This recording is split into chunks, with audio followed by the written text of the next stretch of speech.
Stay live. The build up with Tim and Peter, the Toon Twins, weekly live on NUFC Talk Radio, the voice of the Toon Army.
Yeah, so let's have a look. Let me just check one thing here as well. 2 moments there. Yeah, I'll come to you in a second, Peter, but I think with Miley, I think he is going to be absolutely key to the running for the end of the season, because I think once he gets a sub appearance today, to me, he's the man who should be starting.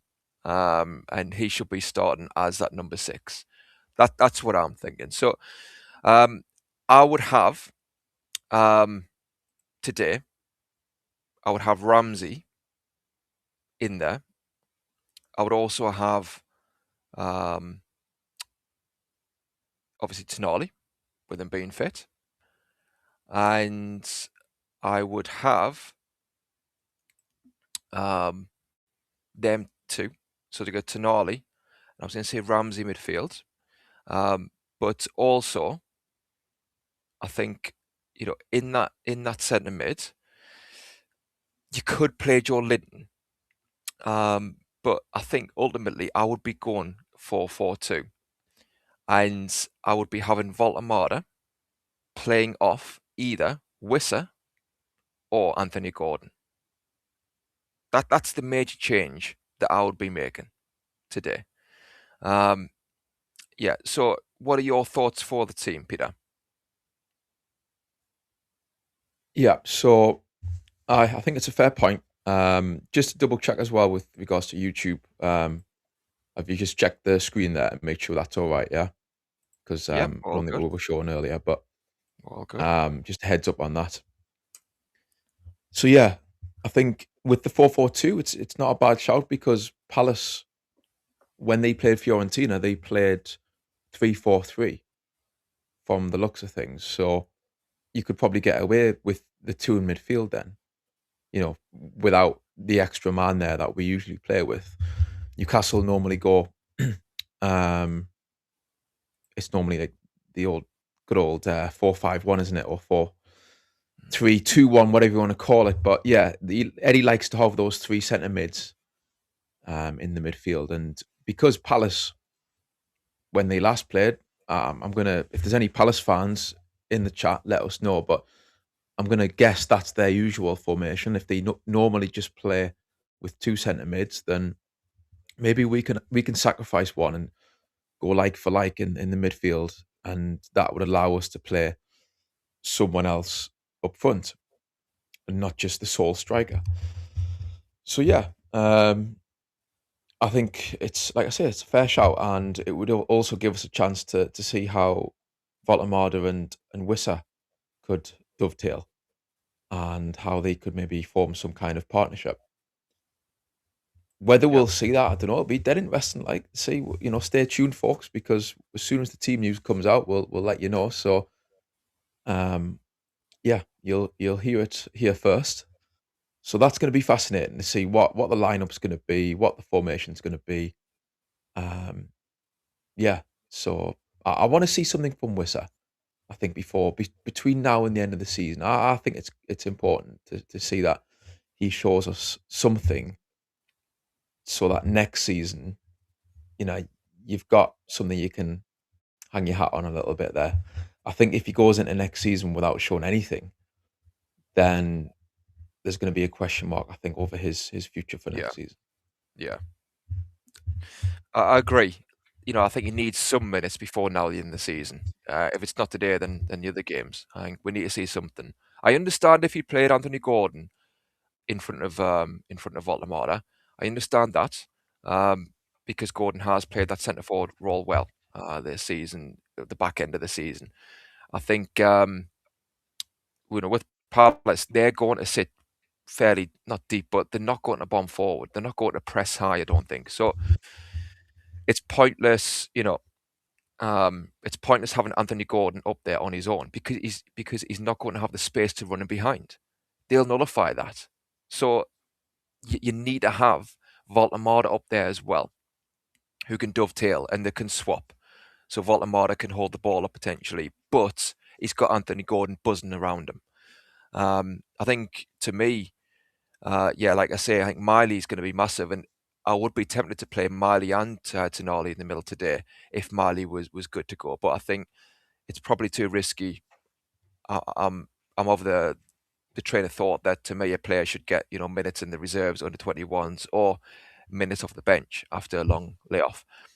Because what you could do, is you could even play Ramsey on the left if you've got Miley and Tonali in the middle. Because Harvey Barnes, I've been a big fan of Barnes. I think he's been a really good player for us overall.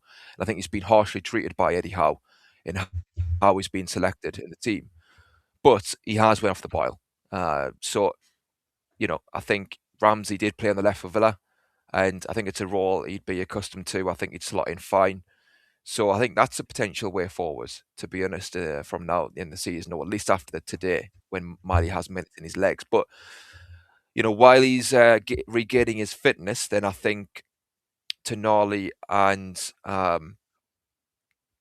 Tonali in the middle, with Ramsey in the middle, I think I will be doing it. I have, Javi Bonds on the left to say, look, I need to see the best of you today. So yeah, it's going to be interesting to see what the team selection is. I don't think he'll do it. I think he'll go with a 4-3-3 again. Hopefully we're surprised. But if you're putting Anthony Gordon up there in a 4-3-3 on his own, again, Palace will sit fairly deep. Therefore, that's not tailored to Anthony Gordon's strengths as a centre forward. So I've got a comment here from Ginger Hosking saying, question, Tim Peter. I went to the Bournemouth game yesterday. Iraola is a future top manager. His four-man press system destroyed Arsenal. I think he might be the manager we want. Now, Wynn's gonna say that I'm jumping on the bandwagon. Not bandwagon, but I'm gonna continue my Iraola campaign. But I'm simply responding to that question there. So I can't ignore that. And yeah, I think I've converted, Peter. But yeah, I really do think, obviously today we're playing Palace, and I hope Eddie Howe, hope we'll win today. I hope we'll fly up the league.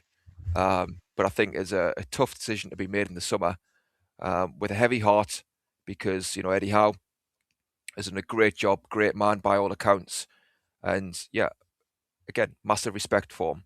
But I think for me, I think I would be making that change for Iraola in the summer. And I think yesterday once again proved what a manager he is, what a quality manager he is. I think what I would say to anybody out there, I think if you go on YouTube and you search for, there's a lot of videos, but there's a YouTube channel called Statman Dave. And if you type in Iraola tactics, Statman Dave, it's I think 20-minute video, 30-minute video, and he gives a really good overview as to how Iraola plays, what his tactics are, and it really gives you insight into what he would implement, what he does implement for Bournemouth, and what he would implement to any other club he goes to. And to me, he's absolutely tailor-made for us in that it'll be a smooth transition. He's a really intelligent, calm, but passionate as well manager. He's not an egomaniac like maybe others out there, where it wouldn't be a 180 from Eddie to somebody like that. Tactically, he is absolutely spot on. You saw yesterday, completely nullified Arsenal, and he's very flexible as well. It's one of the things where you have a gripe with Eddie Howe about. He's not flexible when it comes to his tactics. Yes, he makes tweaks, but Iraola, he goes long, he goes short. He plays high risk, high reward, but in the right way. It's not tick-a-tack all the time in your 6-yard box. It's high risk pressing, but it's also direct passing and winning the second balls in the final third. And what he also does is play young players. Two of their signings in the last year, or an 18-year-old, Krupi, French striker who scored 10 goals in the Premier League, and 19-year-old Brazilian Ryan from January. He's playing them. 18, 19 years old, he's put them in the side, and they're doing the business. So in terms of talent ID, judging players who are ready for the first team, he's got that, and he's got the faith. We need a manager who has the faith to play those young players. Some might hit, some might miss, but we need to try. He plays with a number 6. And yes, they are on attacking side. They do give away chances at times. That's inevitable when you're really attacking. But he does have a number 6 in there to try and compensate. And he plays with a number 10 as well. And, Voltamada, again, tailor-made for that. So just a quick overview. But yeah, I think he is the man for us. I really do. And he's going to go somewhere. He's out of contract. And while Spurs and potentially Man U have tied up their manager positions, we can't let somebody like that go, in my opinion, to another top club and he's unattainable. And we're scrapping around for manager in the future if we're if we find ourselves in that position. And Eddie Howe might turn it around. He might well, and I hope he does. And it's not beyond the realms of possibility. But yeah, I know you saw the game yesterday as well. I don't want to divert too much, Peter, but yeah, you saw the Arsenal game as well, didn't you? It was quite entertaining. Yeah, it was. It was. And like you say about Iraola, he knows what he's doing. And I think it looks like he probably will go somewhere at the end of the season or this summer because, yeah, he's out of contract. So he hasn't signed a new contract yet. That seems a bit of a strange situation. If you were going to stay, you would have thought you would have signed a new contract by now. So he's probably weighing up his options. He's probably, behind the scenes getting told by his agent, look, this club wants you, this club is interested. And he's probably, weighing it all up. And I can, totally understand why you would, why you're saying what you're saying, why you want him in the dugout for Newcastle, because the job he's done at Bournemouth is quality. And like you say about his kind of temperament, he, he's he seems like a classy guy, He's not, like you say, he's not one of these managers who's going to create unnecessary drama in the dugout and kind of throw his dummy out, like you see a lot of them do these days, or come out with some silly soundbite like Mr. Rossini did or has done frequently. And I was kind of like trying to defend him a few weeks ago, but what he said after the Newcastle match, Rossini, just put me off. So yeah, I think Iraola, he's probably going to go somewhere, I would imagine, this summer. I know what you mean. If you watch him go to another club this summer, it could be quite painful to see if then the following season we start poorly and things start unraveling. You would look back, wouldn't you, and you would think, Iraola was there.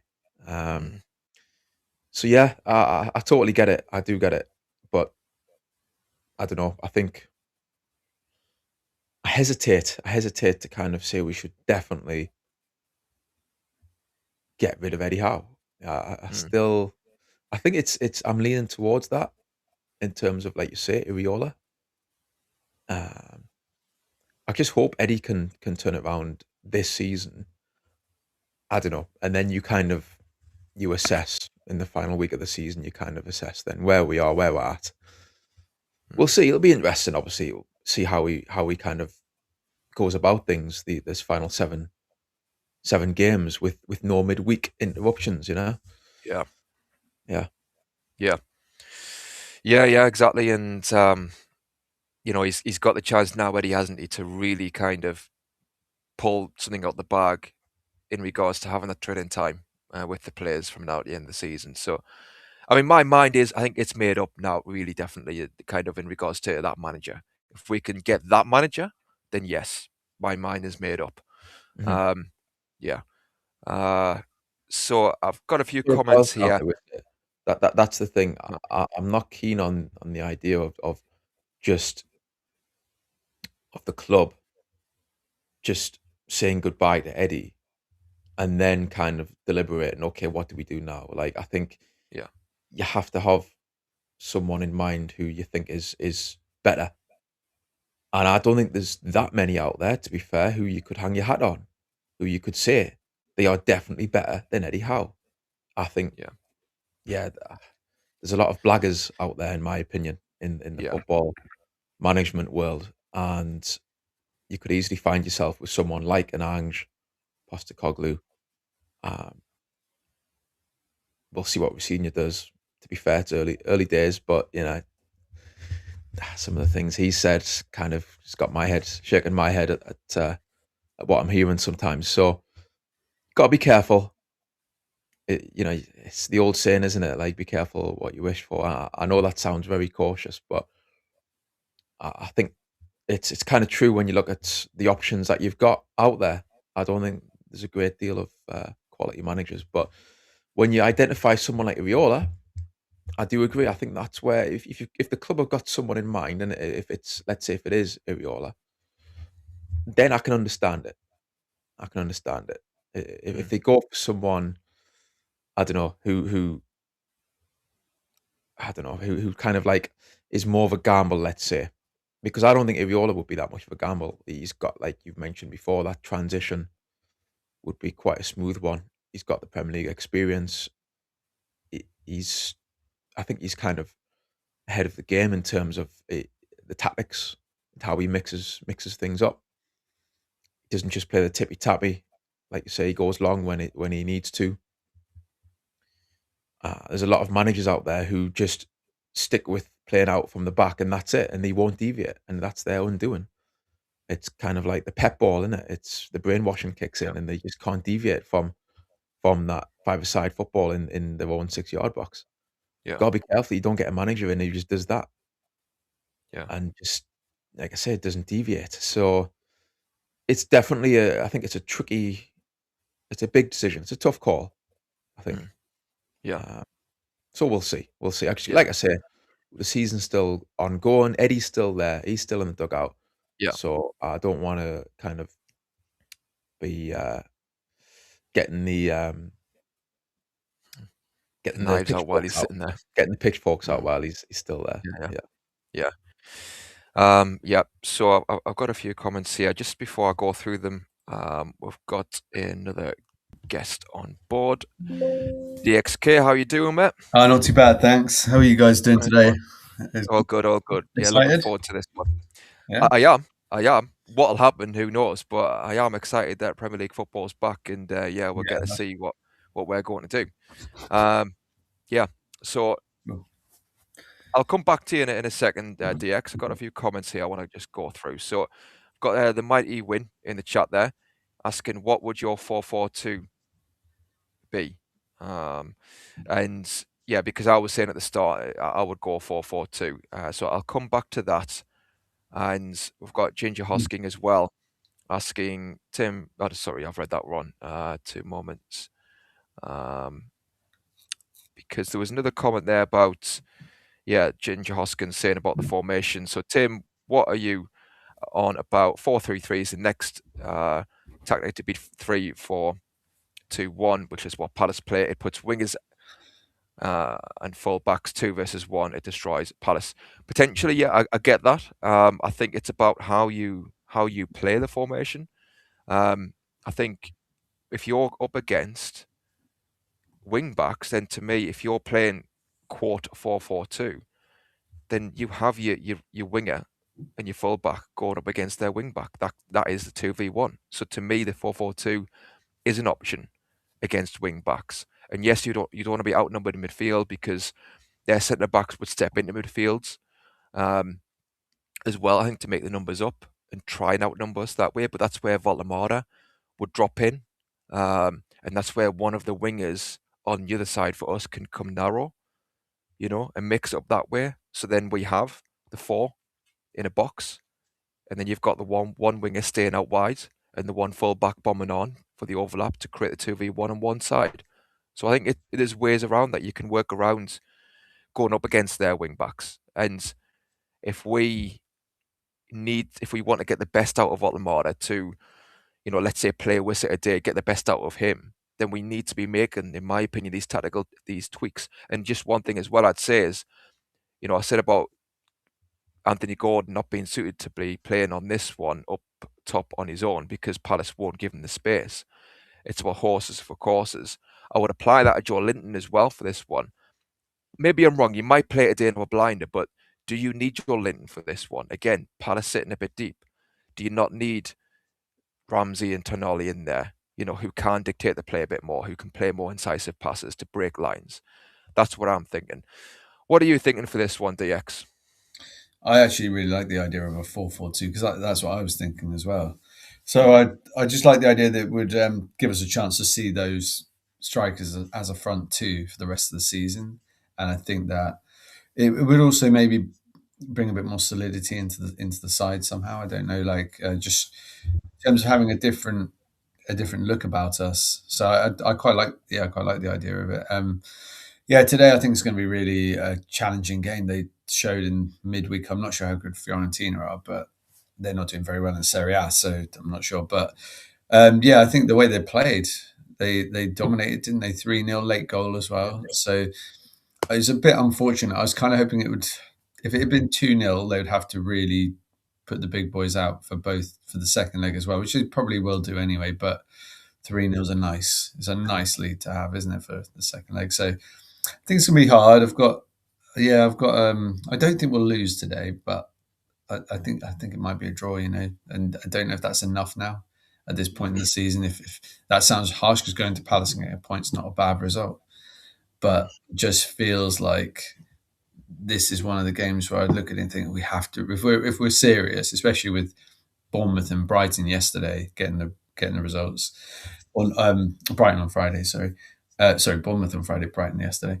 I think we need to be looking to get 3 points now from any game that's winnable, and that's probably 6 of these games, or maybe at least 5. So it's going to be hard. I think it will be a draw today, though. Yeah. How do you think a draw go down, Peter, if it is that? Depends what kind of draw it is, I suppose. But, we might play really well and we're unlucky. We don't manage to kind of get that winner, but we dominate the game. We outplay Palace.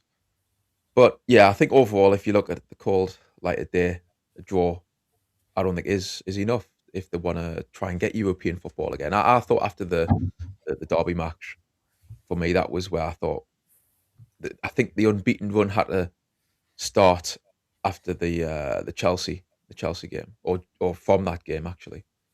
I thought if we had lost that game, Europe was kind of like over, but we won, and it was brilliant win at Chelsea. But then obviously disaster in the derby. So I think that for me is put paid to my hopes of Europe. But I guess mathematically it's still possible. So they've got to look at that and go unbeaten. And ideally, I think they're going to have to win most of the games, really. So Yeah. I think we'll see what happens in terms of where what spot gets what kind of competition, whether it's Europa or Conference League. But there's a lot of teams up there now who are fighting for those European spots. There's Everton, Bournemouth now, Brentford. Dare I say our neighbours. So it's going to be tricky, I think, to get above all of them to nick one of those spots, but we'll see. Yeah, we've kind of got ourselves to blame because it's the games against those teams. We haven't done very well in a lot of them, and to lose twice to Brentford, to lose at home to Everton. You look at Brighton away, where really we equalised, and they weren't brilliant in that game, but we just got, again, really sloppy and gave away a late goal. And Exactly. it's happened again and again and again. And these teams have been the scourge of us for probably about 4 seasons now. The Brightons, Bournemouth, Everton at home.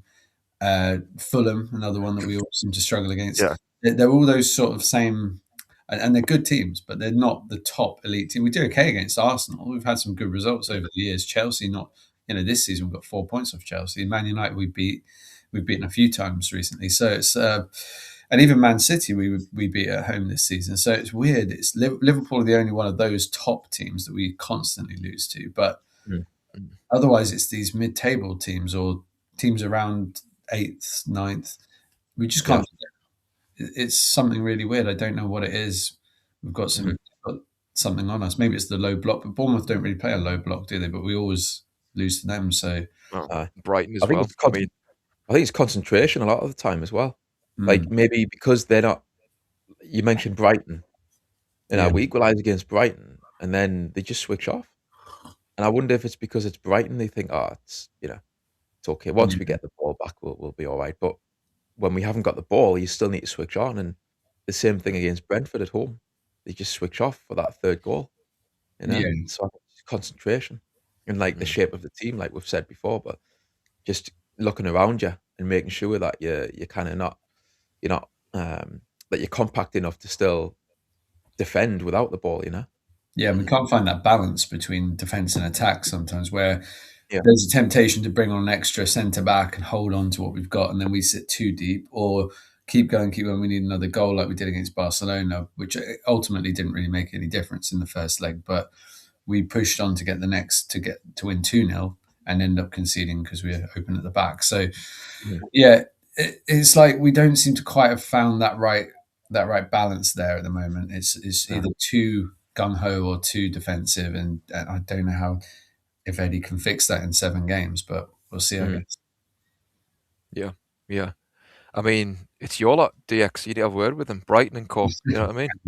Well, yeah, I You weren't did doing the this over. request for them, yeah, but Yeah, no, I mean, they're a funny team, Brighton, because the support's kind of you'd say it's 1/10 of the passion of Newcastle support. It's kind of, yeah, yeah. but they all seem to do well. Like whichever manager they bring in, like some young guy from Germany or whatever, it's always Mm, they're always about the same, Mm. 10th, 11th, 9th. They never challenge in the top six, and they're never mm. in a relegation Yeah. dogfight. They're just it must be in a way quite boring. You're just coming 10th every year, you know. Yeah, a bit Mm. like Fulham. Yeah, Yeah. I I think mean, Brighton seem to, when they play us, their fans seem to revel in the north-south sort of rivalry, if you want to call it that. yeah. That's the feeling I get at the Amex Stadium, you know? Mm. I've heard a few chants that you might wanna, like I say, have a word with them, DX, 'cause, the The word. anti-Northern chants I'm not too, chuffed about when we play Brighton away, Oh, but I I've think not heard. they get the well up for it that way. Okay, right, interesting. But Yeah. yeah, I mean, we'll see. Like that, it's a shame that we've got all these bogey teams to play, isn't it? Really, Bournemouth, Brighton, yeah, Fulham. Still got there in the last 7 games. It's like Jesus, Mm. couldn't load the gun up more than that. No, I agree. That's it. Like, because with these 7 games being kind of must win if we're going to get back into Europe, you know, if you're playing in Arsenal at home, then everyone's up for it. Everyone's kind of, it's not a free hit, but everyone is kind of, it's backs against the walls to an extent, in that you're playing the best side in the league, and the expectation is, we hope we win, but it's not going to be easy. Whereas when you play the likes of even Bournemouth, even though they are doing brilliantly, it's just the name Bournemouth, and the team then are expected to win. And in that environment where Newcastle are coming to rocking up at St James's to these sides like Bournemouth, where we are in a predicament that we are in right now, yeah, it's the players really need to stand up in those sorts of games because the pressure is on them to win. The expectation is on them to win that game and to claw things back because it's looked upon as 3 points that we should get. So I agree. Like, the fixture list on paper, it's not too bad, but really when you look at it, yeah, maybe facing some sides who are coming into some good form. I've got Ginger Hosking coming back there, saying, "Okay, Tim, tell me your top team, but Burnley who play 4-4-2. Sorry, 4-4-2 died 4 years ago. Atletico Madrid play 4-3-3. Now, because 4-4-2 doesn't work, you get overrun by 3 or 5 midfielders." I appreciate your comments. Keep them coming in, mate.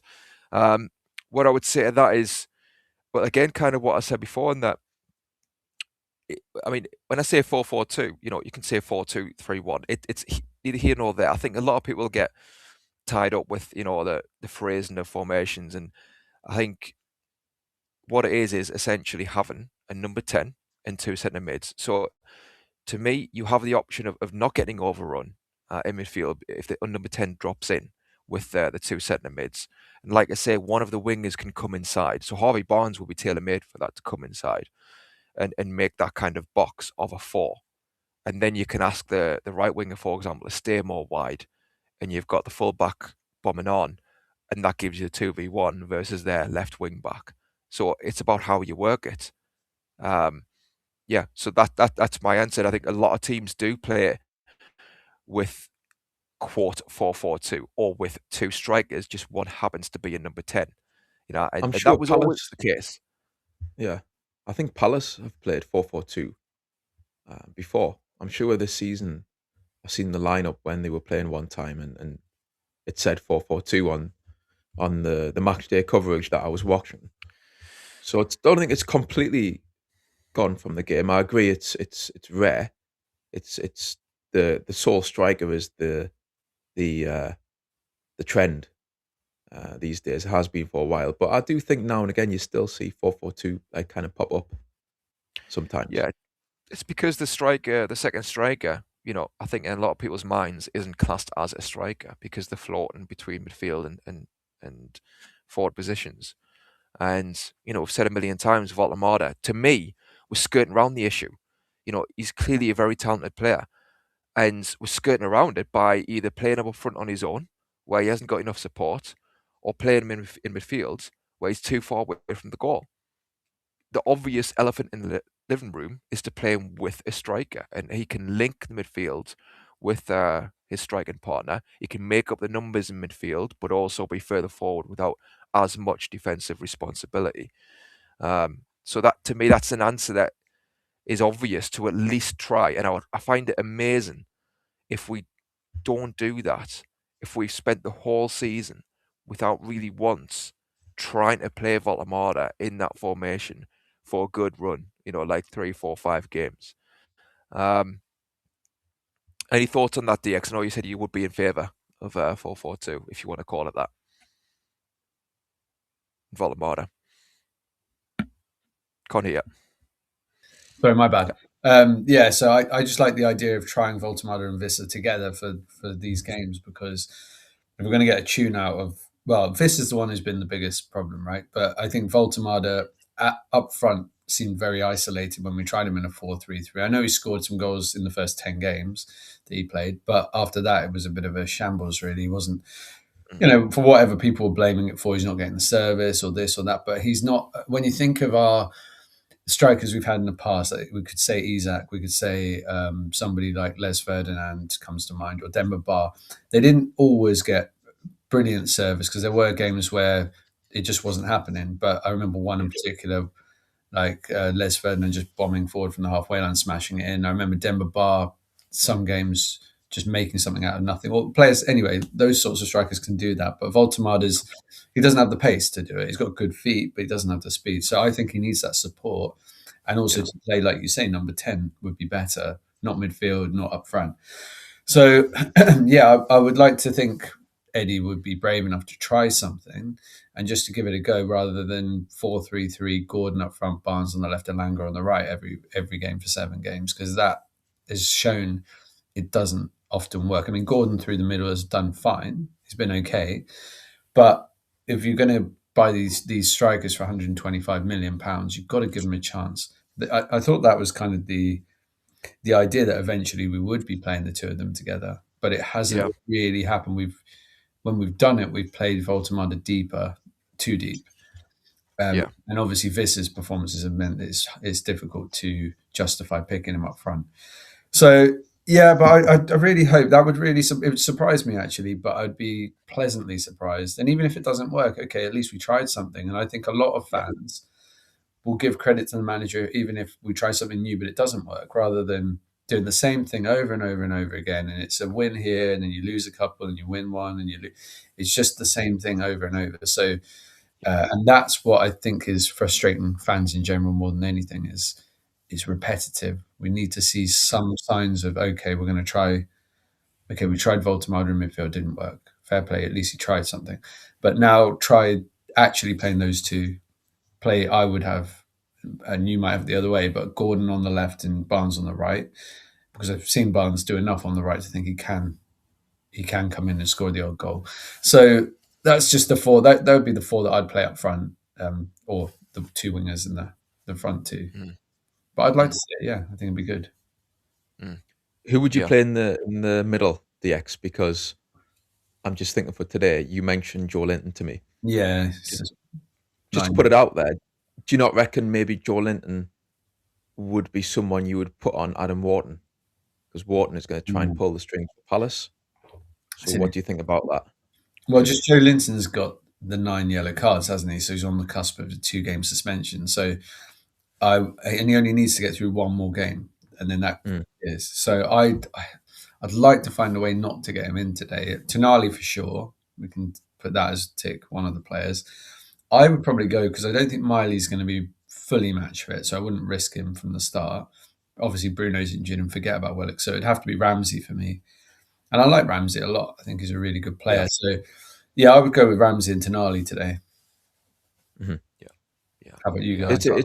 it's two quality players, no doubt about that.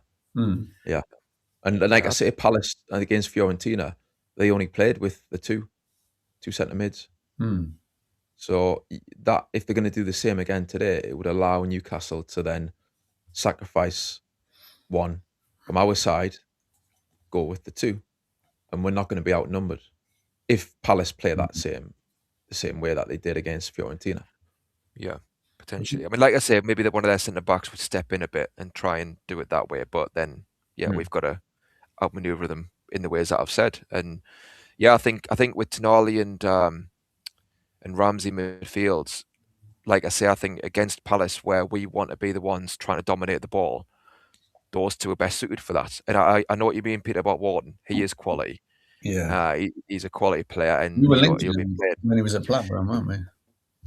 Well, I mean, there's another one. We talk about these gems, and obviously Ryan, who went to Bournemouth, is another one who seemingly we maybe could have had. Wharton, another one. Yeah, Did we want to take the quote gamble? And yeah, we used obviously to in hindsight we should have. we used to Yeah. sign players like, didn't we? Kieran Dyer came from the lower leagues. Jermaine Mhm. Genius, Darren Mhm. Ambrose wasn't a bad player. We used to take a few gambles on lower league. I can't think of have we signed anyone other than players who've been just got relegated under the PIF? I Well, can't think of do you anyone. know what? Even under sort of Pardew, we would sign gems like Tiote and Hmm. Cabaye. I know it was a different. I'm going back. You Overtime. know, It's Graham Carr, wasn't it? well, can't forget Obertan, Yeah. yeah, but Even Denver Bar on a free and stuff like that would just take a little bit yeah. of gamble, but you knew the player had the ability. It's whether you could get something out of them. Well, that's it. Like, I think ultimately, when we all know with Mike Ashley, it went far too one way in terms of like just didn't want to spend Yeah. money. He was just looking for kind of bargain basement all the time. But in that period, in that one particular summer, when we did bring in Cabaye, and actually the summer before we brought in Tiote, when they were kind of forced, when like you said to me, Graham Carr was kind of forced to shop in this kind of narrow um the options he didn't have the big bucks to kind of identify big name players. So he was forced to try and unearth a gem. And then, so being forced to do that actually made them become good at doing that. Graham Carr, like I say, Tiote, I mean, 3 million, I think it was.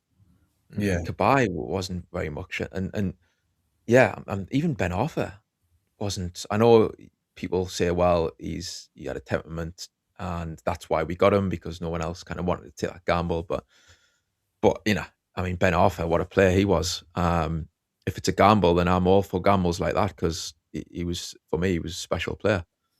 And you just fast forward to now, and you just wonder why they can't unearth these gems like the way Bournemouth and Brighton do.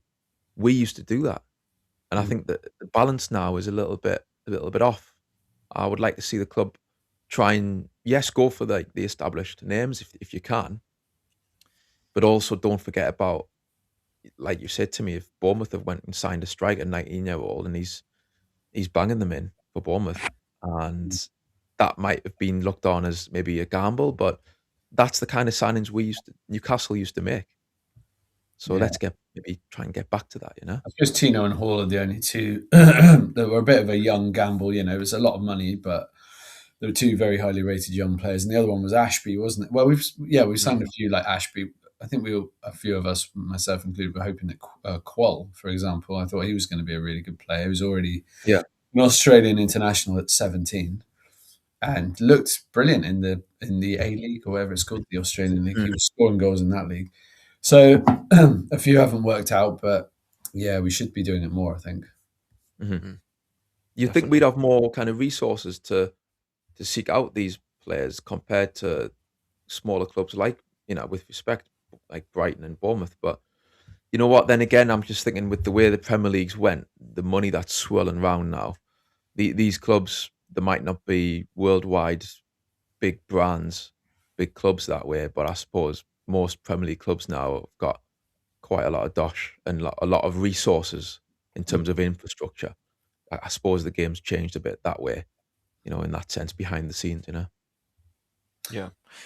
Everyone knows everything, really. Yeah. You know what I mean? It's about who's willing to take that gamble, if you like, and I think who's got the connections maybe as well. Yeah, those personal connections maybe. So yeah, it is difficult in that regard, and I think that's where we need to have more of a pathway to play some of these younger players, and not have as long a bedding in period, perhaps. And I appreciate, Eddie Howe probably does amazing work on the training ground, um, and I don't doubt that.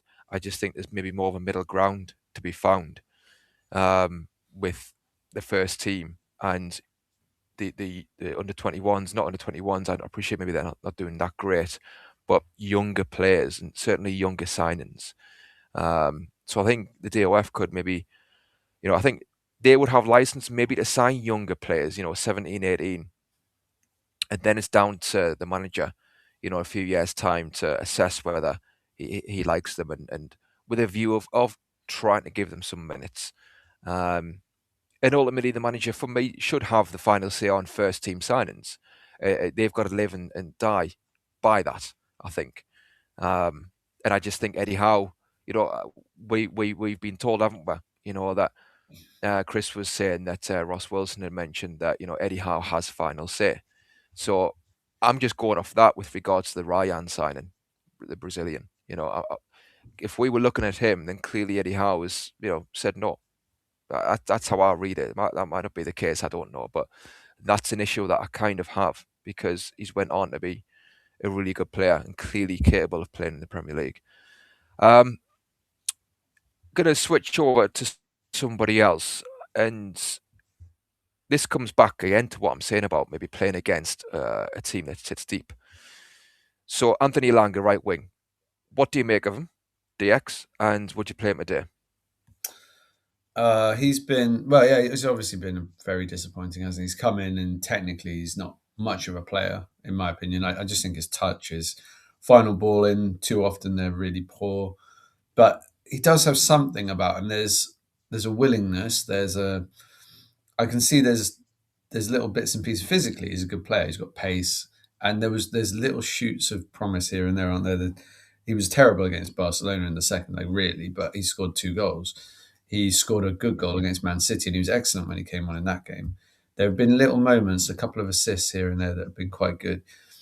But I think he's just a player that, I think if he, a little bit like he's not as good as, but Papi Cisse, if he had time to think, he would always fluff it. But if he's like, it was automatic, it would be fine. If he just had to whip a ball in because he hasn't got any other options, quick, just whip it in, then I think like Elanga can do it. But he's a frustrating one for me. And I keep thinking, oh yeah, this is the game for him. This is the game. But he doesn't step up enough in those games. So if it's him or Murphy, actually, do you know what? I'd love to see it if it was out of, right, we're going to play the 4-3-3 thing and Gordon through the middle. I wouldn't mind seeing Asula now. Just get a couple of games on the right wing ahead of Elanga. That sounds mad, but I just think he's shown me more when he's played there than what I see consistently from Elanga. So what do I think of him? He's only 23, Elanga. I just think give him another season at least, because we're not going to get any kind of money back for him compared to what we paid.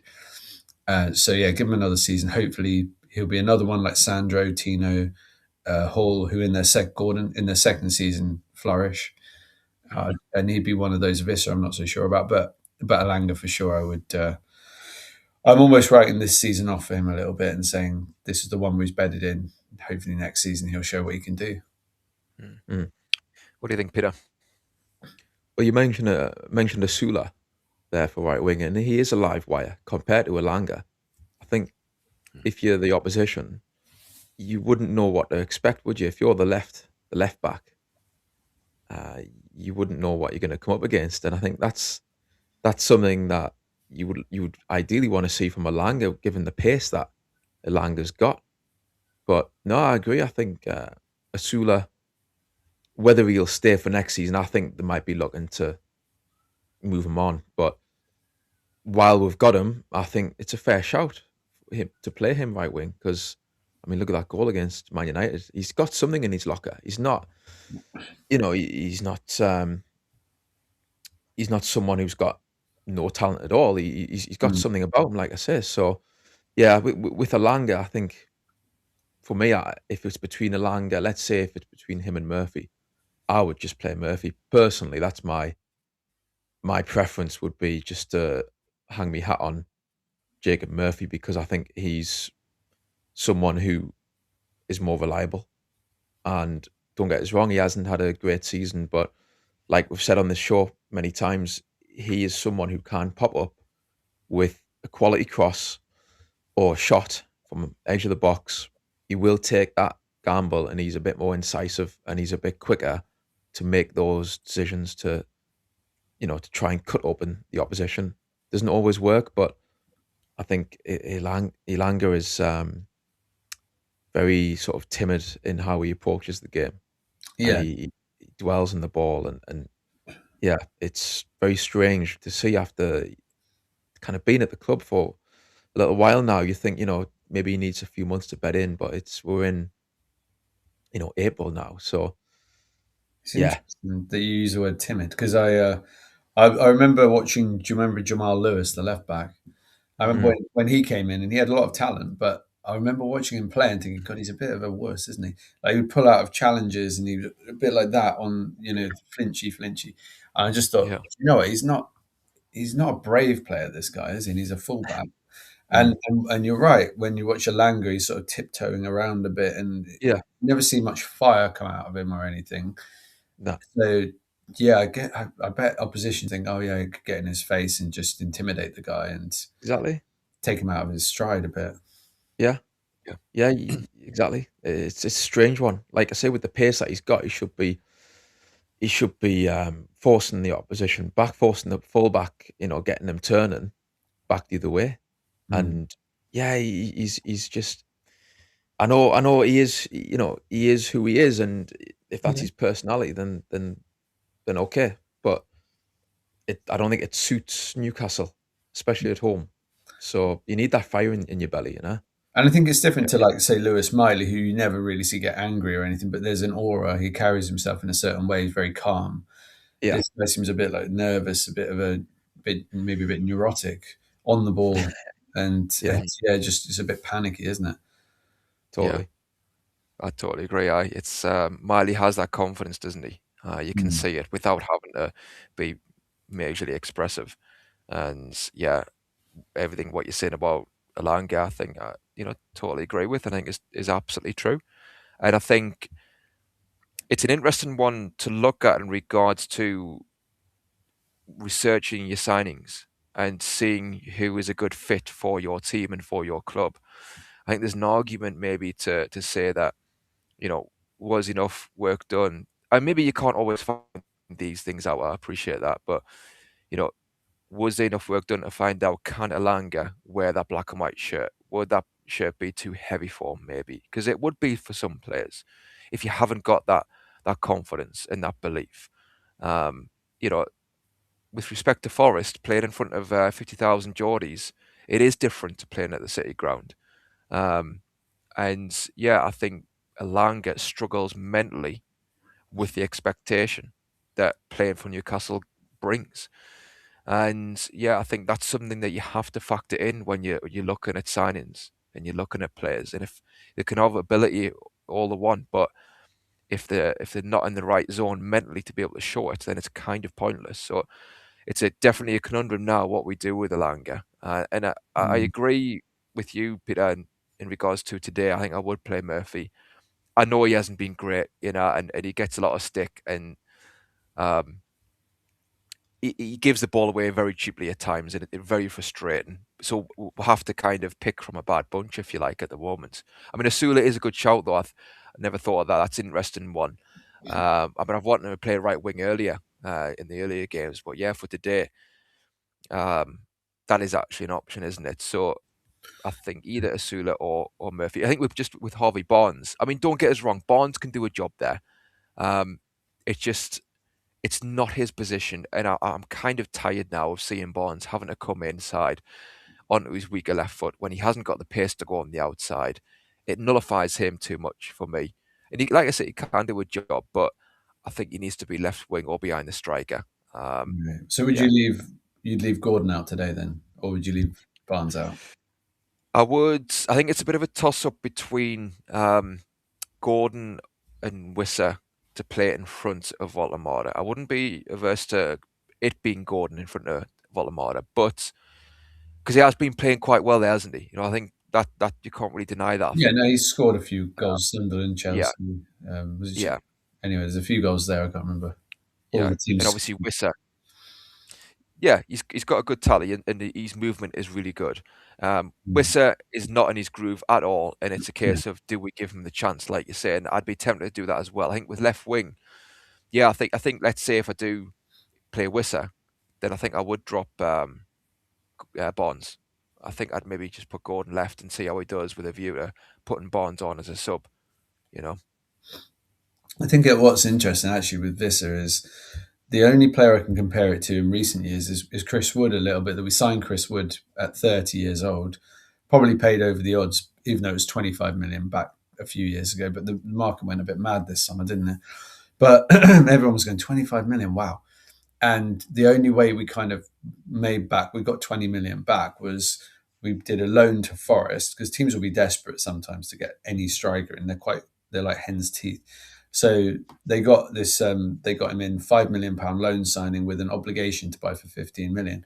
I think that might have to be something we look at if Visser doesn't turn up in the last 7 games. Of can we find a club that would just go, a newly promoted club that will pay you, I don't know, 10 million for the whole season on loan, and we'll have an obligation for another 20 million, let's say. So then they pay us wages next season. Then in a year's time, another 11 million comes off what we owe. So then it takes it down to about 30 million. Then they've kind of covered that 30 million, and then we break even after 2 years, and you just say, well, we wasted 25 million. But at least it doesn't affect PSR that way. So that might be the only way you can kind of, because no one's going to go, I'll give you 40 million for him. Yeah, what the hell? So, and the other option is you give him another season. You risk, if he has another season like this, then he's got no value at all, really, because people just goes 31 now. He's had 2 awful seasons. Maybe it was a one-off good season that he had, but if he has a good season next season, then it's a one-off bad season. So it could work either way, like he needs to. I don't know how you play it with him, really. I think if we can find a couple of good strikers, then I would be tempted to try and loan him out and put an obligation in the deal. Yeah. What do you think of that, Peter? Yeah, it's there's players this coming into this summer where it really is up in the air as to what, because like we've said, it's going to be probably a summer of change, and you think of Alanga, you think of Wissa, those 2 signings really haven't worked out at all, No. and then it makes you wonder: are we going to sacrifice one of them, or we're going to stick with them and just go again for next season? I mean, Wissa. Honestly, I was happy when we signed him. I thought, you know what, that's a good signing, because he scored a lot of goals for Brentford. He knows where the back of the net is, or he did last season. He was a bit of a fox in the box, and actually, I was quite impressed with his link-up play for Brentford. So, I think the injury he got this season has just totally scuppered things for him. When he's came back, he's just gradually got worse and worse since he's got fit, when he has been given the chance. So it's a strange one. What do you do with him? Do you persist next season? I think like comes back to the point we made earlier. I think between now and the end of the season, it would be nice to kind of give him a bit of a run and just see, okay, where's he at? Is there something there that we can maybe hang our hat on for next season? Can he get his mojo back? And again, is the club too big for him? Again, is another one, isn't it? He's never played for a club of Newcastle's size. I mean, with all due respect to Brentford and was it Lorient or someone in France, whoever he played for in France, they're not on the same level as Newcastle United. You don't have the same expectation. With Alanga, I guess he played for Man United, so that's a huge club. And did he do well at Man United? He had his moments. Yeah, He's a young player. So yeah, there is that to be said. We've had that in the past, where I think Kevin Keegan said there's 1 or 2 players he brought in, and the club was just too big for them. And they were talented players and they could have been brilliant players, but it was like they just couldn't handle the pressure of playing for a club of this stature. So yeah, maybe, and there's maybe that argument with players like Visser who come in and they sink. Well, The problem that, yeah, no, totally. And with Wissa, I think another major issue is the fee. They've paid a lot of money that for him, puts a lot of pressure so on you. it also puts pressure on, I think, on the club as to what they're going to do now for next season. You know what I mean? Because if he's not in your plans for next season, you've got a 50 odd million player there who is potentially out the door, and they might look at it and think, we don't want to. We've paid a lot of money. We want to get something from that. You know, we can't sell them and get that money back, so we want to see that value on the pitch. Yeah, chasing your And losses. aye, it's exactly. So they might not want to kind of, I don't know if it's swallowing your pride or what, but if you sell them, it's 50 million down the drain, basically. But I agree with what you said. I mean, what you were saying before, DX, about maybe a newly promoted club might want to kind of pay something for him on loan, and then you kind of do a deal where you get something back for him at least. But like I say, I think between now and the end of the season, let's see what he's got first. I think that's where I'm at with Wissa. Do you think there was a bit of shame in that transfer as well, in the sense of we tried to get João Pedro, didn't get him. Tried to get Delap, didn't, and it was getting embarrassing, wasn't it? We were all going, "Oh, this is actually embarrassing," and there was all the taunting online. Then we were going out and just bidding silly Ekitike. amounts for Strand Larsen. We bid for, and that didn't go anywhere. And who else was there? Ekitike. Ekitike, Sesko. We just bid a stupid. Sesko. We outbid Man United by 10 million for him, and still didn't get him. And every day it was like, oh, now he wants to go to Newcastle. But we were losing every single striker that we were going for. We were losing out. We weren't getting them. Then the Isak thing, and maybe they thought even, oh, gee, we just have to get Visser, even if they ask for whatever. We're just going to have to pay way over, because it's been such an embarrassing summer. Not just those players, but there were other positions we seem to lose out on as well. And we're down now with the Gahey thing. The summer before, was it 2 summers? No, it was the summer before. We're starting to play out very publicly all of this stuff, which is, I know journalists and the agents are part of that, but to keep publicly seemingly losing out on player after player after player, it's embarrassing. And maybe the club just thought, we can't let this one slip away. I don't think there was any competition, so that helps. But yeah, so we end up paying 15 million or 20 million over the odds for players, and that's not good. No. I think there was definitely an element of that, definitely. And again, I think I do have sympathy, for Eddie Howe in that summer and at the start of the summer, because obviously we all know there was no CEO, no director of football, and if we'd moved quicker, we might well have had, I think by all accounts, we would have had João Pedro through the door. And that solves that striking issue straight away in regards to profile, in regards to talents. Yeah, Luke Edwards said that they were too slow to go for Pedro. That's what I'm saying. Really? Yeah. So like they had another DOF, so Exactly. we're sitting, we're waiting, we're haggling over the fee, which I appreciate is a lot of money, but Chelsea are going after Morgan Rogers from Villa. They're haggling with Villa. That doesn't go through. So they then turn around and turn their attention to João Pedro, while we're still haggling ourselves and not getting anything over the line. So when Chelsea come in, he wants to go there. So I think if we had a director of football to do that deal quickly, he might well have, I think, again, he probably would have been through the door. He would have been our striker. And yes, you would need another striker as well, but you could have hung your hat on him by and large for a lot of the season. You can see he's a quality striker. So Hell of a commute from London to Newcastle, isn't it? I know there's question marks. Every day.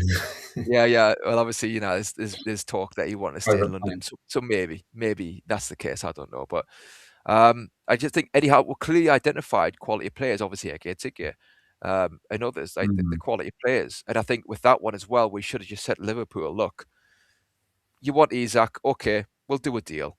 We want to replace him. We want Ekitike, so let's be sensible about this. Let's be grown up about it.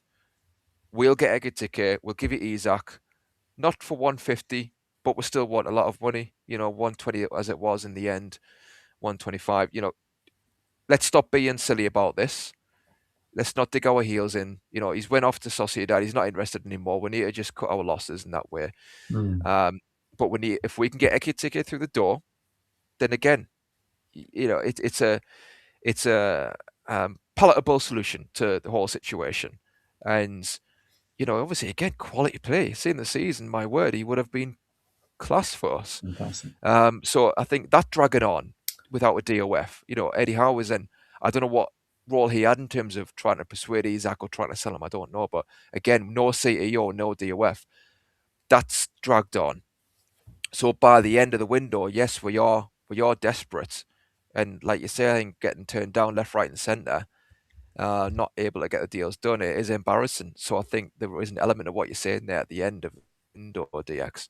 I would also say though that there should be, there should, again, to what we were saying before, there should be more gems identified to fall back on, because our fallback option, like you say, Peter, was 55 million on Wissa, and I know on paper he was a good player, but where's your fallback options for these unknowns, if you like, where you can hang your hat on your talent ID and say, no, I think he'll do it in the Premier League. Again, I go back to Bournemouth, Krupi, French striker they signed last summer, 18 years old. I know 18 years old, you don't necessarily want to be signing someone of that age to be your main man, but 18 years old, he's keeping at Bournemouth, he's scored 10 Premier League goals this season.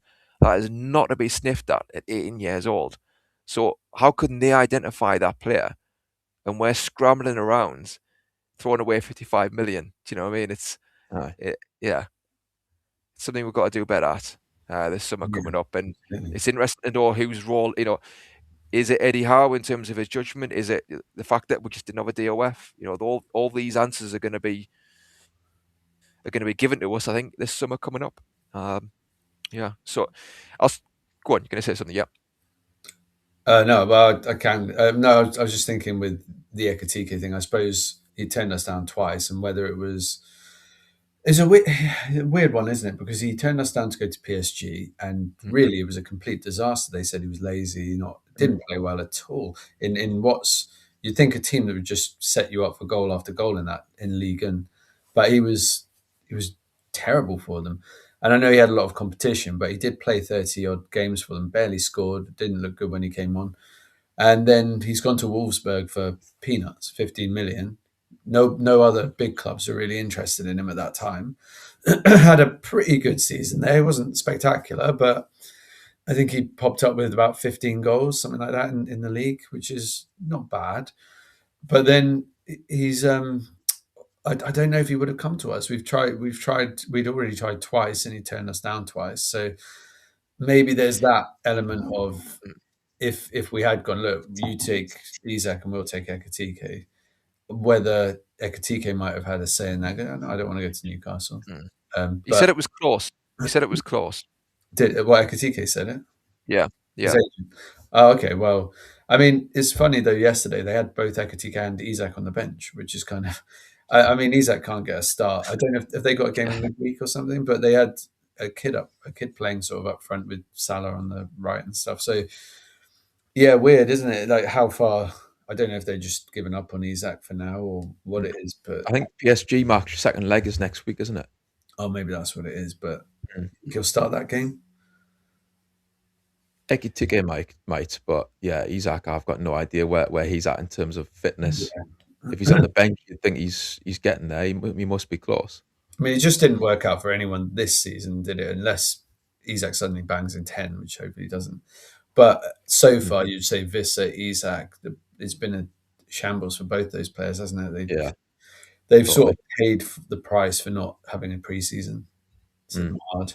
So, yeah, not great. And just also, speaking of strikers playing Palace today, what do you think of Mateta? Because in an ideal world, I think he'd be a pretty good player to have up front for Newcastle. But whether we'd get him is another story. I'm not sure if Palace would want to sell him to Newcastle. But what do you think of Mateta? I think he's a quality player. He's playing today against Newcastle. What do you think of him? I think he's strong, isn't he? He's a big, strong striker. He causes a lot of problems. But what I would say about him is, I think it would be going down much of a muchness. Kind of, you're getting a striker who's decent, but not above that. And he's what, 30 now, so it would almost be another Vissel-like signing where you'd have to pay over the odds to another Premier League club to get, unless True. he's out of contract, which I might have missed. But if he was on a free, I'd definitely be going in and thinking this is a good option. But Mm. yeah, I think they would, and we know how Palace are with negotiations. I mean, we'd end up paying 50 million again for another 30-year-old striker. So True. yeah, Yeah. I do rate him though, and I think he's powerful. He's good, but I don't think he's top drawer. Like, he's better than Strand Larson, I would say, but Mhm. he's not. He wouldn't set my world alight, put it that way. But you're a Now fan. that is one that did seem desperate, Larson, when we were Yeah, going into him.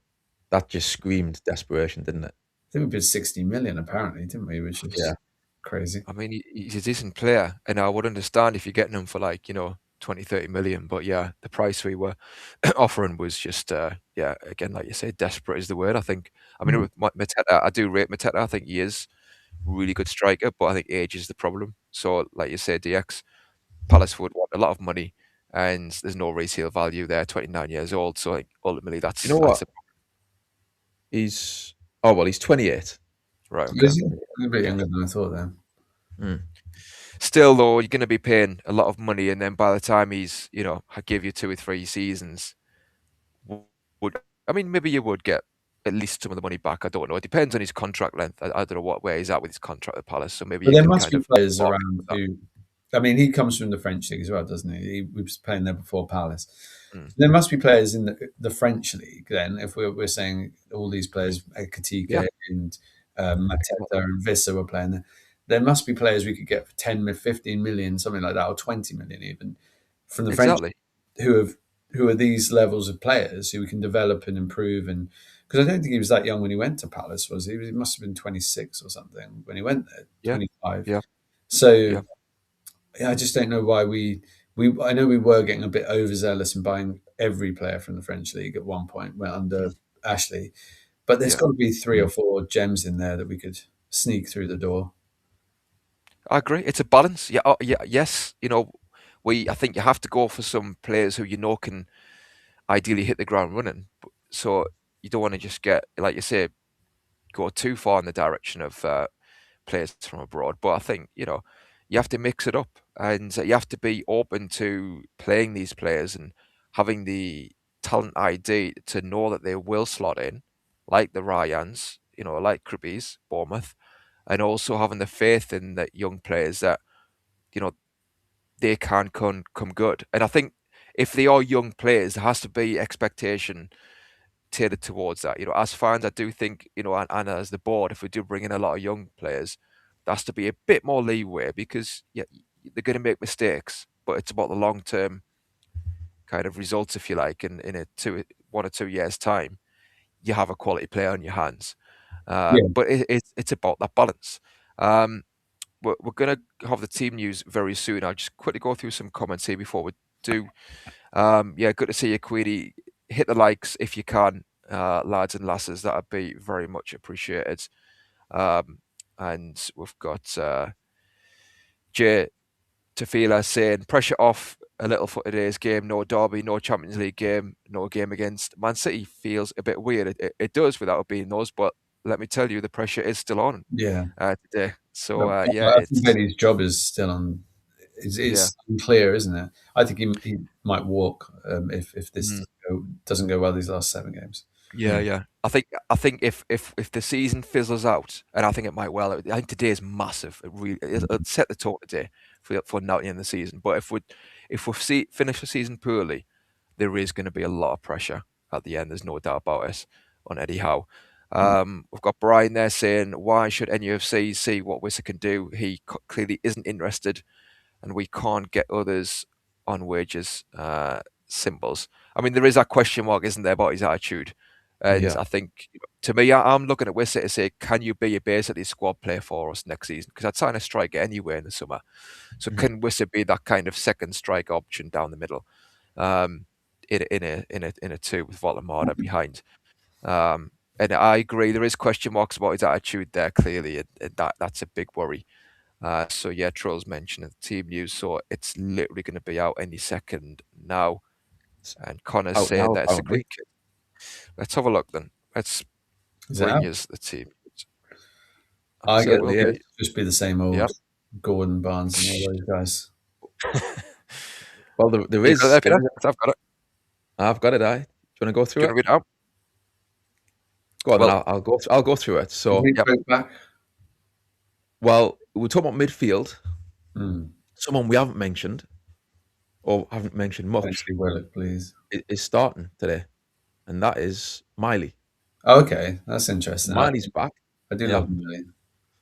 So I'll go through from Ramsdale because Ramsdale's in goal, and Mm. then we've got Hall left back, Botman's playing, and Chow. it's always tricky to work this out. Like Chow. So Chiao's. Botman and Chow centre half pairing. We've got Tino right back. Okay. We have got Asula who's playing. I've just noticed there. So Oh, really? we've got Jacob Murphy as well. So I'm going to guess Jacob Murphy is right wing on that right hand side. Anthony Gordon is playing, So so probably maybe he's left. You've got Tonali in there. You've got Joe Linton as well, and then you've got Miley. So it looks like it's the three centre mids: Joe Linton, Tonali, and Miley. And like I say, I think Sula's up front with Gordon and Murphy on the left and right. Murphy. So what do you make I of know that? Harvey Barnes On the bench. on the bench. Okay. Yeah, bench. And any other surprises?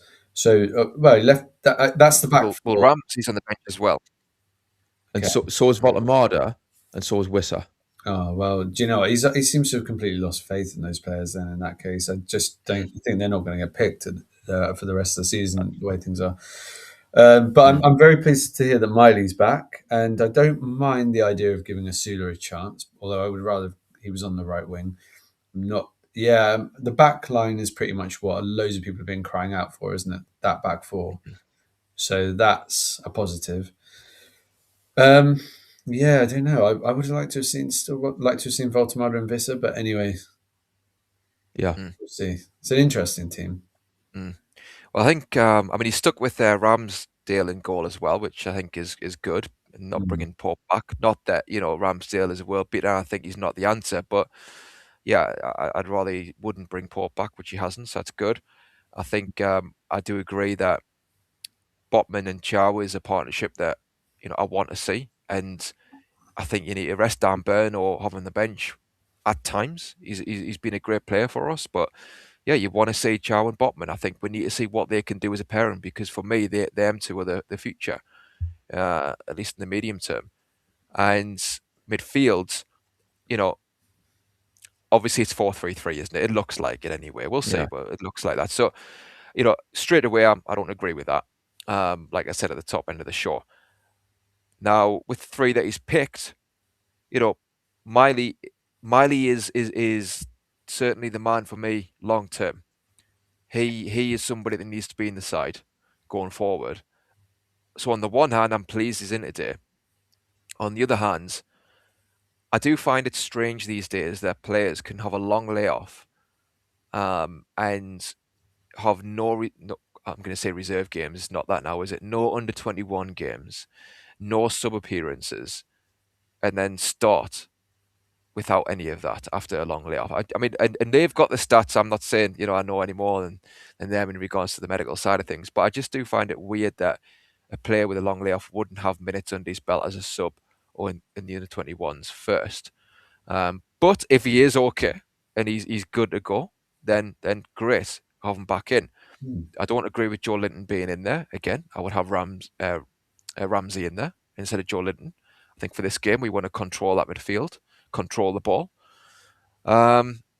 And yeah, I think Hoven, if it is Gordon up front on his own, yeah, I think that Gordon's good and he's I good think up it'd be front. Asula up A front. little bit of Asula to me. Oh, sorry, Asula, yeah. So even if it's Asula up unless he front, plays Asula on the wing, yeah, but I no, don't I think think he you're will. right. No, I agree. But the same point applies in that a pacey strike up front in Asula might well work if you're playing a side who want to push right up. I True. don't see that working against Palace.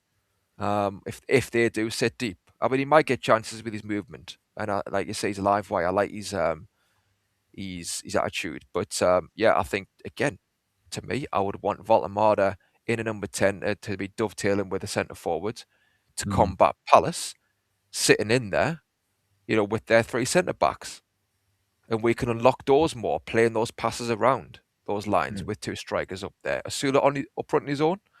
I don't think that's the answer, but I hope I'm wrong. Yeah. I have to admit, I'm not convinced with Asula up front. I think I agree with DX. I think right wing, that right hand side, I think is a better shout for Asula. I think you're gonna get more from Asula playing on that side, coming in from the right, like we saw against Man United. And when he's been given the chance up front, he's not really shown enough for me that he can do it and that he can have an impact. But I do think there's a player there somewhere, and I think maybe right wing would have been a better option, like you said, the X. But yeah, it's a weird lineup. Yeah, I didn't see Murphy and Asula both starting. That's a strange pick, and I guess Barnes isn't in there. I just wonder how you'd feel if you were a Voltemada type player and you're just stuck on the bench every game now. He's not, and will he even get on the pitch? I don't know. Like that's. Yeah, I don't know. It's well, if we win, then everyone will be hailing him as genius. But it's an unusual front line, that's for sure. Gordon has been okay through the middle, so we kind of thought that might happen, but it looks like he's on the left. Sealer, do you think he's putting him in the shop window a bit more because that's the one he's thinking we could probably get a decent profit on? He ain't got time to be thinking about shop windows for Asula. He needs to be getting the points, doesn't he, Eddie Howe? And Yeah, if he's doing that, then my word, you haven't got that luxury, I'm afraid. it could be Yeah. training as well. In training, maybe Asula's been the one that has shone, and he thinks, okay, this guy's really putting a shift in, and the other two are not. Could be that. Yeah, but right wing, like you say, yes, I understand that, but as a right winger, I'm all for it. But he's played up front plenty for us, and he hasn't convinced. It's a different dynamic up front to right wing. Are Palace resting any players? Are they like because they've got their European games? I've got their team here, so I'll read it out to you. So I've got Henderson, Munoz, Richards, Lara, French centre back, isn't it? Canvot, Mitchell, Lerma, Hughes, Johnson, Pino, and Strand Larson. Is that So about five? I think it is. So I think you've got Munoz and Mitchell as the wing backs, and then you've got the three or maybe four across. So you've got Lerma, Hughes, Johnson, and Pino. So Johnson is a right winger, isn't he? So he'll be in the right. Obviously Hughes, and Pino and Lerma. So to me that looks like a midfield four. 5-4-1 with Strand Larson. So they might be quite direct then if they got Strand Larson up. Yeah. Yes, like they have rested, Mateta and Wharton. And Saw as well. He's one of their better players from midfield. I do like they've Munoz. rested their best players basically to chance for us on paper. Yeah, I do like Munoz for right wing or wing back he's playing. I think he's for Palace. He's very good going forward. He is, yeah. He bombs on. He puts in a good cross. But they've got so I think Strand Larson's not a bad matchup from our perspective for our centre backs, especially for Botman. He's strong. He's big, but he's not particularly quick. So I think that might suit Botman if Botman can get on him. So hopefully, yeah, that'll be something in our favour. And yeah, I'm just thinking, like, is it maybe going to match them with their wing backs? But no, that team doesn't tell you so. So no, it's No, I don't think so. No, because I can't think of another centre back. Yeah, exactly. So unless he plays Miley centre back, but yeah. Oh yeah, he could do. Yeah, put Miley centre back. Aye. Sweeper.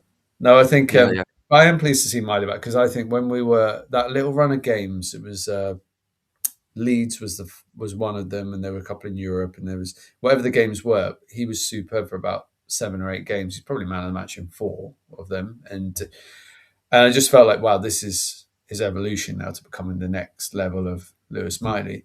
So I was going to say, I wouldn't have started him today just because he's been out for so long, but I would have then started him in all of the next 6 games if he was fit. So I'm pleased to see him. He's a player. Honestly, I think he's the answer going forward. Aye. Aye. I mean, I've been saying, like, if it was me, I'd be playing with more of a number 6, Mm. and I think he could actually do that role really well. Unless we do sign somebody to do that. But I think Miley, he's got that reading of the game. He's got that calmness on the ball, like as I've said. He's got that passing range, so he could still play those forward passes and set off attacks. And yeah, playing it right back like he has done at times this season would have given him a defensive outlook that really would suit playing as a number 6. Obviously, Caicedo for Chelsea, similar situation where he goes to right back sometimes. So he can really read the play defensively, and I think Miley could do that for us. But I think Eddie Howe doesn't seem like he wants to have a team set up that way where you have more defined roles, whether it's a number 6, whether it's number 10. He wants his fluid system. It looks like it's the same fluid system today. Granted, one might sit a little bit more than the other, but they do ultimately rotate quite a bit. And yeah, Yeah, go game on, Peter. management, isn't it? So like if we're Yeah, playing today against Palace and the game it becomes stretched, or if we score and then Palace are going to have the ball to try and get back at us, game management should kick in where you don't leave the gaps like we have left so often this season, and the midfielders should have the nous to look around the pitch and say, okay, you just come back a bit, you go here, you go there. Like it's like so many times we haven't done that where we've conceded, and you look at the setup and you think someone needs to be barking out the orders here to tell players to get back and get back into position and trust. I think trust the players to perform in the formation that you pick, yeah, rather than just flooding the opposition off and bombing everyone forward. It's just keep your shape a bit more. I would like to see them do that today and just be like we're done against Chelsea. I mean, don't get me wrong, we're not playing Chelsea today, we're playing Palace. I think there's more license to kind of attack today's game. But still, game management, still you got to be compact at times. Palace aren't bad going forwards. I mean, They will try and hurt you. the only yeah. thing we have kind of, well, one of the things in our favour, I suppose, is their home form's been shocking. Their away form's been pretty good, but their home at home they've only won, is it 3 or 4 games in 15 or maybe 16? But anyway, it's a really terrible record. They do Mhm. draw a lot of games, but I think they're one of those teams for some reason. Everton have been the same, where they don't really perform at home, and hopefully today will be another one of those. Mm. Maybe the other thing in our favour is these they could win the Conference League. So if they win that, then that'll be where their eggs are in that basket, rather than Exactly. the Premier League's 39 points. They're not really gonna. I don't think they're really going to get top 6, are they? From here, they have to win every game and have other teams losing matches. So yeah, I think we've got to go in. We have to go in and win the game. Like we've said, a draw is not really going to do anything for us. So I'd rather we go for it. And okay, it doesn't work out, we lose 3-2 or something, but we went for it because yeah, that would be my philosophy. It'd be annoying to lose, but of course, at least if the intention is right, then I think Mm. a lot of fans, we can come away from it and go, well, we can see what we're trying to do there. I don't want to Mm. step Yeah. back and just play second fiddle. Well, yeah. I mean, I was saying at the start of the show, how Eddie Howe was speaking to journalists and, was talking about how they've looked at everything. They've had this 2-week break, a Mm. chance to really review what's went well, what hasn't went well, what they need to change. Um, and, again, I would say he's then reverted to something that hasn't worked in Asula up front on his own. I mean, I was going to say something different. It isn't really. It hasn't worked in the past. He's went for a pacey striker against a low block. Um, it's expected in a way, but it is disappointing, I think. And I'm saying all this, we might well go and thrash Palace, and hopefully we do. You know what I mean? And I hold my hands up. But what do you think of Eddie Howe DX on this in terms of he's had these 2 weeks? Are you disappointed that this is what he's came up with after these 2 weeks, or have you still got faith? Well, I believe that. Well, I think he's obviously in training seen something that's made him pick this team. I'm quite surprised by it, but I think I'm just surprised by Murphy and Asula. I think if it was one or the other, I can kind of understand that. But I do think he's gone to a back line that he sees as probably his strongest back line. He's a big fan of Dan Burn, we know that. But that's a good back four. Goalkeeper, he's stuck with Ramsdale, so he's shown, because I thought he might have brought Pope back today. I had a funny feeling about that, and he didn't. I love the fact, I think our midfield three looks really strong. Obviously, Bruno being in there would be massive. But it's just that front three, isn't it? It's a bit of a weird. Well, Gordon obviously, as you expect that, I mean, there must be some reason for it. Does he think Palace's backline is a bit slow, and he thinks Asula has the pace to do something, or does he think maybe that on the right wing, Murphy getting direct crosses into the box, but a lot of tapping in the background? I am pleased I'm pleased he's playing Murphy, because I know it's people will say, well, you wanted Murphy, Murphy, didn't you? He was one of your boys. Yeah. You wanted him today. Out of the two, don't get us wrong, Elanga, Murphy, we're talking about two players here who neither have been in form this season. They've both been out of form. But out of the two, for me, Murphy, I think Elanga needs to be taken out. Well, again, you're playing against a team who's sitting deep. So again, you got to, for me, you got to pick your poison. And Elanga to me isn't going to do much against a team who has five at the back, sitting deep. So do you think that's why then he's just picked the guy who's more conventional winger, more consistent, reliable, but not as impactful maybe in terms of a quick, unexpected, predictable impact?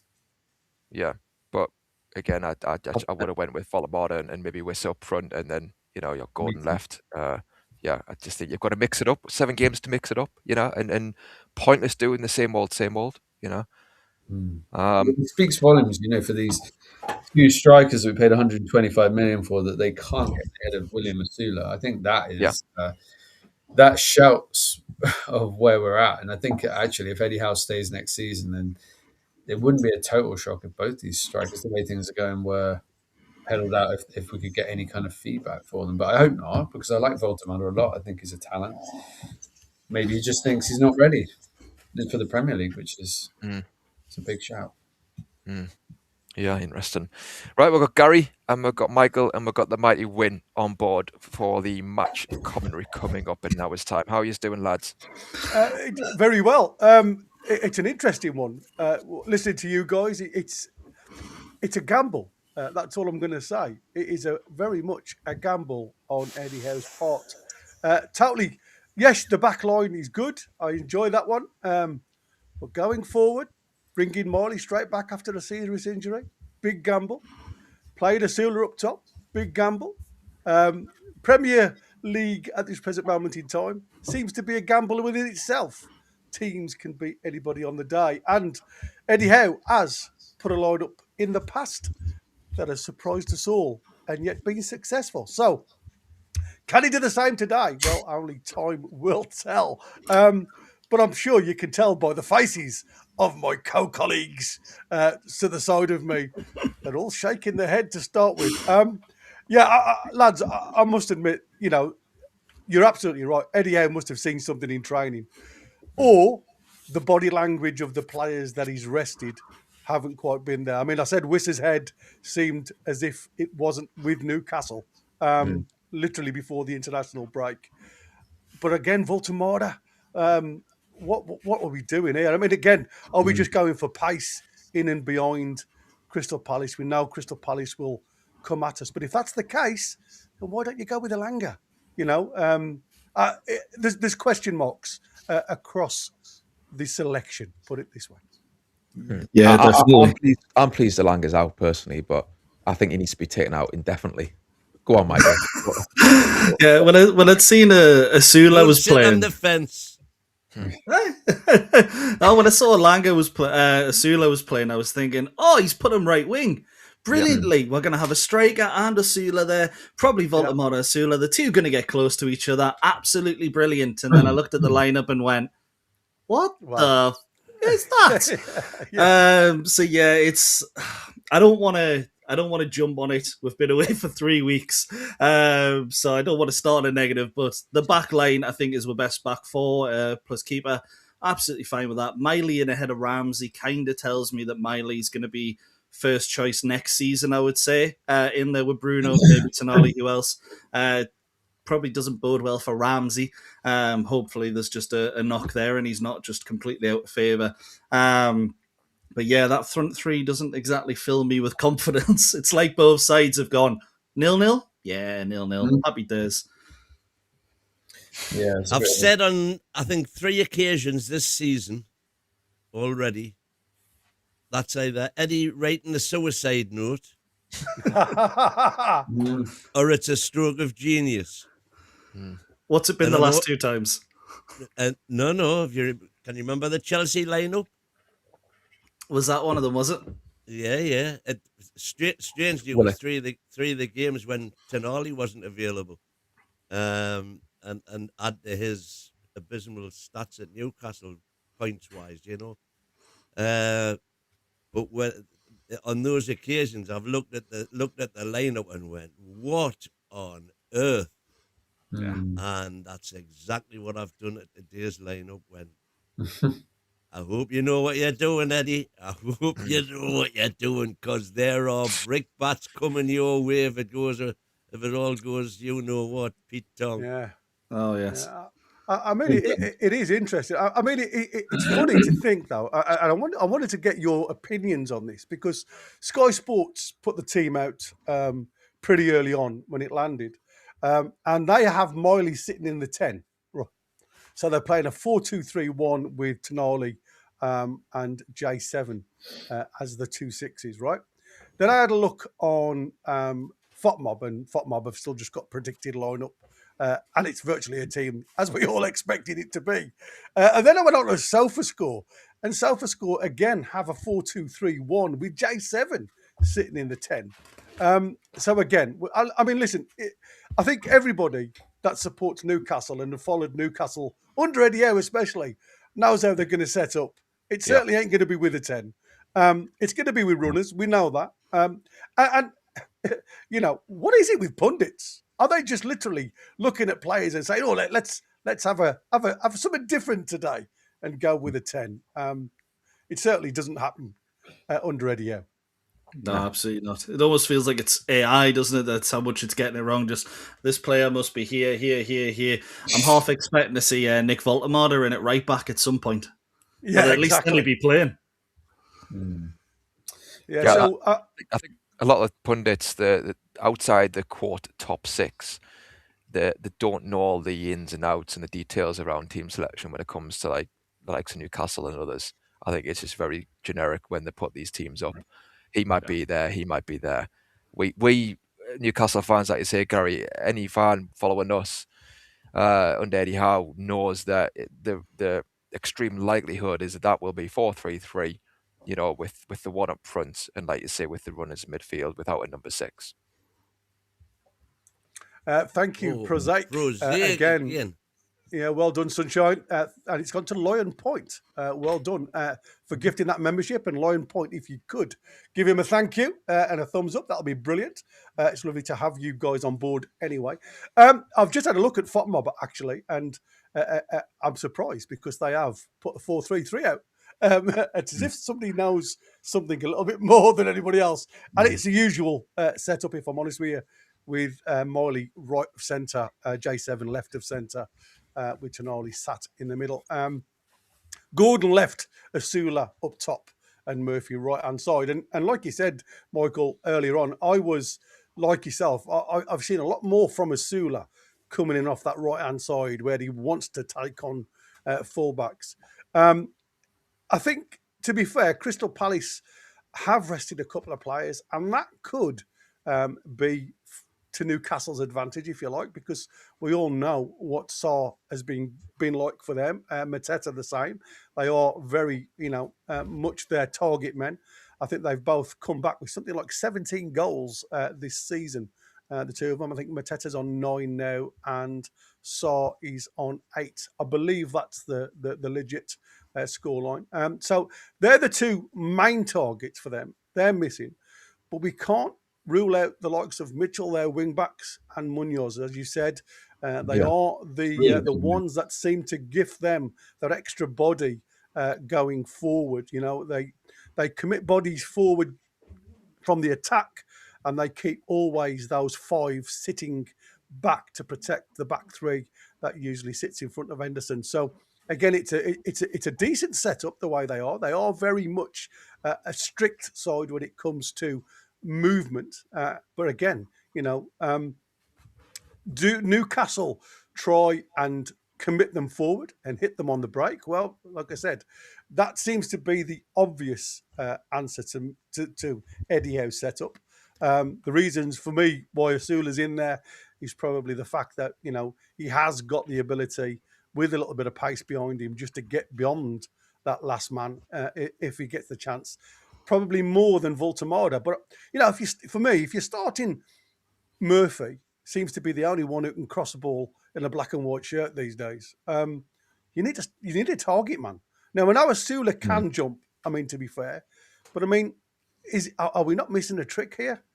And maybe bring the lads that have got a bit of pace about them a bit later on in the game, if that's what they needed to be. For me, I'd like to see somebody who can hold up the ball up top and encourage players to go and join him. I think today it could be a long ball game, and I'm not sure, if I'm honest with you, that we've got the players that can offer that ball on a continuous basis. Yes, you'll get 1 out of 5, 2 out of 5 potentially. If those two become the ones that get a goal, then fair play. You hold your hand up and say it's worked. But again, for me, it's been too inconsistent trying to play those deft balls in and behind the back lines of the opposition this season. So, again, it's a massive gamble for me from Eddie. But again, like Wynne said, we have been surprised before. And is this, like I say, just a case of the boys' body language, heads aren't quite in where they need to be? And with this setup now, he's picked the 11 that seem a little bit hungrier than the others. Yeah. Certainly, Wiss's body language has not been great since he's came back from injury. What are the chances of Strand Larsen scoring today, do you reckon? Well, do you reckon he's got something to prove? Yeah, maybe. It would just be typical, though, of how the seasons went after that saga of Newcastle trying to sign him, and then he'll put one past us today. So, I mean, I just think it's a good matchup for Botman, that Strand Larsen. Yeah. I think that's what he would want. He doesn't want the pacey little guy who can go around him and knock it past him. He wants the big guy that you have to have a bit of a tussle with. So yeah, even against Brobby, I thought he actually did okay, Botman. He got pulled around a little bit, but he wasn't too bad. It was when he went off that things went a bit awry, I thought. But so I don't mind that matchup.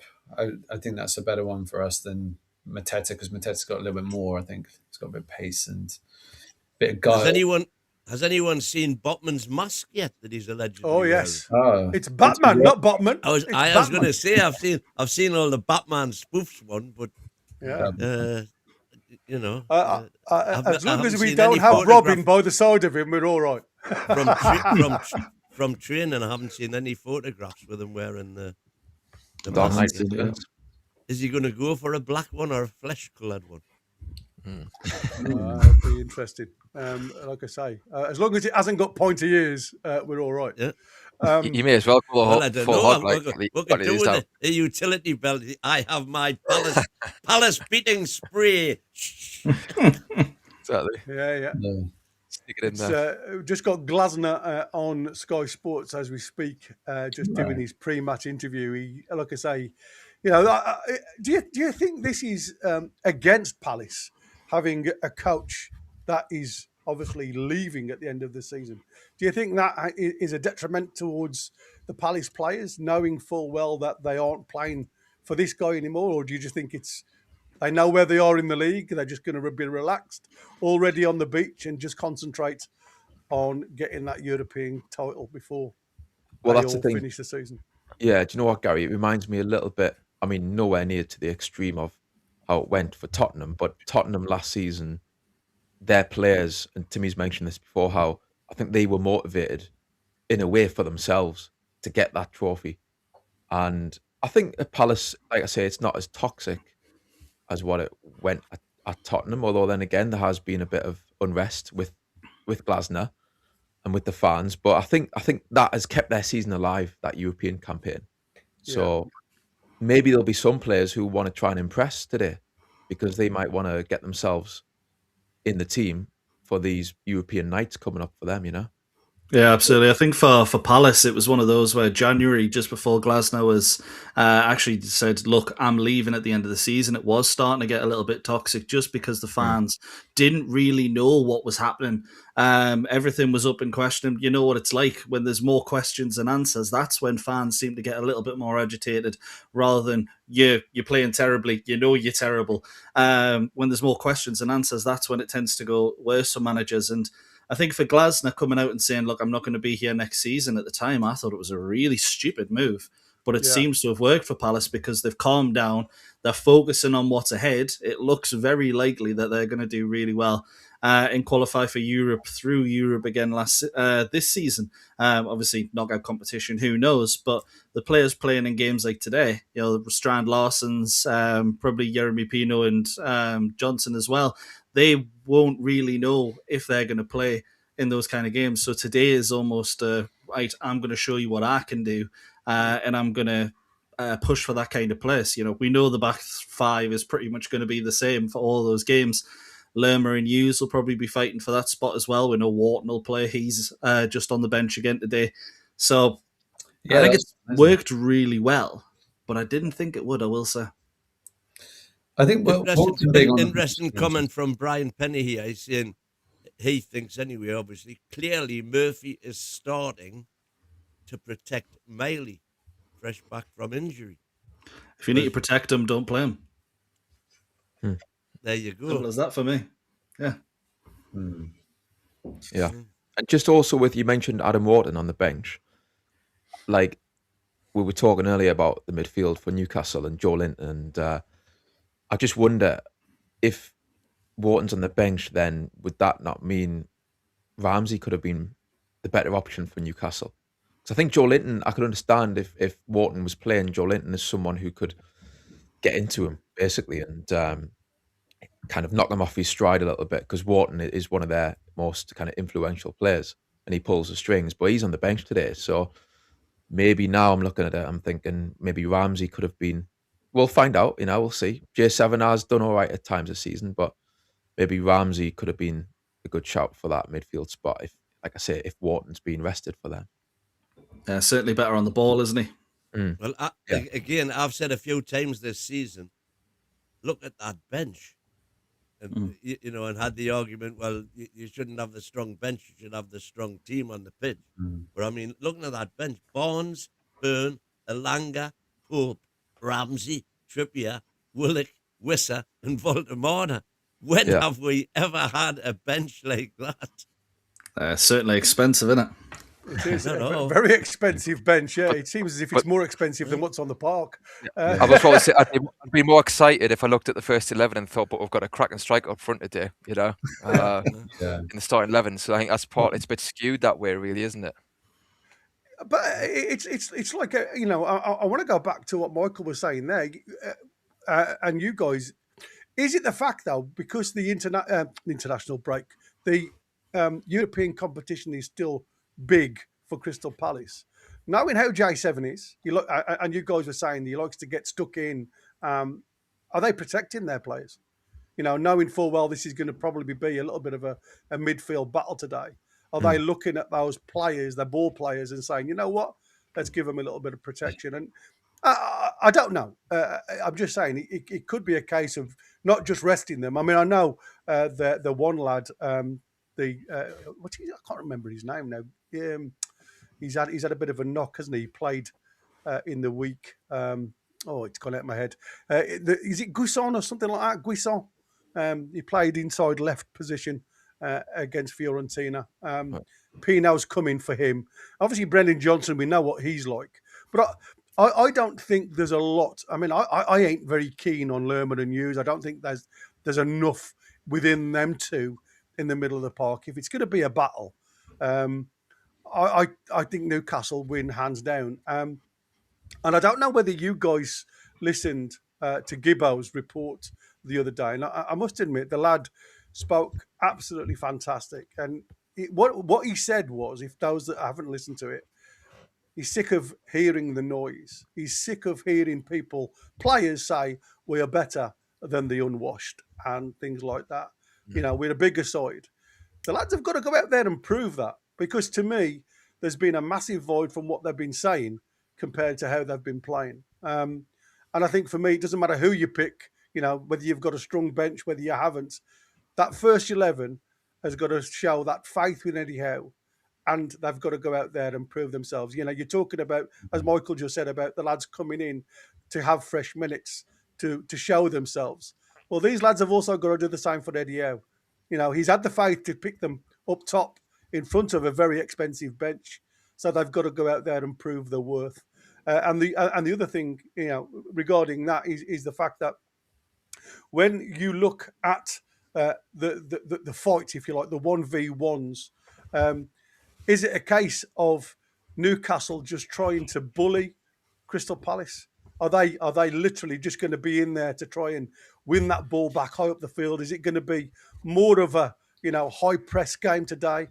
Because that's what Eddie needs to bring back to this in these last 7 games. He needs that intensity back. He needs to get everybody on side with him and the way we play. And maybe that's the reasons he's given a lot of the international boys a bit more of a break, because he wants to give 70, 80 minutes of full intensity rather than the lads that have already played a lot of games, a lot of minutes with this international break, just to get back in, I suppose, match fitness, if you like, and give them a longer rest. What's your thoughts on that? Do you not think that, like, sorry, Dick, just quickly, do you not think that if Palace, if we approach it that way and we want to get back to being a high press energy team, like we were, to our strengths, pressing teams off the park, do you not think maybe Palace would be happy with that, in that they're playing with a back 5, they're very happy to counter attack, they're very happy, if they need to sit deep. So if we're pressing, they can go long, they're happy to go long, win the second ball and go from there and beat our press that way. And I just think, for me, again, we might well do the business today, and hopefully we do play in this way. But I just think, for me, I'd be looking to control the game. I'd be looking to keep the ball and outpass them and have more quality than them, as opposed to winning making it a physical battle. And like I say, with the press, I just think, if they're going to be sitting deep with 5 defenders, they've got the option to go along. They can just bypass our press. They're not bothered about that. A lot of teams who play are bothered. They will strictly keep on playing tiki-taka in their 6-yard box, and we can catch them out, and we can create chances. So if we were playing a team who want to do that constantly, then absolutely, I think, go full press with pace. But Palace can just bypass that. So to me, yeah, I would be looking with more control, and I'd be looking to have Volta up there, either as a number 9, or I think for me, definitely as a number 10 with somebody else. Yeah, I agree with that. I just think there's no excuse to say, well, we're giving more of a rest for the internationals, because we've had that week of cup games where we weren't involved, and we've had plenty of time now. And Volta didn't start either of the games, and I don't know how many minutes Vissa played, but a lot of these guys didn't. I know Toon Army played a lot, but he's starting today, so it's kind of counterintuitive. Counterintuitive, yeah, exactly. Yeah, so I don't know, but look, we'll see. But do you think if Bruno was fit then, if he hadn't have had these mumps, which has obviously taken him out of the equation for another 2 weeks, do you not think that could have been a thought process? I mean, he's brought Miley back in. I mean, I don't know why he hasn't started Ramsey. I mean, like I said, you had the option, if you wanted to rest Tonali, to throw Ramsey in that middle, and he's not done too bad in the past, to be fair, in that deeper role. So the option was still there for Eddie Howe if that was his mentality. And that's what I'm saying. It's that I'm not sure why you've done it type of question. That's why I'm throwing it out there. As you're looking at some of the lads, you talk about Harvey Barnes, didn't play many minutes internationally. So there should not be any question mark regarding fitness. Sorry, go on. I was just going to say, has he been that good though? His form's been a bit. I know he scored against Barcelona, but his form's generally been a bit patchy, I think, over the last couple of months. So there might be that. I would say of the two, I know this won't go down well with everyone, but I think Gordon has been the more informed player, playing a slightly different role than Barnes over the last couple of months. So I just feel like I can see why you would think, okay, maybe it's time to just give him a little bit of time on the bench, change it around a bit. But yeah, I don't know. I think if Bruno had been fit, to be honest with you, I think he would have come straight back in just because he's that important to this team. So I think if he hadn't got the mumps, his name would be on that team sheet today, and probably Miley would be on the bench actually. Yeah, absolutely. I think one of the reasons we're a little bit different today as well is probably because at Selhurst Park, we don't tend to perform very well. Last season, I believe, was the only. Oh no, we've drawn with them twice or three times. We haven't beat them in four, basically, under Eddie Howe at Selhurst. They beat us. Well, we drew 1-1 in 2021, drew 0-0 2023. Lost 2-0 2024 and drew 1-1 as well. So, and that 1-1, the last one we got, we didn't have a shot on target. It was an own goal by Mark A. Yeah. So the press and style of play that Newcastle want to play doesn't tend to work at Selhurst Park. Now, that's good because we haven't seen much of it this season. So this is probably one of those where it will work a little better. At St. James's Park, we tend to smash them recently. But on their own turf, Palace have been a really tricky customer for Newcastle. So I'm happy to see something a little bit different, but if we just fall into the same traps that we normally do, and you can tell I'm trying to find positives because I'm not really that happy with the lineup. But if we do something a little bit different, then fair enough. It looks like we've worked on something at least during the week. Interesting. I've just had a couple of lines coming from Connor, and there's one line I'm gonna read out, and it really goes back to where we've just been talking. Eddie Howe, pre-match conversation goes like this: "It is a young, dynamic team, so hopefully we can show good energy, bring good purpose to the game, and stamp our authority on the match." So it sounds very much to me as though it is the high press. It is going to be lots of legs and runners going for this one in the first half anyway. The biggest worry for me, it doesn't matter how we start, it's how we finish. And that seems to have been Newcastle's little bit of Achilles heel this season. We have two different sides of 45 minutes, and it's shown over and over and over again. You're competing in the first half, and then the Jekyll and Hyde seems to come in when they're having their half-time orange, and it's like, oh, I don't want to play the second half. I just want to literally sit back and relax and get hammered. The mentality has to change, and these boys have got to remember it's a 90-minute game. It's not a 45-minute game. Yeah, if we're winning and it's second half comes along and you get into the hour mark and we're still ahead, let's not make things difficult for ourselves like we have done and shoot ourselves in the foot. Let's be tough to beat. Let's switch on at that point and bring back the dark arts. Well, just get organised for starters. Become organised and say to Palace, if you're going to score, you're going to have to work for it. We're away from home, so they are going to have spells. And I think Palace are pretty good at home. They get at you. So I think second half, yes, get at them first half, but I think second half, if you need to play counter attack, then do it at times. We've got players on the break who can, I think, do damage, like Gordon and Asula. The pace they've got could hurt teams on the break. So I think when you get into that second half period, I'd like to see Newcastle just be show a bit more nous, get a bit more organised and be a bit tougher to beat. But let's see. We've got players who on the pitch there who can win this game today, despite the lineup. So I still think, let's see what happens, That's what I say. Talk's cheap, mate. They've got to go out there and prove they're a better side than that they've been performing. And that's what I said. I loved the way Gibbo spoke the truth. And it does speak volumes for the Newcastle this season. Do we think they, like I said, is it the fact that now we are such a big side, according to them, we've only got to turn up to win games? Well, it's proven. Look at Bournemouth yesterday, beating Arsenal. None of these sides are gimmies anymore. You have to work. You have to literally not only just turn up, but you've got to go and play football. And unfortunately, our football hasn't been, like I say, worthy of results this season. And like I said, it's just been such a strange season, and you can't really put a reason, a rationale behind it. Well, where do you stand on that Arsenal result yesterday? Is that just Arsenal being Arsenal-y and bottling it? Or is it, as I've been maintaining all season, that the Premiership is stronger now throughout than it's ever been?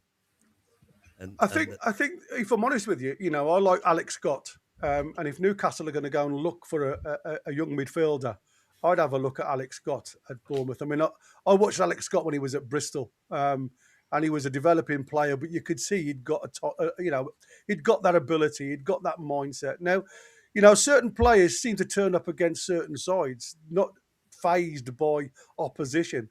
Alex Scott did that yesterday.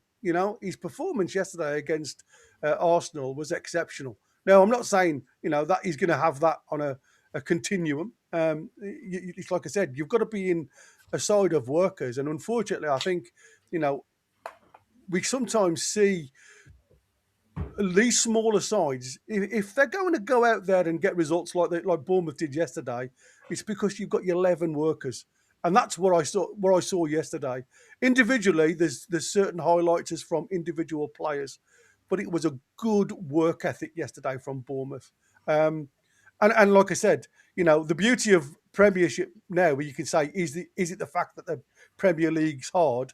I just don't think there's much respect for certain opposition these days. I just think everybody realises, especially this year, that anybody can be beaten on the day. But you've just got to turn up with the right mentality. Yeah, particularly Bournemouth. They're one of those teams that, they can, when it comes to playing a bigger side, they really take it to you. But when they're playing the likes of Brentford, Sunderland, they don't look the same team because they're not given that amount of space. Against Arsenal, they had a lot of space. Arsenal still covered a lot of ground. You could see they were working hard. But when the likes of Krupi and Ryan were getting into space, Alex Scott as well, brilliant at running from midfield. It's something we need to see more of from our lads, getting them into that final third. But they're brilliant at that kind of stuff, and they get good results against top teams because of that. But again, much like Newcastle, when we were sort of trying to push up the table, 4th, 5th, etc., we were playing the likes of Leeds, Crystal Palace, Bournemouth, having the majority of the ball, but we just couldn't break them down, and we were drawing games at home against those teams because of that. Bournemouth are a very similar team. And I think that's a large part of it as well. But when you get someone like Arsenal, everyone's up for it, aren't they? Let's be honest, no matter who you are in the Premier League, you go to the Emirates and go, imagine if we came away with 3 points here. And that's a game I'm looking forward to out these next 7, playing Arsenal. See what they're like. Yeah, the rest are fine. But I've just done some quick sums. We have got a combined value on the bench of £330 million. Is that value or what we paid for them? What we paid. So value is probably 100 million. I was going to say, you've probably knock around about 50% off that, yeah. There's a quote come out, boys. That's still £170 million, even if you halved it. Exactly, yeah. That's probably more than Palace has said. Yeah, absolutely it is. There's a quote come out from Eddie Howe, and I want your opinions on this quote. The fans need the players to be at their very best, says Eddie Howe to the BBC Newcastle. Do the fans need them to be at the very best, or is it Eddie Howe needs them to be at the very best? Why is he putting it on the fans the players need to be at the very best? Surely he should be saying, I want to see them performing. I think, is he not saying kind of like, I want to see, I think the players need to do it for the fans? Is he coming from that angle? After the Derby loss as well, you might be thinking about the Maxim game. Back to the fans. Yeah, it's still stinging in the ears, isn't it? The loss, the way we lost as well. To be fair, in the 2 games, never mind just the home game. But it's a strange quote in my eyes because, like I say, I'd want him to be saying, I want to see a performance rather than the fans want to see a performance. Well, Brian Penny is saying in the chat, will Howe be ruthless if it's not working and get subs on before 45 minutes? Because that's something we've said in the past, isn't it? When it's been apparent, just off the top of my head, I can remember Murphy having stinkers and Willock having stinkers in the first half, and just get them off, man. Get them off now. It's not Alanga in the first half. Just change it. Do it now. Never But happens. he's got his habits, hasn't he? You know what I mean? And there's good and bad. But like with Voltemada today, we've had 2 weeks off to work on something new.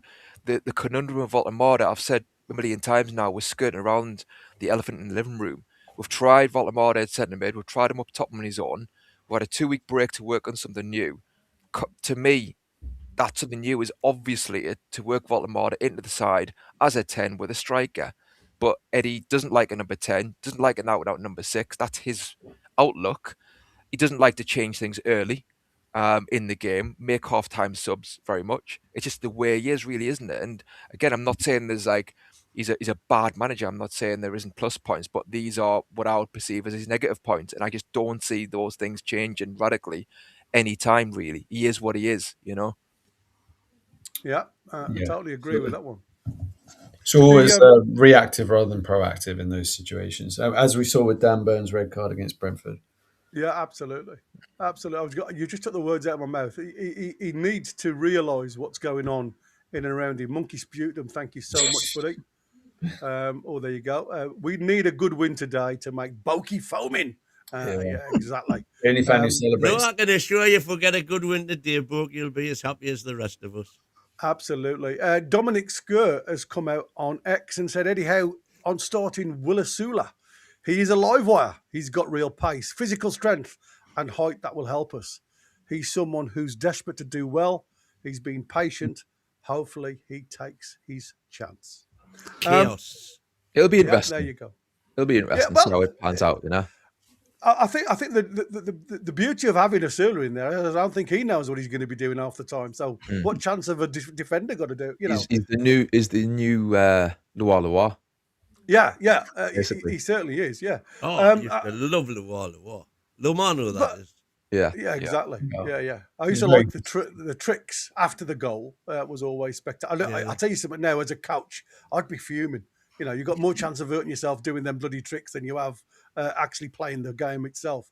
But listen, we all say, you know, is a Sula better as a 10 or coming in the back line from the right-hand side? For me, I've seen so much more of him having the ball with space to control it and run at defenders rather than being marked out the game a lot of the time. Has he got the mentality to run the line? You know, that's the thing. When you're a yo-yo striker, as Asula has been shown to be, it's too easy for defenders at times. And with them playing 3 at the back, potentially 5 at the back, depending on how they do it, sometimes you'll get the 2 wide centre halves go out and the 2 lads sitting in the 6s will drop in the space. It'll allow then Munoz and Mitchell to go forward.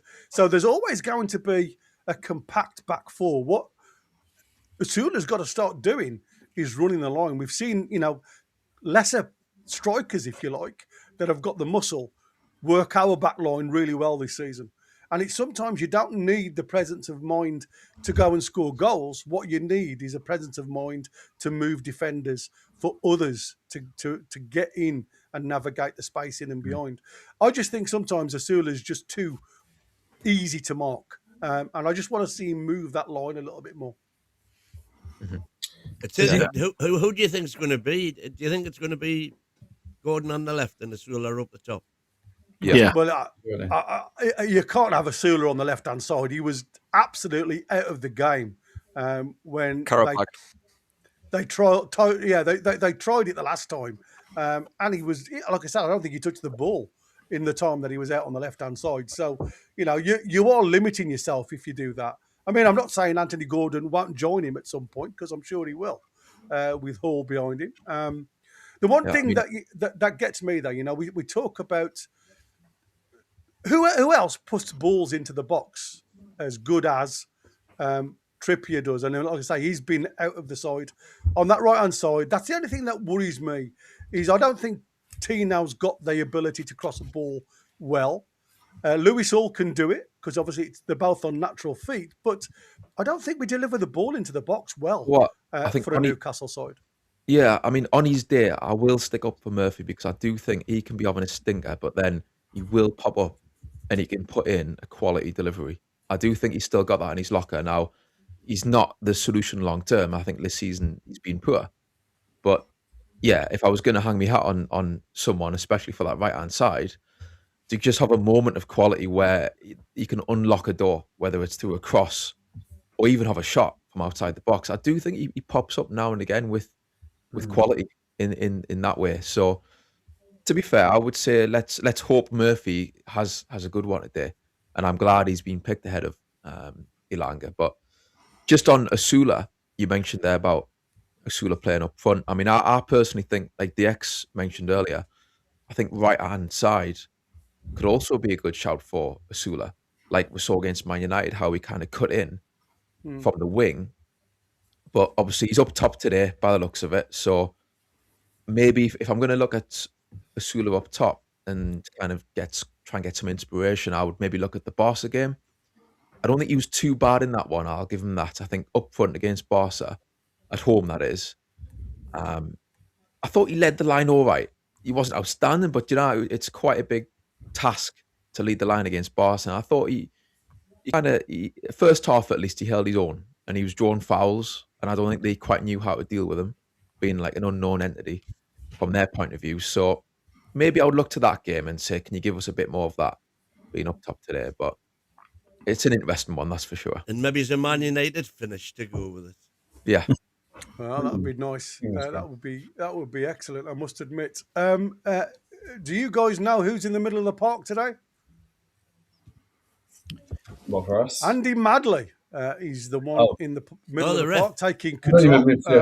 Anyone else nearly said Miley, Joe Linton tonight? Yeah, exactly. The one who's leading it, and Craig Pawson, he's VAR man.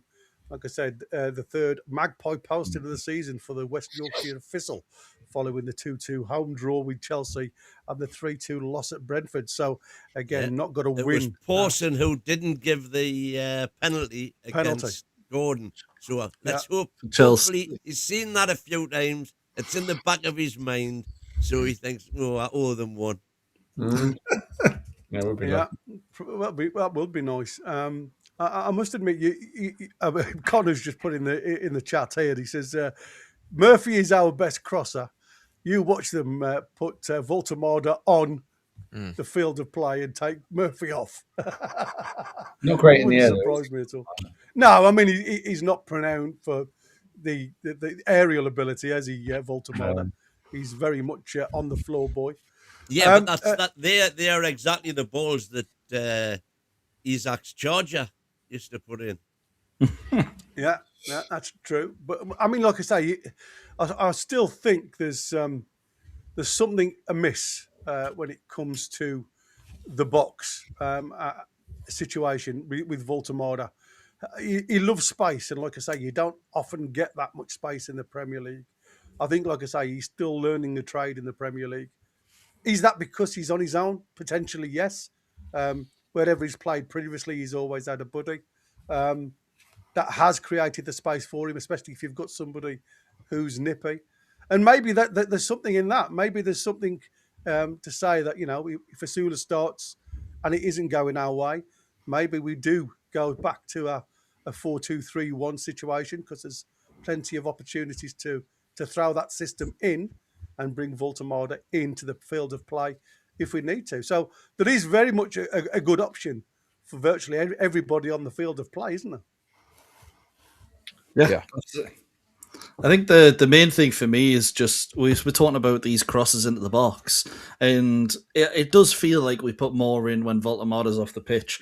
I think statistically it doesn't actually work out that way, but you notice it a lot more, because why are you floating the ball forward to 5'8" players and stuff like that, which we've seemed to do for years for some reason. I remember Dwight Gale being up front and we're trying to loft the ball up to him instead of like Rondon, etc. Not even sure those two are actually played at the same time, but the point still stands. Those kind of players, and I think accuracy this season for crosses. I know we're top for crosses put in by about 50, and I think third's 100 behind. But I'm pretty sure in regards to accurate crosses, we're only just first. So that just tells you, how many of them are inaccurate. And I think Jacob Murphy, although he is good with the one cross or something that goes in, there's 20 that go wrong, and those so many turnovers for Newcastle in those kind of situations. you're just asking to be punished. Yeah, you're right. Gentlemen, it's 15 minutes to. Are you going to disappear or are you going to stay with us towards kickoff? It's up to you. I think.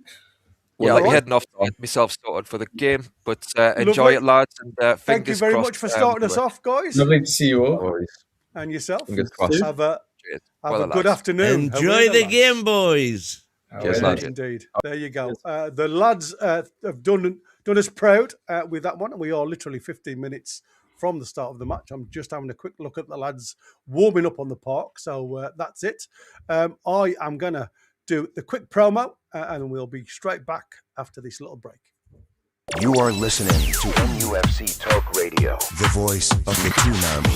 Live daily on the website, on YouTube, on the AB, and on every online radio directory. NUFC Talk, the voice of the Toon Army.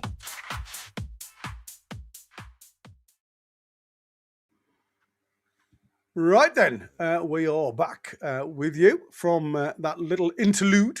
Let's have a quick look then at where we are.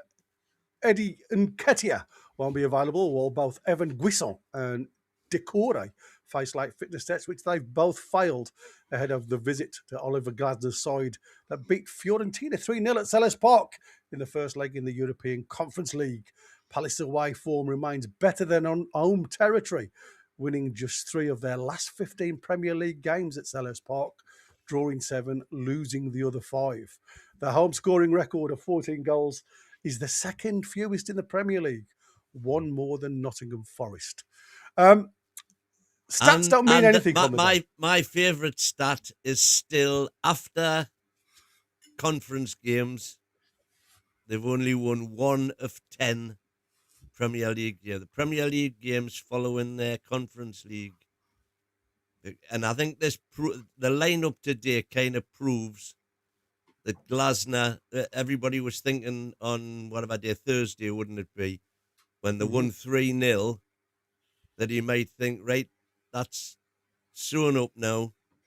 We can put a strong lineup out against Newcastle without it affecting our return match. But he hasn't. He's kept a lot of his powder dry still for next week's return leg. So that's got to stand us in good. There are no excuses today. No. And even then, that win was a 1-0 home win against 10-man Wolves. And I think Wolves were the better side, I think, of what I remember, for the first 60 minutes or so before that red card. So, as you say, no excuses today. If you don't get something, at least. If you lose, it's absolutely abysmal. If it's a draw, it's pretty much par for the course of what we've done for the last 4 years in this fixture. Still not good enough, though. No, absolutely right. Let's have a quick look then through the lines ups as we've got them in front of us. There is Henderson in goal, who's the Crystal Palace captain today. Richards, Lacroix and Canvot is the back three. Going into the midfield, Munger's on the right-hand side, Lerma, Hughes and Mitchell coming in as their wing-backs with the 2 6s sitting in. Up top, bit of a change for the front three. Crystal Palace resting them from the Fiorentina game. You've got Johnson, Pino and Strand Larson up top. Again, point to prove, I suppose, to the one that got away with Newcastle. Let's have a look at the Newcastle side then, with Ramsdale in goal. A solid back four, if I'm honest with you, with Hall, Botman, Chow and Livramento. Into the midfield, Joe Linton, Tonali, Miley. Exactly the lineup I expected, to be fair, from FOTMob. Going forward, they've got Gordon on the left-hand side, Astula and Murphy as our captain. Are you guys happy with Murphy being the captain of the day? There's been a lot of question marks about, has he got the right authority and mentality when it comes to captaincy? Well, he's been part of the leadership group for a few months now, 3 or 4 seasons now, 5 seasons maybe. No. He's only just been. It was recently. He was added into it. Yeah, wasn't it? Wasn't it Christmas? He got pulled up. Yeah, when Lascelles left, he got. Yeah. Oh, right. Sorry, I thought. Yeah, he filled the void when for Lascelles. Yeah, I knew it was only a recent one, but I mean, I'm not saying that. You know, it's about character, isn't it? You know, he's a smiley, happy-go-lucky type of lad, and for me, captains are twofold. You either get the one that's show by example and push, or you've got a voice, and you're getting the best out of players by screaming and shouting. Now, for me, Murphy doesn't give me either. He hasn't got the example unless he has a shiner. And like I say, very inconsistent at times. And he doesn't seem to have the voice of authority on the field of play. Where do you guys sit with that? Yeah, I think for me, look, when I look at the lineup, there's not really a leader there. So I think it probably does have to be Jacob Murphy. The only other person I could maybe think would be Toon Army. But at the same time, if he doesn't want to be here anymore, which we don't know for certain, obviously, but if there's rumours about his attitude and stuff, Jacob Murphy has been called up that leadership team, as Wynne said. That's a reward, so you must see something behind the scenes. So I'm happy for it, just because I don't really see any other options. Because after that, it's maybe Joe Linton, and could you imagine Joe Linton as a captain? If you were looking for one player out the 11 who's got black and white blood coursing through their veins, Murphy would be the one. Obviously mainly, but he's far too young. Oh, he's been given the captaincy before, hasn't he? But he was more of a pat on the back for obviously his endeavours, right back and centre back. Like I said, he was surprised to even get the armband. Never mind. Yeah, that was when everybody else had gone off on it. Yeah, exactly. Was Murphy on the pitch then? I can't actually remember, but no. And to be fair, like I say, when Trippier handed him the armband, he was shocked. If I'm honest with you. So, yeah, I mean, there's still a hell of a lot. Birmingham 2-0 up versus Wrexham. I'm just looking up. An interesting one. A couple of interesting games today. Mackham versus Spurs. It's a big one for De Zerbi, if I'm honest with you. He was a name that was touted towards the next Newcastle boss if Eddie Howe was to step down. What would be the result for you guys? A happy result? A draw? I have to say a draw. I've got to see a Spurs win. that's no ifs, buts, or maybes. Spurs win. Yeah. Okay, fair enough. It still doesn't get them clear of relegation. Puts them back in the mix. You know, so now for the first time today, they are actually in the bottom three, aren't they? Yeah, they are. Yeah, absolutely. Like I say, they are fighting for their lives today. So you expect a De Zerbi bounce, wouldn't you? Like say, having a fortnight to actually get whoever's left at Spurs, not on international, to get them going today. Let's before we obviously get into the match. Then we all said, and I suppose we agree, maybe not win. The back four being the strongest four. Are you guys surprised that Byrne's been left out? Up against Strand Larsen, yeah. I thought if there was a game that suits Dan Burn, it's up against a striker that's not exactly mobile, good in the air, very similar profile to Dan Burn, basically. So I thought Byrne would come in. I am very happy because this, for me, is our strongest back four. Haven't conceded with this back four yet. I mean, they've only played together twice, and one was as a back five with Burn. So it might just last 10 minutes, and in 10 minutes' time, that won't be a stat. But for me, it's positive signs, and I am surprised not to see Burn, but I think it's a good thing. Yeah, well, everybody was saying when that was the back four against Chelsea, if you remember, and everybody was saying, why didn't that same back four play against Barcelona away and against the Mackhams at home? 100%. So it's there now, except Botman. Again, Botman, fresh back, albeit nothing to do with his mobility and all that, but it's now in his head, isn't it? If he's going into aerial challenges, worrying about his cheek or whatever it is, that can have a psychological effect, but hopefully the mask will give him that extra protection. Well, like I say, the first header will give him the massive confidence boost. I must admit, when you're going up. Seeing the mask, I haven't seen it yet.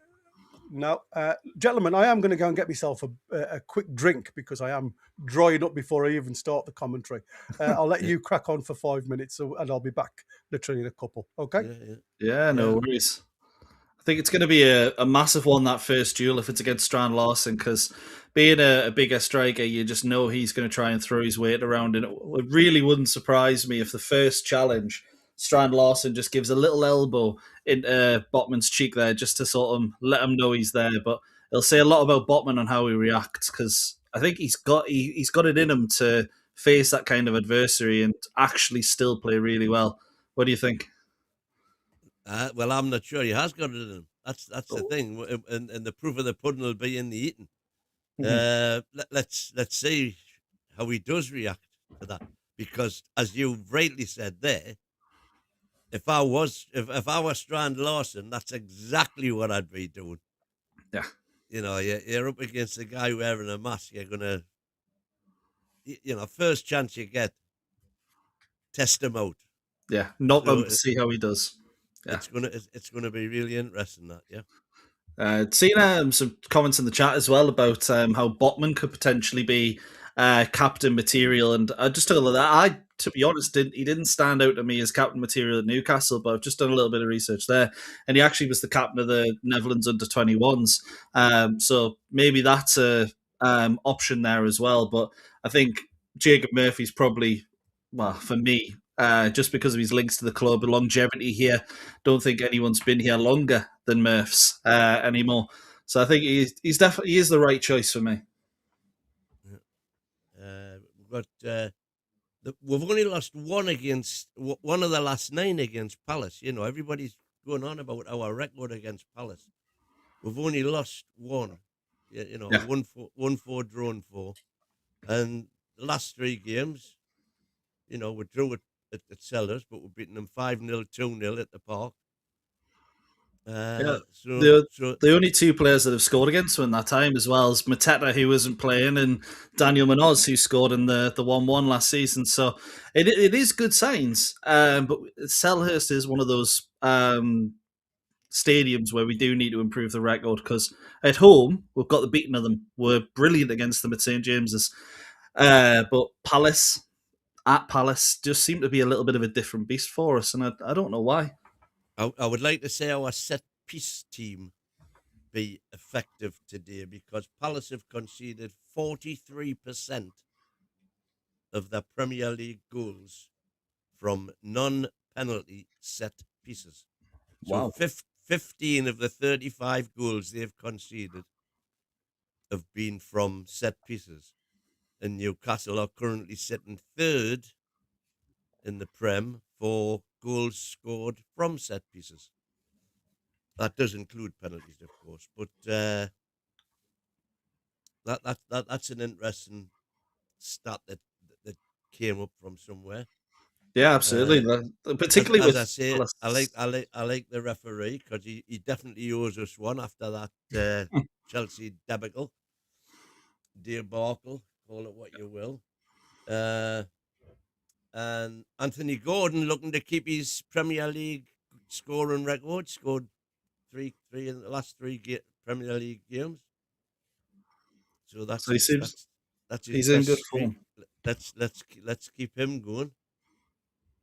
Yeah, absolutely. I think just on the note you made about Palace there and set pieces, that's really surprising when you consider Mateta and Strand Larson as the 2 strikers they have. Obviously, Nketiah not as tall, but then the back 3 they play with as well. You'd think that set pieces would be where they're particularly strong defensively. So you really are hoping maybe a Botman or a Chow can lose their man and we can cause some damage, but it might be another reason why Asula's playing as well. Keep that back 3 as busy as we possibly can, force them into some mistakes and earn those set pieces. Not really how I want to see we play, focusing on set pieces, but if it works, I'm certainly not going to complain. Well, that's what they're there for. That's what we brought the team in for. Mm-hmm. Arguably the best set piece team in Europe at the time that we employed. So Martin Mark and his boys. So let's hope they can do the business. We are literally just on the verge of kickoff, boys, and Newcastle in the green strip of. Again, we are literally looking at Asula at the moment, giving him. Just before we start there as well, Darren Mills in with a £5 super chat. Thank you very much, buddy. Thank you, Gary, Darren. Wynne, Thank you, and Darren. Michael, top lads. Thank you very much, buddy. Hopefully you enjoyed the commentary, and hopefully we get 3 points. Right, And I we're am off. just gonna. Yeah, I am gonna just refresh. No worries. Newcastle kicking it straight out to play to start off. We've seen it a number of times this season. I absolutely hate it. But within 10 seconds, Crystal Palace have a throw-in. And Benjamin Mavin in there with the super chat as well. Let's go get this W. Thank you very much, Benji, mate. Absolutely. Ball gets cleared down the line. It looks like all of the Newcastle back line just backing off a little bit. Miley gets up there and gets his head to it, but again, it only comes back to Newcastle. Hall eventually back to Ramsdale, who goes across to Tino Livramento, gets it under control, and down the line he goes to Murphy, but it's a poor touch from Murphy. He gives the ball straight back to Crystal Palace. Hughes now picking the ball up out to Mitchell on that left-hand side. Again, he's going to be the one. Pino now picking the ball up just outside the box, and again, just looking to fire the ball into the box. Here we go. Botman's got his Lone Ranger mask on, not his Batman mask. Yeah, it's his Lone Ranger. Zorro is the one. Gentlemen, continue for me. Yeah, Palace just playing it around the back now. In front, Henderson, just that back three of Sula putting a little bit of a press on, but it's launched long. And it's easily dealt with by Malik Chow. Obviously, you got the headers in the middle following that. Paul forward. It's Lewis Hall back to Botman. Botman plays it in the midfield to Gnarly. It's a bit of an awkward pass back to Ramsdale, but no press from Palace. And Ramsdale can just hit it long. Over to, cleared very easily by Chris Richards. Using the midfield. Pino, nice little one-touch play there from Palace, but cleared by Sven Botman. And it's all Palace here in these early stages. It is indeed. And we go back over to Canvo now, who's picking that ball up. Drops it, again, goes diagonal from Lerma to try and switch it to Munoz. It's a good ball, actually. And again, as Michael said, it seems to be all Palace at the moment, pushing Newcastle further and further back. And again, Anthony Gordon pushing them and forcing them back to the halfway line. But Crystal Palace under a bit of pressure there from Asula. But he does manage to keep hold of the ball down to Mitchell. And again, it's Tonali into Lerma to try and get it going. Strand Larson now with a misdirected pass to Pino. And it's out for a Newcastle throw-in just inside the Newcastle half. And it's gone back to Chow, who picks the ball up to Ramsdale and goes straight out to Botman. And it's a bit of a dodgy pass, if I'm honest with you. Botman manages to get something on it, and it's deflected behind for a goal kick. But it wasn't a great ball from Ramsdale, boys. Newcastle be just holding on a little bit here, the early pressure. But it's kind of what we expected. Given the lineup, don't think we're expecting fireworks straight away, but keep it. We think it'll be a low-scoring game. Let's be honest.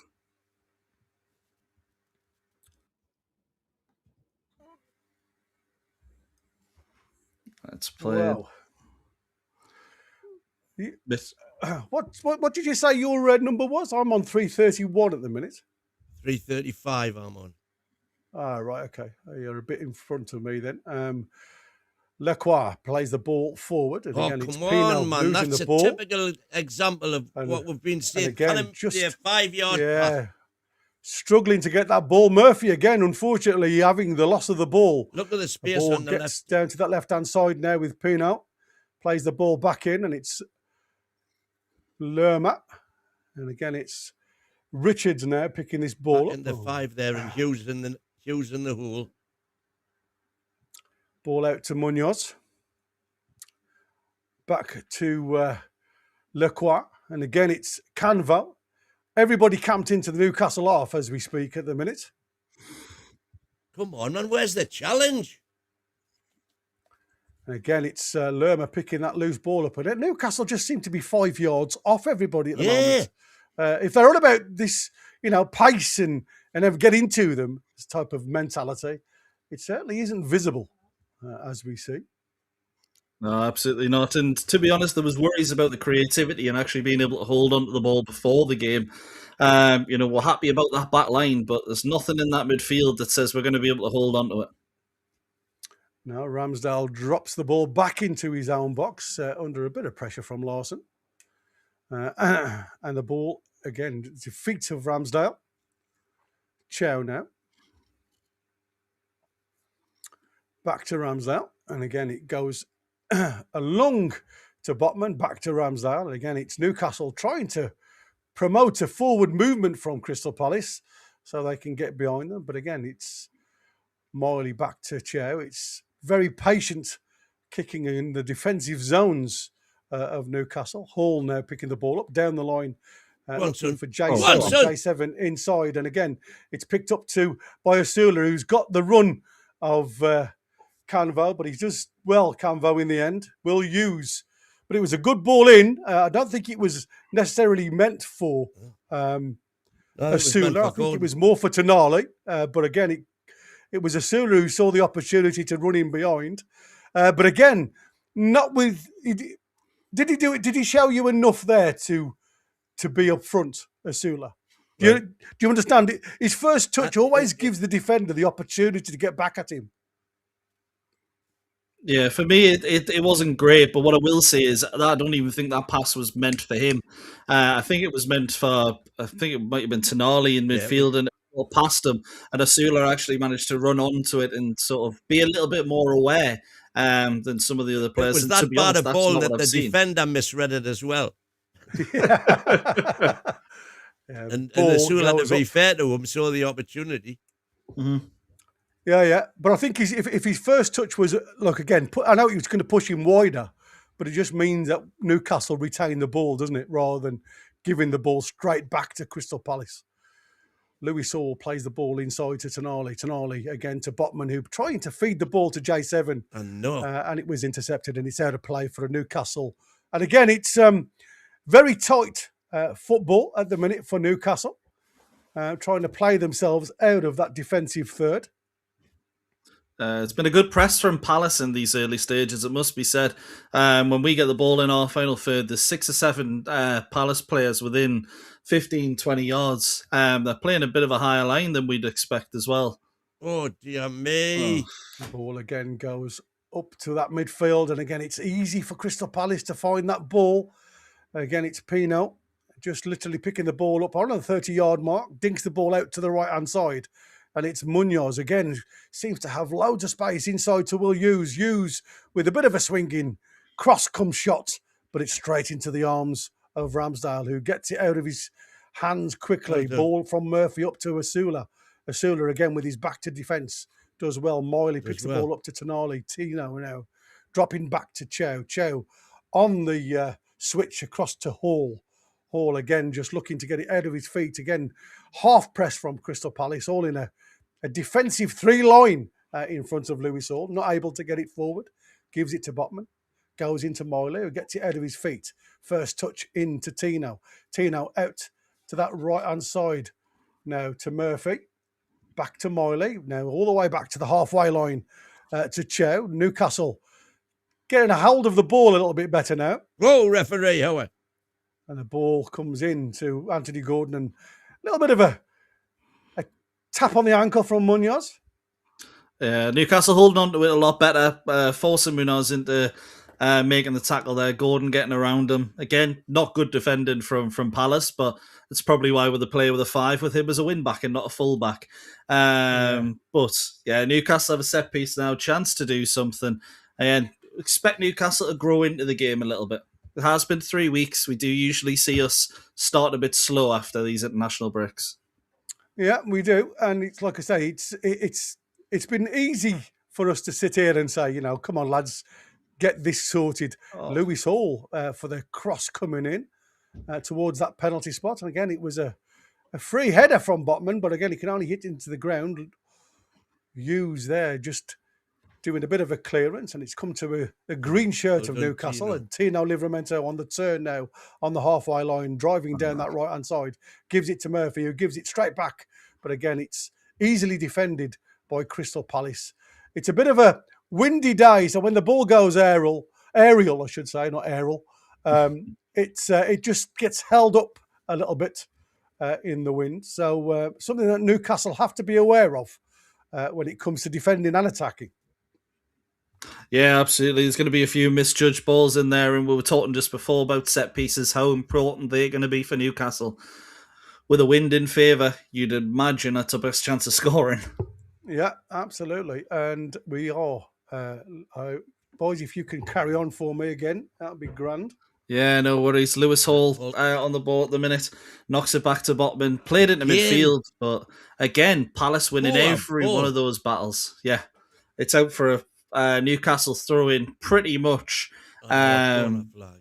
Exactly, yeah. Newcastle going to try and... Well, Lewis Hall's trying to walk it forward a little bit, but every single time Newcastle played into midfield, it seems to be going straight to a Palace head, and it's exactly what's just happened again. Lovely one-touch play by Palace down the left-hand side. Lewis Hall snuffs it out. He's got the ball a bit more now. Botman knocks it clear.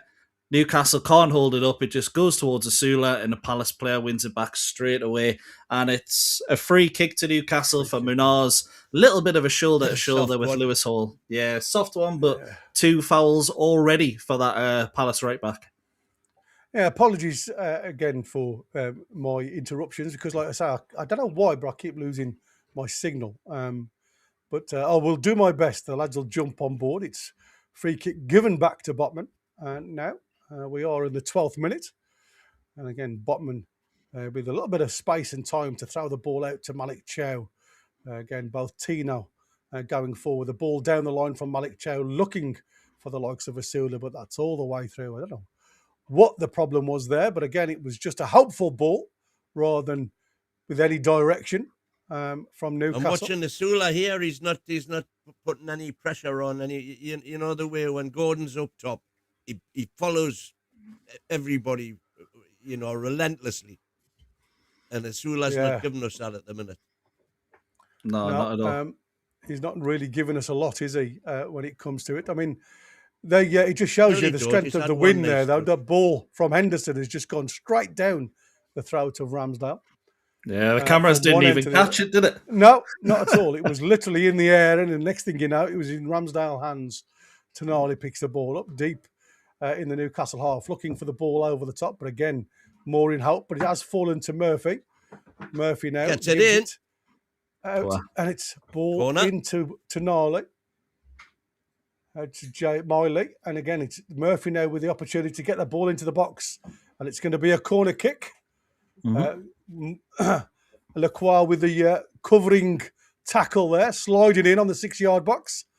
Could have gone anywhere, but again trying to find J7 at the near post there. Good run from J7, to be fair.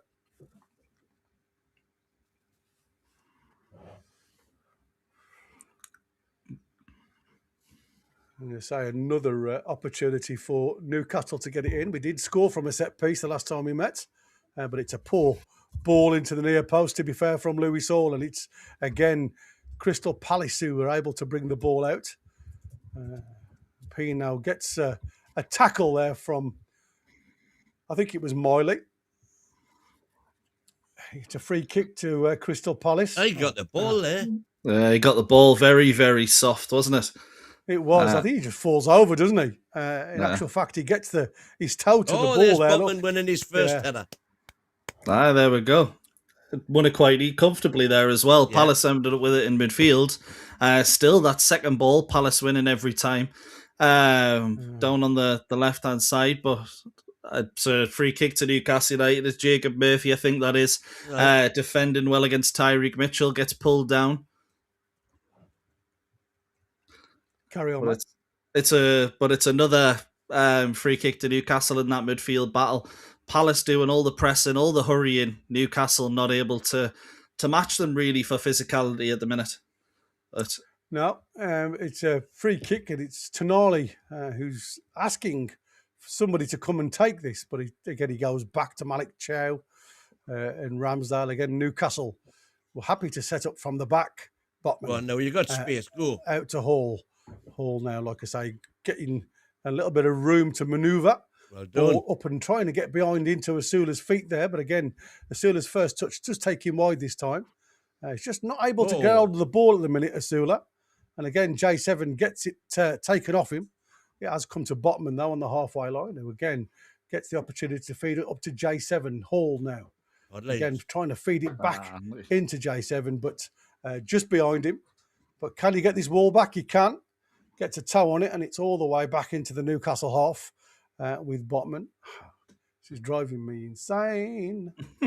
Tonali with it now in the back line. Into Botman. Newcastle just holding it around the back. It's like they're trying to manufacture the perfect moment at the back and try and create that kind of space. So a long ball over the top by Chow. Won nicely by Frattino, sorry. But Asula's offside.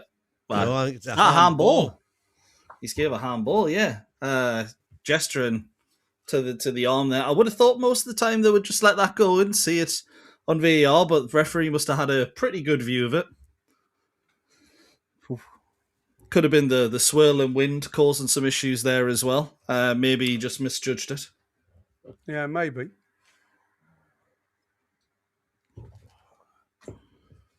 Into the left-hand side. But it's another throw-in for Palace, isn't it? Throw-in. I'm going to say, it's. I mean, like I say, it is the wind that seems to be the problem today. Pino with the ball. Back into Lerma. Will use now, giving the ball to Richards. Again, Crystal Palace trying to play from the back. The ball has been pushed forward now. Miley Tonali. Again, it's a ball trying to get into Gordon's feet early. And it was deflected straight back into Henderson's hands. Yeah, great press there by Malik Chow when the ball went into the halfway line. Went up to Asula, knocked it off, but Tonali's pass, one of three earlier than it, which really could have come a little bit quicker and maybe a little bit better. Newcastle nowhere near good enough in that final third on the ball at the moment. They've got the ball with Sven Botman in the back here. Knocks it alongside to Malik Chow, who just loses track of the ball a little bit there. It says everything. It does. And again, this little reverse ball from Anthony Gordon not doing brilliant. And again, Pino now out of his feet, gives it into Mitchell now, giving it down that left-hand side. Mitchell back inside to Lerma. Lerma, again, just trying to loft the ball in towards that back stack. And Munoz, it has been headed clear, but it's Hughes and Anthony Gordon now coming away from the ball, plays it inside to Miley. Miley out of his feet, trying to put a ball over the top. But again, it's too straight and it's easy for Henderson. Again, it's Asula just trying to peel off and doing well, actually coming into that inside left position to give himself more room to run onto. But it was just a poor ball from Miley, to be fair. Ball out to Munoz.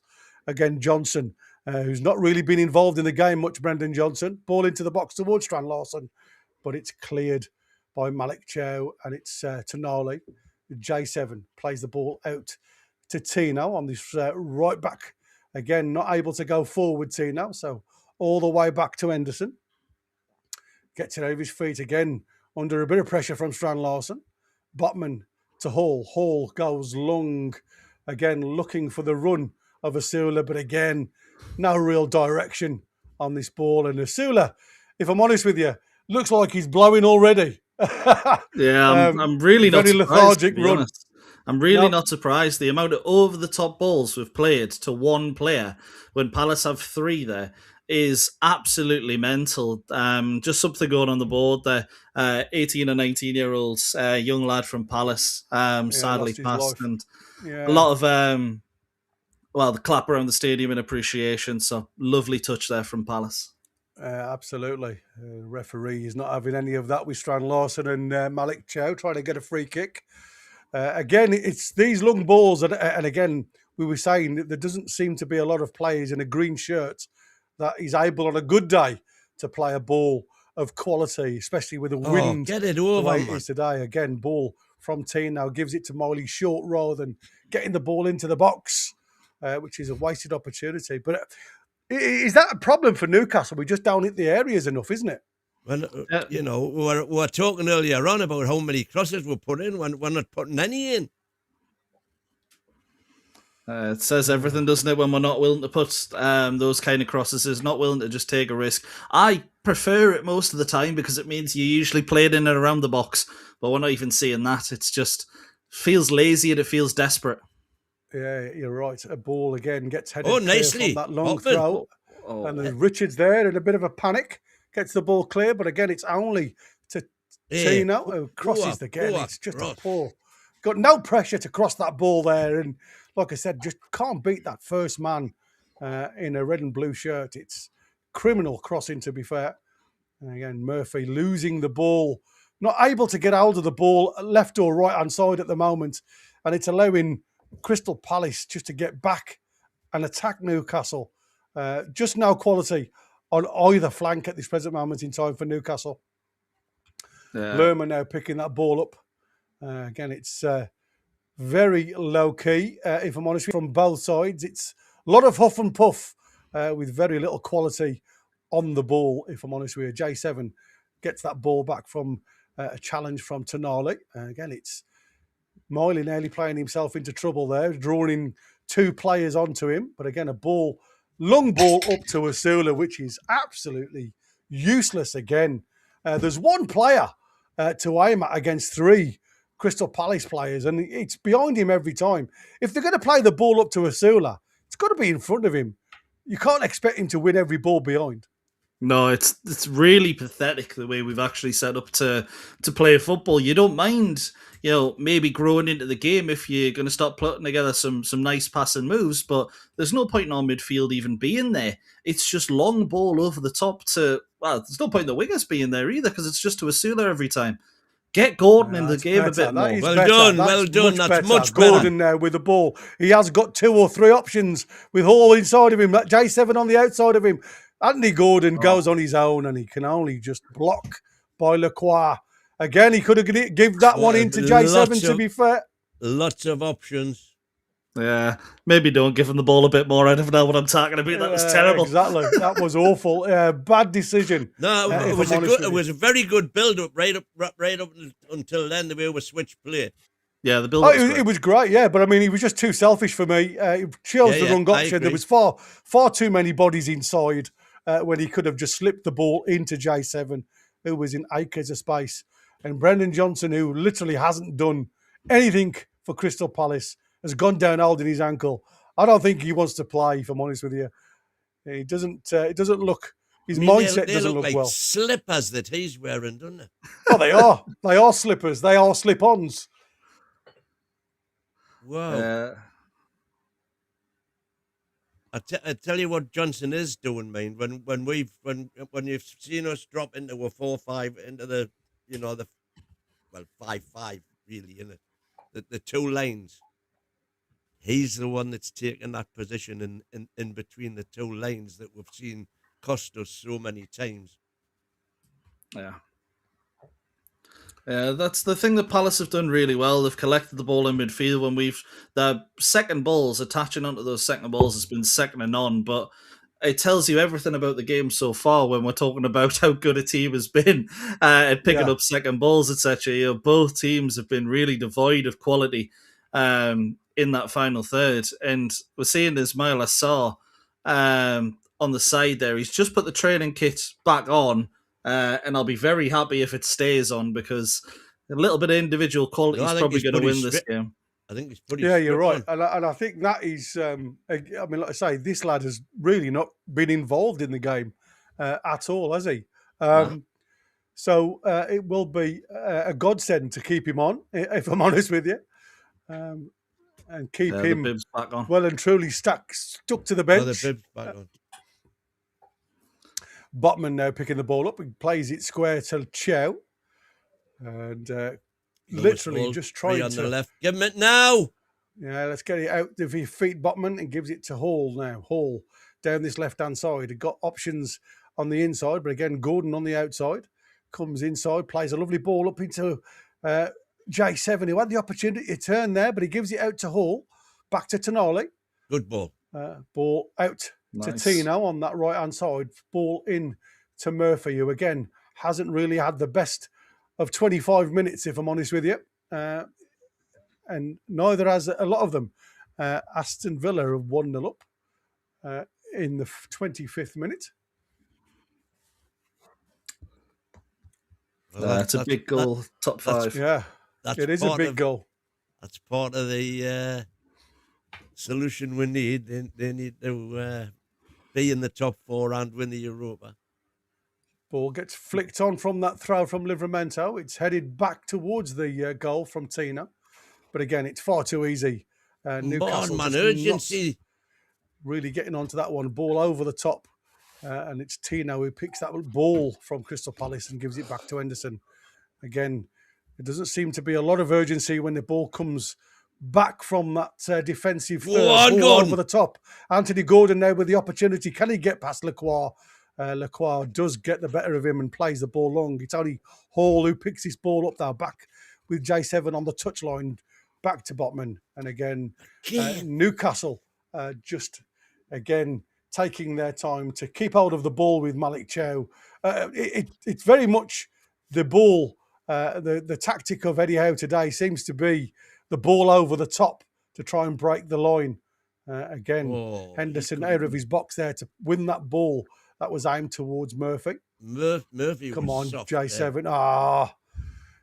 J7 there just gets penalised with the tackle on Hughes. We're seeing some nice one-touch play from Palace at times, which is probably the most entertaining thing in the game. Strand Larson with a couple. One there sort of from Henderson where he just volleys it out. Little touch on the outside.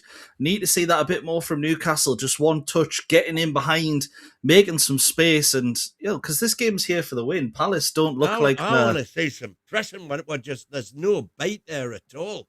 No, there's nothing, is there? No, I mean, like I say, you would expect a little bit more drive, but at the minute they seem more worried about losing than they do about winning. That's what it feels like to me, and it's very tentative on the ball. And like I say, rather than play and give and goes and gamble on bodies going forward, they're just trying to hit the front man so far too quick. And like I say, it just doesn't bode well for us getting a result today, if I'm honest with you, if it stays this way. Free kick to Crystal Palace, around about 45 yards. And again, it's Pino with the ball into the box towards the 6-yard box, but it's in front of everybody and it's straight out for a goal kick. Ain't a bad ball, to be fair. I just don't think everybody reacted to that very well. I was originally going to say that's a terrible ball, and then you see where it drops. Yeah. It just sort of floated a little bit and then dropped on the edge of the 6-yard box. If you're a Palace fan, you're going insane because no one's trying to attack that. I originally thought what a terrible ball, and I still think what a terrible ball. Oh dear. Ball down the line again for Sula, doing his best to try and beat two players, and he's throwing his hands in the air. He's got no protection from the referee there to being jostled. Miley now picking the ball up. Again, playing the ball down that wing. And it's Murphy again, who's really all over the shop. And again, it's well done to Tonali winning that ball. It gives it out to J7. J7 now trying to get it out to Gordon. Can it get a 10-yard pass to Gordon? We are getting the ball just taken off our toes. And again, it's the defence picking that ball up deep in the Newcastle half. And again, there's very little. You can tell both teams 13th and 14th respectively in the league, because that's exactly what it's playing out to be. Two teams struggling really to do anything with the ball. Yeah, that's the thing. It shouldn't be a game where both teams look devoid of confidence, particularly when Palace have just battered Fiorentina. Newcastle, you can kind of understand a lack of confidence, but two teams really already on holiday and it seems like they've been on holiday for 3 weeks, the way it's been. It looks like they're still on holiday, mate. Never mind being on holiday. If I'm honest with you, some have still got their shorts on and bathing in the sunshine. It is. I mean, I must admit, I do not understand where the logic is, having looked at these. If this is the team, and he said about youth, energy, that zip, I've seen none of that. Nothing at all. Yeah, there's retirement homes where you get more energy than this. Yeah, Zimmer frames on the go.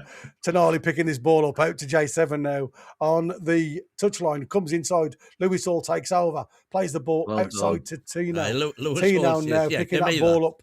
Comes inside again. Options were outside, if I'm honest with you, but Tino decides just to run with the ball and plays a square ball to Lewis Hall. And that momentum that looked like we were going to pick up there has stopped. With Botman on the halfway line, giving it to Chow. Now to Tino on that right-hand side. Sorry, it was I think Miley now picking that ball up. Again, Chow. It's very much a midfield or a mid-three battle because it's like nothing happening in the final thirds. Everything is being played in the middle section of the game for both sides, to be fair. Once the opposition lose the ball, they just get into position and defend each other's half. And it's like I said, it's a mirror image for me, the way both teams are playing, lads. Yeah, it's really dreadful, isn't it? And it says it all, really, about Newcastle's midfield. I mean, J7's here hugging the touchline on the left, but we've got three in midfield. They've got Will Hughes and Jefferson Lerma, and it doesn't feel like there's that much of a difference between the two, unfortunately. No, and maybe that's the reasons why he's come to try and overload this right-hand side. Well done, Asula there, getting that ball under control. But again, he's running down a little bit of a blind alley here, Asula. He's got two players. Well done. He comes inside, he's giving it to Tino now. And again, everything is really close. And Tino, I look like he'd come off Malik Chelsea. No, that was a Palace throw, but wasn't that a free kick? Yeah, exactly. It should have been a free kick, to be fair. Yeah, free kick to Newcastle or a Palace throw, and they got it completely wrong on both occasions, but it's everything you've come to expect. It is indeed. Or was it the fact that we missed the first one, so we'll give you the second one? Maybe, yeah. Probably more the right one.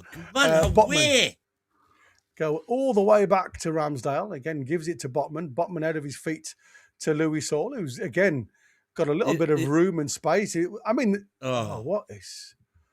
What is that? Well, it was to me. It was the ball, but Asula just didn't read it.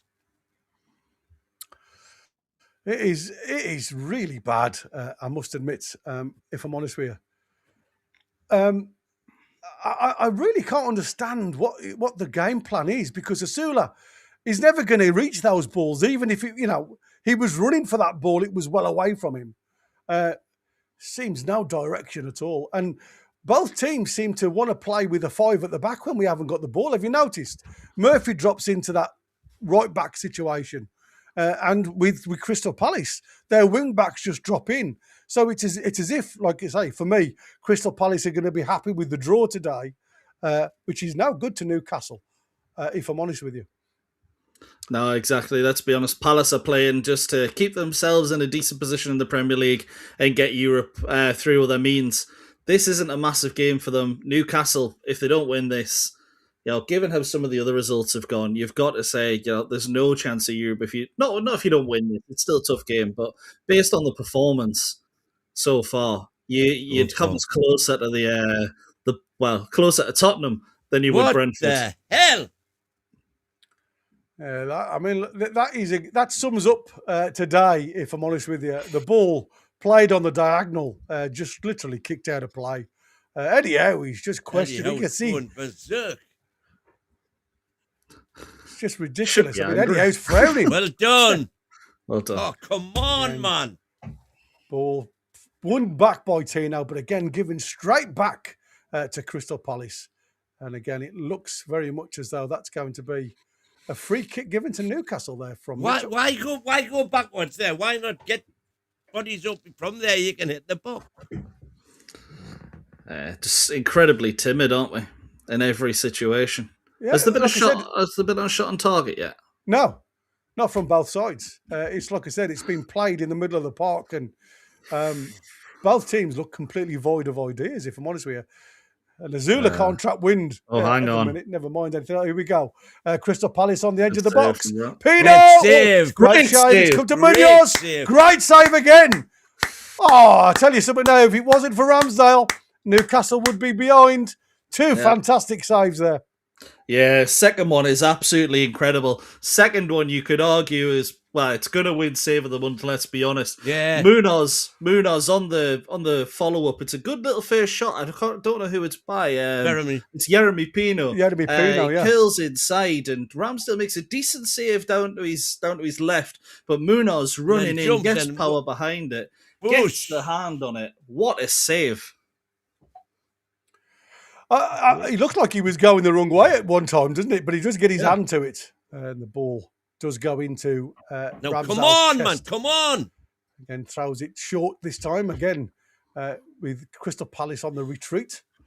And again, Tino's questioning Ramsdale, why give it to me when you've got the options to throw the ball out long to Murphy down that right-hand side? And again, Murphy looking to get in and behind Lacroix and the defensive three at the back there. Again, it's just easy play for Newcastle. Again, just playing in front of Crystal Palace. And every time what on earth? Botman, again, it's just a really bad ball from Anthony Gordon. And again, it's Strand Larson playing the ball into Yeremy. It's just, again, it's really poor football from Newcastle. And able to give the ball straight back. And I don't know what Chow's doing there either. Like, well, I think he thinks he's deflected off the toe of Jeremy Pino, and he thought it was going to be a goal kick. It's the only explanation, no effort to get that. Yeah, he made no effort to get it, did he? He allowed the ball to go out. So, and obviously, this again just puts a little bit more pressure on the 36th minute gone. It's 0-0 at Selhurst Park. Should be and could have been 1-0 if it wasn't for Ramsdale. Ball comes in and Ramsdale trying to get his fist to it. But again, nowhere near it, to be fair. No, for how much of an excellent save the third there it was just a minute ago. That's pretty poor in the box that one. Ramsdale. Yeah, a bit of a flapper at that one. And Canvo trying to get his first goal for Crystal Palace. Puts a bit too much on it and he gets over the bar. Luckily, again, for Newcastle, a little bit less and it would have been a goal, to be fair. Newcastle getting lucky now. Really need to wake up because this is a Palace team with no pressure on them whatsoever. For me, it doesn't look like they've been out of second or third gear and they've been comfortably the better side. Yeah, they have. Again, best chances have come Crystal Palace way again is Asula's having no joy whatsoever. Asula and Murphy, you might as well not be on the pitch. Well, as I said, you're playing with 9 players, if I'm honest with you. And Anthony Gordon, maybe 8.5 players. That front three are absolutely diabolical as we speak. Gentlemen, carry on for me. Just while the ball's out for a Newcastle United throw-in, just an update on the other games. Nottingham Forest have got an equaliser against Aston Villa. And Newcastle's throw-in deep in the Crystal Palace half has ended up with Malik Chow on the ball. In the Newcastle half, it's Tino Livramento who tries to loft it low, over the top. No surprise, it's gone to a Palace head.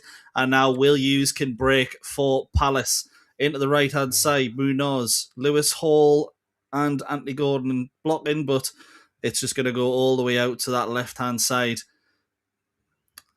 A convo into Jeremy Pino, Tyreek Mitchell in front, but Newcastle holding the line somewhat well.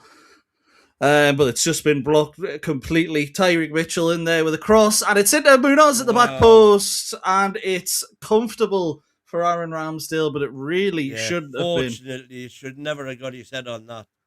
No, and it looks like it was good work from, I think it's Lewis Hall who's down now. Looks like he caught a knock in the face, and Munoz is sort of acknowledging that he's caught him. Both 50-50. There's nothing wrong with that whatsoever. Both knowing they'll get clattered. Munoz tried to go for it. Hall got in there in front of him, but Newcastle got lucky once again. I think it was the way he fell, wasn't it? It looked like his shoulder, the way he was. I mean, look at the urgency from Munoz, to be fair. But Lewis Hall, who actually gets it back to the keeper. Very good defending in the end. Start. Yeah, you're right. He had a 5-yard start, and again, it was just the urgency right at the last minute that he realised that Munoz was on his backside when he managed just to get something on that. But again, a ball over the top, which is very poor again from Newcastle. I'm hoping, when we talk about these 45 minutes teams. You've taken the words out of my mouth. I'm hoping this first half, the real Newcastle turn up for the second half, because trust me, seems to be the team that's turned up for the second half. This is garbage in most of the games this season. If I'm honest with you, Bull, I think they're still on the bus. Yeah, absolutely. Again, two teams vying to try and get something on. But Johnson losing out there to Newcastle, up the line to Gordon. Ball now playing into J7 again, who seems to be. What are you doing, J7, man? Can we make go now with Crystal Palace? Go on. Can we make 10 changes at half time by any chance? Is that? Can we just create a rule? I'm sure. Well, I mean, why not? I mean, just have a go. Let's just make it a friendly and just make as many changes as you can. It's been played like a friendly. Yeah. There's no marking, no pressing, no nothing. I mean, you listen, you can blame the wind for the ball in the air. This, man. Yeah, the ball's easy. And again, they're trying to find Strand Larson, but it's easy from there for Malik Chow to see the ball out. But I say, the only one keeper at the minute that has been called into action, and that is Ramsdale, who's been made to force the two saves that were certain goals, to be fair. Did really well because he was definitely going the wrong way, wasn't he, with that one? That second shot from Munoz. It says it all, though, 40 minutes in, and all we have to talk about is a brilliant save from Aaron Ramsdale. So credit to him, but the rest of Newcastle, absolutely dreadful. Man, why take a quick free kick there? Yeah, ball again long towards Anthony Gordon, who does control it in the end. Got Munoz pushing him back towards his own penalty area. Ball into Lewis Hall. Square! Oh, there's nobody attacking the space. Everybody stood watching that ball across the box. It's come out to Malik Chow. Tino now. Come on. Botman out now to Anthony Gordon. Anthony Gordon with an opportunity to give it into J7. J7 on the edge of the box. Ball back to Anthony Gordon. Gordon inside now to Tino. Tino back to J7, to Botman. Botman to Chow. Tonali now on the inside right position. Again, it's walking pace for Newcastle, if I'm honest with you. Ball with Murphy. Back to Tonali. Tonali now again, just looking for options in front of him. Tino again, got Murphy on the outside of him. Murphy with Miley. Murphy. Nice. Tonali. No, get it in! Go on to Asula! Get in! Asula with the opportunity. Wow! I can't believe that. I mean, it was a lovely play in the end, to be fair. Really slow build-up. Slow build-up. That was about a 10 quick pass move at the finish that got that ball in, and I thought Asula had fluffed it.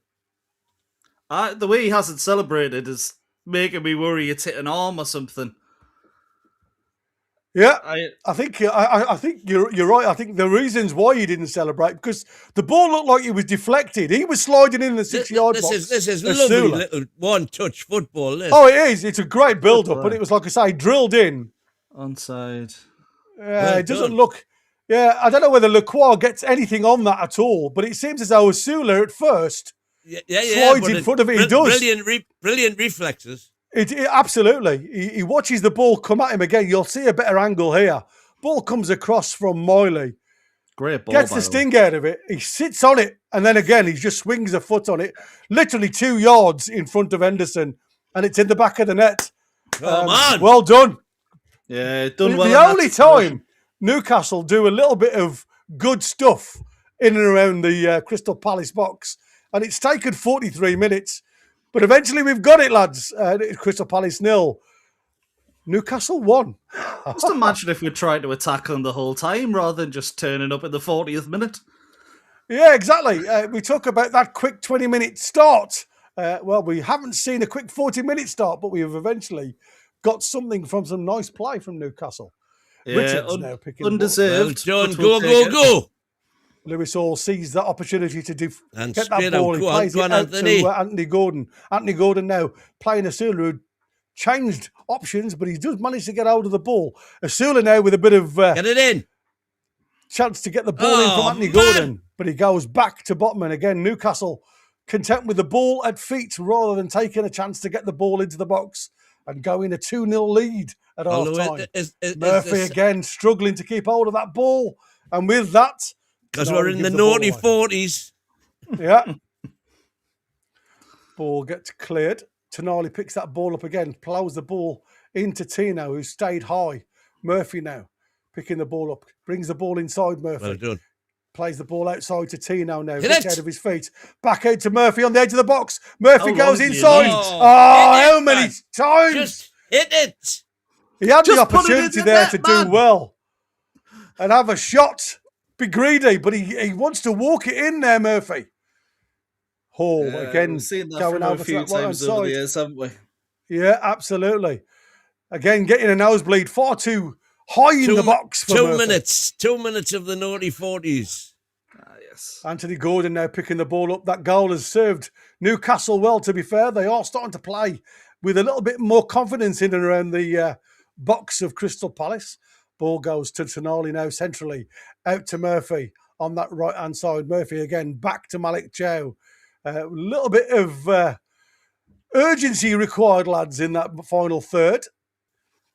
But again, Newcastle happy to go back to go forward. And that's third or fourth foul by Munoz now, by the way.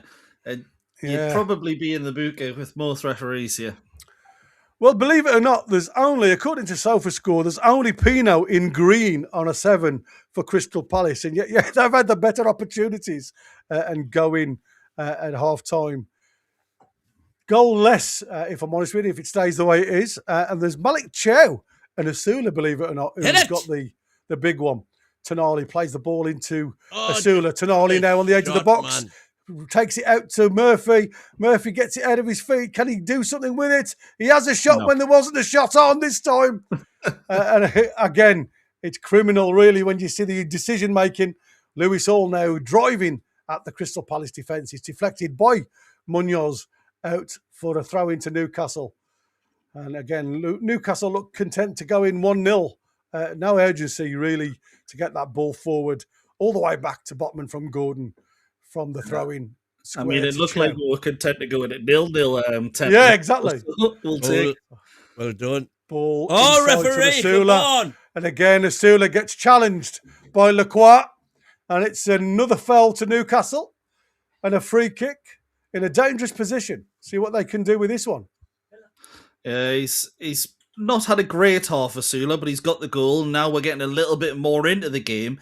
He's actually shown that he can keep busy, and I do well give him a bit of credit. I don't think Wissa or Voltamada actually score the goal that he scores there. No, I agree with that one as well. And that's why I said it was reaction from that half defensive, say, just takes the sting out of the ball, and it could have quite easily deflected onto his arm, to be fair, but he doesn't. And he does, like I say, take the chance. And like I say, it wasn't really a gimme.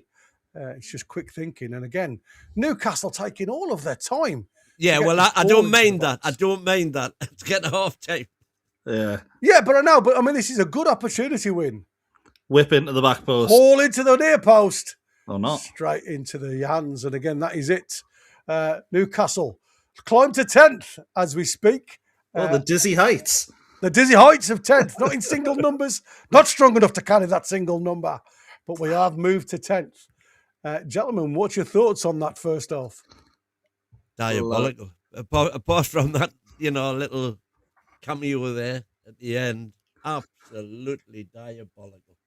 Yeah, let's be honest, it hasn't been a good half at all. Palace should be 1-0 up, but instead, Newcastle 1-0 up. We took the chance that we got. Great bit of reflexes from William Asula, showing why he started over Voltamada and Wissa. Might not have agreed with it, but for the goal, it's worked. For the other 44.5 minutes, it hasn't really worked out for us, but I'll take the points however I can get them, to be honest, at the minute.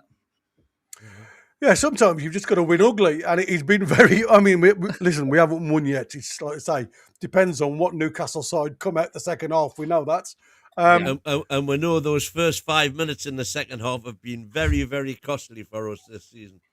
Yeah, indeed. And like I say, we have been very, very poor. But you know what? I really do think Asula's done well up top.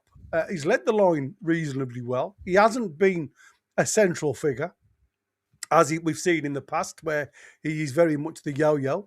He has worked the 18-yard lines, which is what I want to see him do. Like I say, his first opportunity to get the ball out of his feet, I wanted him to take that ball wide. And the reasons why I say that is it allows other players to get involved. Sometimes when you're trying to be a little bit greedy and you go on your own, the only chance you get is the defender willing to get that ball back off you. So he is, like I say, Asula, bang average, his goals per minute must be phenomenal, says John Gibson. I mean, like I said, he's... Nice to have you in the chat, Gibbo. Yeah, exactly. I mean, I don't think he's done a bad job, though, if I'm honest with you. Like I say, he hasn't had a lot to operate with. We've been absolutely diabolical giving the ball into the spaces beyond. And he's been asked to cover a lot of ground in those first 40 minutes. Just showing Ramsdale's double save again there. Phenomenal. Yeah, it's a quality save, to be fair. Yeah, that's why we're 1-0 up. Yeah, credit to him, Ramsdale. Just out of interest, folks, 3 points off sixth now. I love it. 3 points off Champions League. Potentially, yeah. I mean, Liverpool on 52, aren't they? Chelsea got Man City, is it later? Yeah. So there's always the chance Newcastle can pull into Europe. We'll have to play a lot better than we have today if we do that. But back above Sunderland for the time being as well. They're drawing 0-0 with Spurs, it must be said. Sunderland have been the better team by the looks of it. But back above the local rivals, and it tells you all about the season. That's the part I'm clinging on to. But it's looking better than it did 3 weeks ago, and it's not really saying anything, is it? Because it looked diabolical. Yeah, I mean, like I say, we all said I said the international break was much needed for us to clear the cobwebs. But to be honest with you, it looks like half of them are still on the international break and not in a Newcastle green shirt because we've struggled to pass the ball, and yet when we did look good. Yeah, I'm not going to lie. Clear the cobwebs. The spiders have been working overtime in these 3 weeks. It looks like a deserted garage or a shed in there. There's so many cobwebs. But we've grown into it after 40 minutes. Let's just hope we don't come out the second half like we normally do. Yeah, that's the concern, if I'm honest with you. I'm just going to load up the halftime scores from the Chronicle to see what they have suggested our halftime score, their halftime, who has been their players so far, if I'm honest with you. So Adam Ramsdale has got the 8, if I'm honest with you. Not a bad choice. Tino Livramento, 7. He says Malik Chow, 7. Sven Botman, an 8. Lewis All, an 8. Joe Litton, a 6. Tonali, an 8. Lewis Moyley, an 8. Anthony Gordon, a 7. Jacob Murphy, a 7. And Will Asula, an 8. And that's why the only player ratings you ever pay attention to come at 5 o'clock today. They are diabolical. Yeah, they don't really serve a true reflection of what we've seen in the first 45 minutes. I must admit, it's been pretty awful. Like I say, I wouldn't have put many above a 6, if I'm honest. Nah, to be honest, I'm in a similar boat. I think there's been a couple of players who've played okay. Defensively, we haven't looked too shocking, and it comes as no surprise that they've gave the higher ratings to the defenders. We have still technically got a clean sheet, but what did he give to Jacob Murphy? A 7. Yeah, I mean, what has Jacob Murphy done to warrant a 7? I ask you. I mean, is that the number of touches he's had? Yeah, probably. Well, I think it's definitely the number of balls he's given away. I'd like to see Jacob Murphy's stats. Have you guys got that on board? Because, like I say, I think that has been pretty bang average. Yeah, I've got just getting them up here. So one key pass apparently out of 2 crosses he's put in, 0 have been accurate. 58% pass success rate, which is higher than I thought, to be honest. 9 out Yeah. of 15 in the opposition half, 4 out of 7 in his own half. Lost the ball 15 Expected times. assists 0.01. Did you get a 7 for that? Wow. Apparently so. Not in my book. No, not in my book. Definitely not. He has been absolutely terrible. I'm looking at his pass map. Every single sorry, I beg your pardon. He's got 1 forward pass connected in their half. Every other forward pass is missed and every other pass has been backwards. And that's the trouble. I'm looking at a few of the pass maps and they're all backwards. Yeah, sounds about right from what we've been seeing, doesn't it? The amount of times we've sat there and gone, why is it going backwards? I've lost count, to be honest. And if you look at them all, the red lines, any forward pass is a red line. It's a red line, yeah, exactly. I've just been having a quick look. The back passes are all green. The forward passes are all red. Yeah, it's not been a great half for our Jacob, I must admit. The captain of the day, and that is exactly what I was saying. He's the captain material. He's that being an influence on the rest of the boys. Well, if the captain's playing crap, so can I, says the other ones. Yeah, absolutely. And to be honest, some saying Murphy, Graham Travels in there saying Murphy better than Gordon. I think Gordon's had more of a... No. The ones you can see have been terrible. I'd say those moments, like the one where he cuts inside and kicks it just against the defender. There's a pass backwards that goes straight to a Crystal Palace strike. I think it's straight to Strand Larson. It creates a chance. I think the bigger moments, Gordon looks poor, but I think on average, I do think he's been better personally. But I can see why that's been said. Let's be honest, neither of them have had a good game so far. Now, Gavin is querying why we keep using these bizarre player scores every week when they are nonsense. We're just trying to realise that sometimes people see different games to us. Trying to keep it real on this channel, if I'm honest with you. It is bizarre. You're absolutely right. But again, how you can give somebody a 7 and an 8 in a performance as bad as that one in the first half, I scratch my head. And that's why, like I said, we do get criticised a hell of a lot on this channel for being negative. But where can you be positive on a performance like that? No, the only positive has seemed to come that, Strand Larson hasn't really been able to do anything against Botman and Chow. Maybe Hall against Johnson on that left-hand side. Defensively, we've looked okay, but when it's come to, I think Jeremy Pino's probably been Palace's best player. And when you think Sarr, Mateta, Wharton, 3 game changers, all not playing, you've probably expected a little bit more from Newcastle, but we've held on. We've absorbed a little bit of pressure. That's been okay. But if we sit back in the second half, you can't see us doing it for another 45 minutes, I will say. Yeah. Darren's saying we are a hair's breadth away from this going horribly wrong. And I think you're absolutely Spot right, on. Darren. That's how close it was. Anthony Gordon, only pass led to a Ramsdale double save.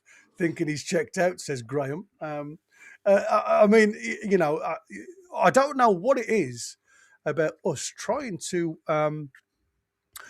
play these inside passes. And, Anthony Gordon seems to be the one that's more criminal than anybody else. He seems to do it on a regular basis where he passes into no man's land and hopes. It's more or less a hopeful pass rather than a pass to feet, where you're guaranteed it to hang go on, to the no. bottom. Anthony Gordon today has got 9 out of 10 successful passes in the attacking area. Yeah, but the one that he got, what I'm saying is, the one that he gave away, that's what I said. It's the one eventual one that led to their real good chance.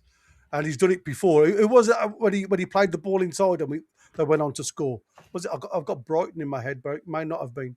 Do you remember that one where he cut inside and then just put a lazy ball inside? Got an idea, but I can't remember who it was against. There's one particular incident which is, highlighted continually. by Yeah, by the Gordon out fraternity. well, like I said, you have to praise what's been there. I just don't think Anthony Gordon has done enough. He certainly hasn't made the right decisions at the right times. They'll win. No, Sometimes when we had that really good opportunity, when we had like 4-on-3.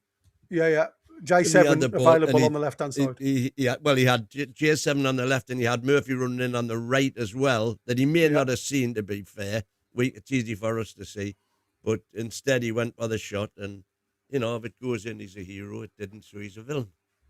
Yeah, exactly. Connor's asking, do you think Ramsey should have been in for J7 today? I think it's one of the questions one of the twins asked at the start as well. Would it have been better to have someone who controls the game a little bit better? And I think Joe Linton probably has been the worst out with that midfield three. But I also think, because it's been a bit of a battle in that sort of area, Ramsey would have gave us more control if we had more of the ball. But because Palace had been the better team and had a bit more of the ball, I think Joe Linton's probably, because how the game's ran out, probably has been a better fit for that position. But I would have loved to have seen us have a little bit more control, and that might have happened with Ramsey. Who knows? Let's have a half-time substitution bingo. What do you reckon? Are there going to be any changes at half-time? No. Our bingo cards are the same. Nah, unfortunately not. We should, but I don't think we will. I am going to say Elanga for Murphy. Would love that. And Voltemora for Asula. What I would love to see is Volt on for Murphy and to move Asula out to that right-hand side. But we're 1-0 up. We're not going to make an attacking substitution. Let's be honest, we've seen it. I'd love to see some changes because it clearly hasn't worked. And those are the two subs that I think would put us in a better stead for the second half. But I'm really worried we just sort of hold on now because we've seen what we've tried to do so many times this season, and a substitution now would prove that all wrong. Yeah, exactly. I think the only opportunity for a sub will be Crystal Palace. I think Brendan Johnson will be the one that gets pulled because he's been absolutely a loss in a Palace shirt, if I'm honest with you. I mean, is it something that you guys think Newcastle should dominate this game, possession-wise, attacking-wise? I mean, I know they were saying at the start of the game, the commentators from where I could listen to were saying that the wind will play havoc for defenders. Well, it seems as if he's playing more havoc for our attackers, if I'm honest with you. Yeah, for me, it's an awkward one because I feel like so many times under Eddie Howe, I've talked more about the opposition being poor than us making them poor. So when I say today, I don't feel like Palace have got out of second or third gear, is that not because of the way we've set up nullifying them? Or is it because simply they aren't in that, they haven't managed to get out of that? So from a positive note, other than that one fantastic save from Ramsdale, they haven't really done all too much. But I think, we're seeing here, there's no subs by the looks of it. Asula and Murphy are both still there. If you look at the stats, I've just got the full stats up here now. XG 1.02 for Newcastle, 0.42 for Palace. One big chance each, 5 shots for us against their 4, 3 goalkeeper saves for us against their 1, 1 corner kick apiece, 335 passes to their 210. Doesn't appear to be the game I watched. It looked to me as though they had the lion's share of possession. And then 61-39 to us. Most of that must have been with Chow and Botman, surely. Yeah, exactly. Absolutely, along the back line. I mean, the first 10, 15 minutes, it just seemed all Crystal Palace. We couldn't hold on to the ball. But the worrying one for me is we've only made three successful tackles. They've made 11. Yeah. And that's where the key is for me on the game we've watched, that they're just winning everything. Yeah. Well, back Anyway, we're back off. Yeah, and it's Tonali winning the ball back, and he's giving it out to Anthony Gordon on that left-hand side. Newcastle, again, trying to do something down that left-hand side, but it's far too easy to have that tackle against Anthony Gordon. Shows too much of the ball. Again, he seems very lethargic to me, Anthony Gordon. Not zipping enough on that left-hand side. Ball is in the arms of Crystal Palace for the throw-in. Ball in towards Pino. And again, it's Anthony Gordon who just lofts the ball up towards Asula. Again, there's a half opportunity there for Miley to win that ball back. And again, it just falls straight to Crystal Palace. And again, it's Convo. Now we've got a bit press going on. Yeah, now we've got a bit press pushing going them on. further back now. Convo goes all the way back to Henderson. I don't know what Miley's doing up there. It says a lot when Miley's leading that. Well done, Botman. Yeah, Botman another aerial duel mid-air of Strand Larson. Ball again lofted forward up towards Strand Larson. Again, he's on his own. He's not going to do anything with those type of deliveries, to be fair. And he's just headed the ball out of play for a Newcastle throw. Ball is with Tino. Again, he's really struggling up top, Strand Larson for Crystal Palace, I must admit. It'll be interesting to see when these new 5-second rules come in when you're in these type of positions. Tonali gets tackled there. The ball has fallen to Strand Larson. He gets a shot. Everybody's asking for the penalty there, but referee's saying no. That claim's embarrassing, by the way. You can quite clearly see it hits him either on the back or the arse. And again, the referee is just saying it hits him on the cheek of the bottom. Yeah, nowhere near. I mean, we'll see the replay again. Maybe I'm wrong, but Strand Larson with the strike. It hits him on the thigh, actually. Yeah, but still, never really going to be anywhere near the penalty. That, to be fair, no, hands by the side as well. It hits his hand, but his hand is literally can't go inside him. No, the ball gets played to it's Botman. Probably given if you're playing against Arsenal, to be fair. Yeah. Again, Anthony Gordon with a hopeful ball inside. It's to nobody again from Anthony Gordon. That's just ridiculous play again. Just get hold of the ball. If you can't do anything with it, get hold of the ball and just play possession. Richardson for Crystal Palace, again, playing the ball up to Strand Larson, who can't control it. And the ball is out for a throw into Newcastle. Again, just not good enough there, Strand Larson. Again, you're looking at paying £50 million for that type of striker. Not value for money for me. No, it probably would have been one of the only signings that I would have felt had been worse value for money for Newcastle than Wisser. And to be honest, maybe that's a bit harsh because at least Strand Larson would have featured. Yeah, ball down the line for Murphy to get onto. Again, Murphy does get hold of the ball under a bit of pressure from Canvo. Again, Lerma. 3 on him, though. What's he supposed to do? Oh, come on. He's just dispossessed there. There's nobody with him at all until Miley joins him to try and give him some support. Come on, don't drop back. Mitchell with a throw-in for Crystal Palace, deep in their own half. Yeah, I can't wait for these 5-second rules to come in, because these are the positions where you're going to be struggling. Again, Mitchell gets the return, and it's Asula with a bit of a press on him. The ball gets deflected. And again, it's... is that a free kick? Oh, the referee is given a free kick against Asula for the shove there. A little bit of a push, wasn't there? I thought it was a bit soft, but he's given a few stuff onto this. Yeah, he does it too often for me, Asula. Yeah, he's a bit like Joe Linton, isn't he? Where it's just everything's just a bit heavy-footed and heady-armed. Yeah. Again, he gets shoved in the back there from Lacroix, and again he goes over easily. Referee says go, carry on. And he's out on that right-hand side. Oh, Richardson there makes a mistake. Asula's on it again. Inside, Asula! It's a save this time from Henderson. Oh, Palace get away with one there. It's a sloppy pass inside from Richardson. Oh, sorry, Richards, not Richardson. And to be fair, Asula, once he got in that position, He should do better. He dillied before. He should have shot before he tried to do that. The second touch. Yeah, we'll see it now. Hit it. That's it. Hit it instead of trying to. He tries to wrong foot Richards there, doesn't he? And bring it back onto his right foot, but he's got a good left foot. Having said that, if it had come off, he would have had an open goal. Yeah, absolutely. Comes into the near post again, doesn't really do anything. And it's Tino now picking that ball up, gives it out to Tonali, who gets it back into the box. But that's far too much on that, and it's out for a goal kick.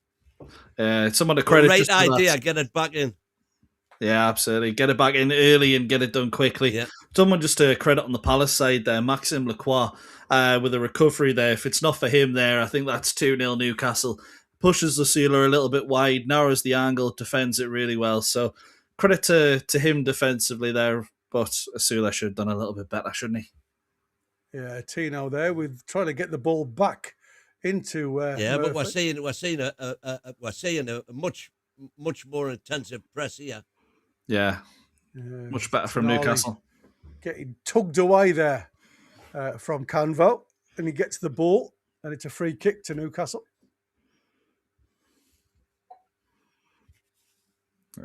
3 or 4 Palace players trying to get the ball off Tonali there, and he comes out strong in the end.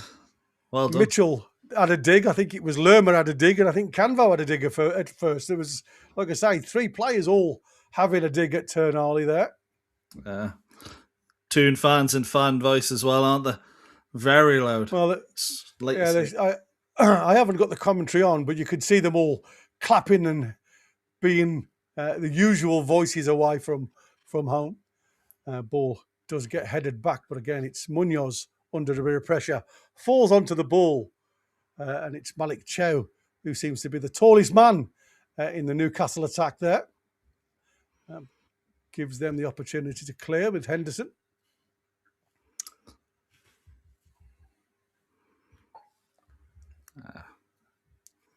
And again, Henderson hesitating to see what he's going to do here. He did eventually go square. And he gives it to Canvo, down to Mitchell, who again shows a bit too much of the ball there. Again. Oh. Tino. That's twice Tino's been the second press. Yeah, he's so heavy-footed. With the ball, and just... ball comes back in play. And Canvo all the way back to Henderson. Go on, Asula. Goes long again towards the halfway line, and that's again headed forward by Botman. And Lewis Marley makes no real attempt to that one. Just tries to get his body in front of it. Tino in the centre circle picks up the loose ball out to Anthony Gordon. Lewis Hall overlaps Gordon down that left-hand side. Gordon gives it to Hall. Hall again trying to give it the first time, and it's deflected out from Richards for a throw into Newcastle. Deep in the Crystal Palace half. It's thrown in early to Anthony Gordon. Gordon all the way back to Botman, close to the halfway line. Back to Anthony Gordon, who's got time to turn and put his foot on the ball. It goes all the way back to Botman. Again, Newcastle just tracking back a little bit, trying to get Crystal Palace further down and allow space behind. But again, it's quite lethargic. And you can see by Eddie Howe's body language, Eddie Howe's he's not happy of how lethargic Newcastle seem to be to get that ball forward. The mental thing is he looks annoyed, and this is miles better than the first half, isn't it? Yeah, so it is. I can only imagine what at half time. Yeah, I would have loved to have been a fly on the wall at half time, I must admit. Go. Over now to Tino Livramento on this right hand side. Go, Murphy on the inside. Oh, he stops. Man, what did he stop for? Again, it's just poor football, if I'm honest with you. Really poor football. Again, Tino, hesitant of where he wants to be. He's got a great position playing on that inside right position. Just drive into the space yourself. Utilise Murphy as a runner. He saw Murphy, and Murphy was in the perfect place to run onto that ball that he played through. Yeah, but I think Murphy would have been offside. Yeah. I was just about to say, I think he's running beyond that final man. He knows he's offside, so he's trying to pull it back to keep the run, and the communication between him and Tino's just not been there. No, unfortunately. You should have used him as a decoy. That's what I'm saying, and utilise the space yourself. Again, rush clearance from Crystal Palace wins that ball back, and Anthony Gordon again not able to go any further, and Munoz gets the foot in, and again it's Johnson running forward. Malik Chow trying to feed J7, but it's used now, and Lerma plays the ball out to Munoz. Munoz picking the ball up back to Lerma. Again, Newcastle trying to get again the shape putting his back. head in where it would have hurt. Good to see.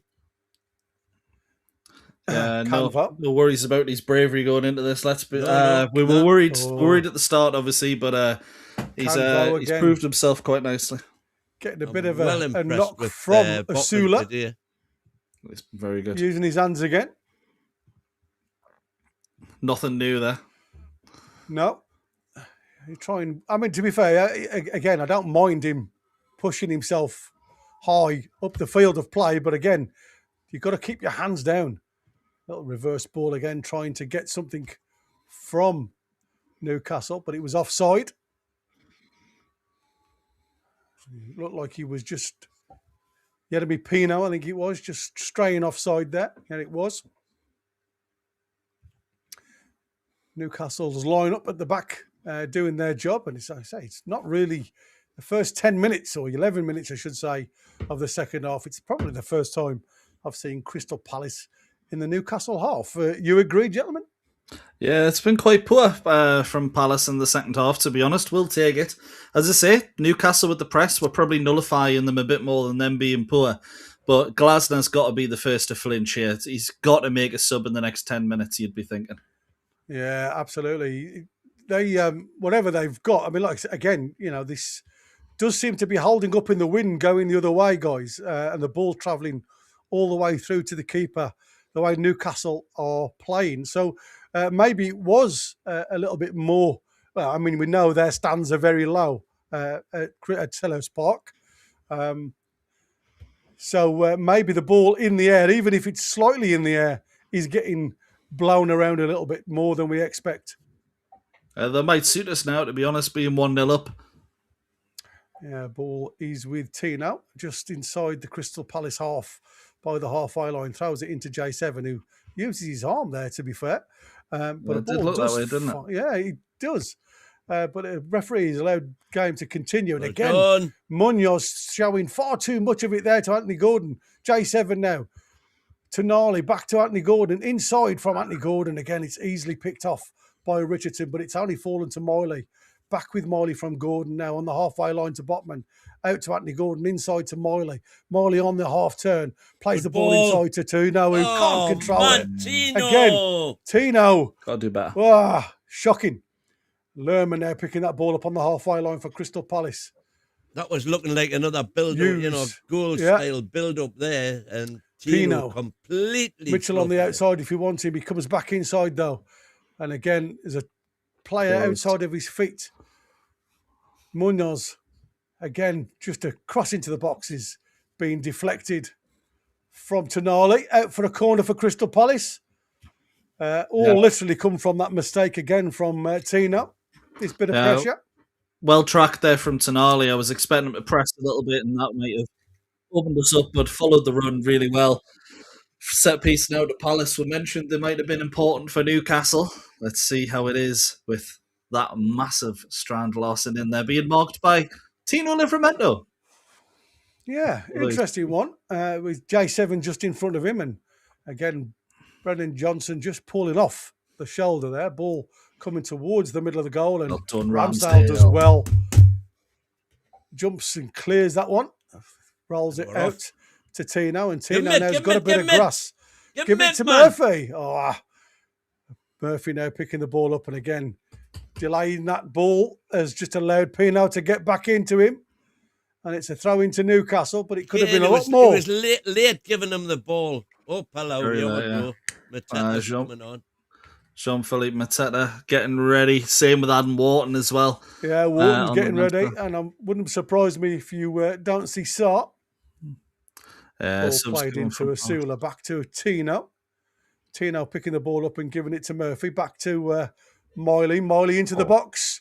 And it's cleared by Crystal Palace. And again, I don't know what happened there, but Tino seemed to have got a nudge into the ribs from Yeremy Pino. I like to think that's not a dive, but it didn't look to be much, but he went down. He's a bloody good actor if it is.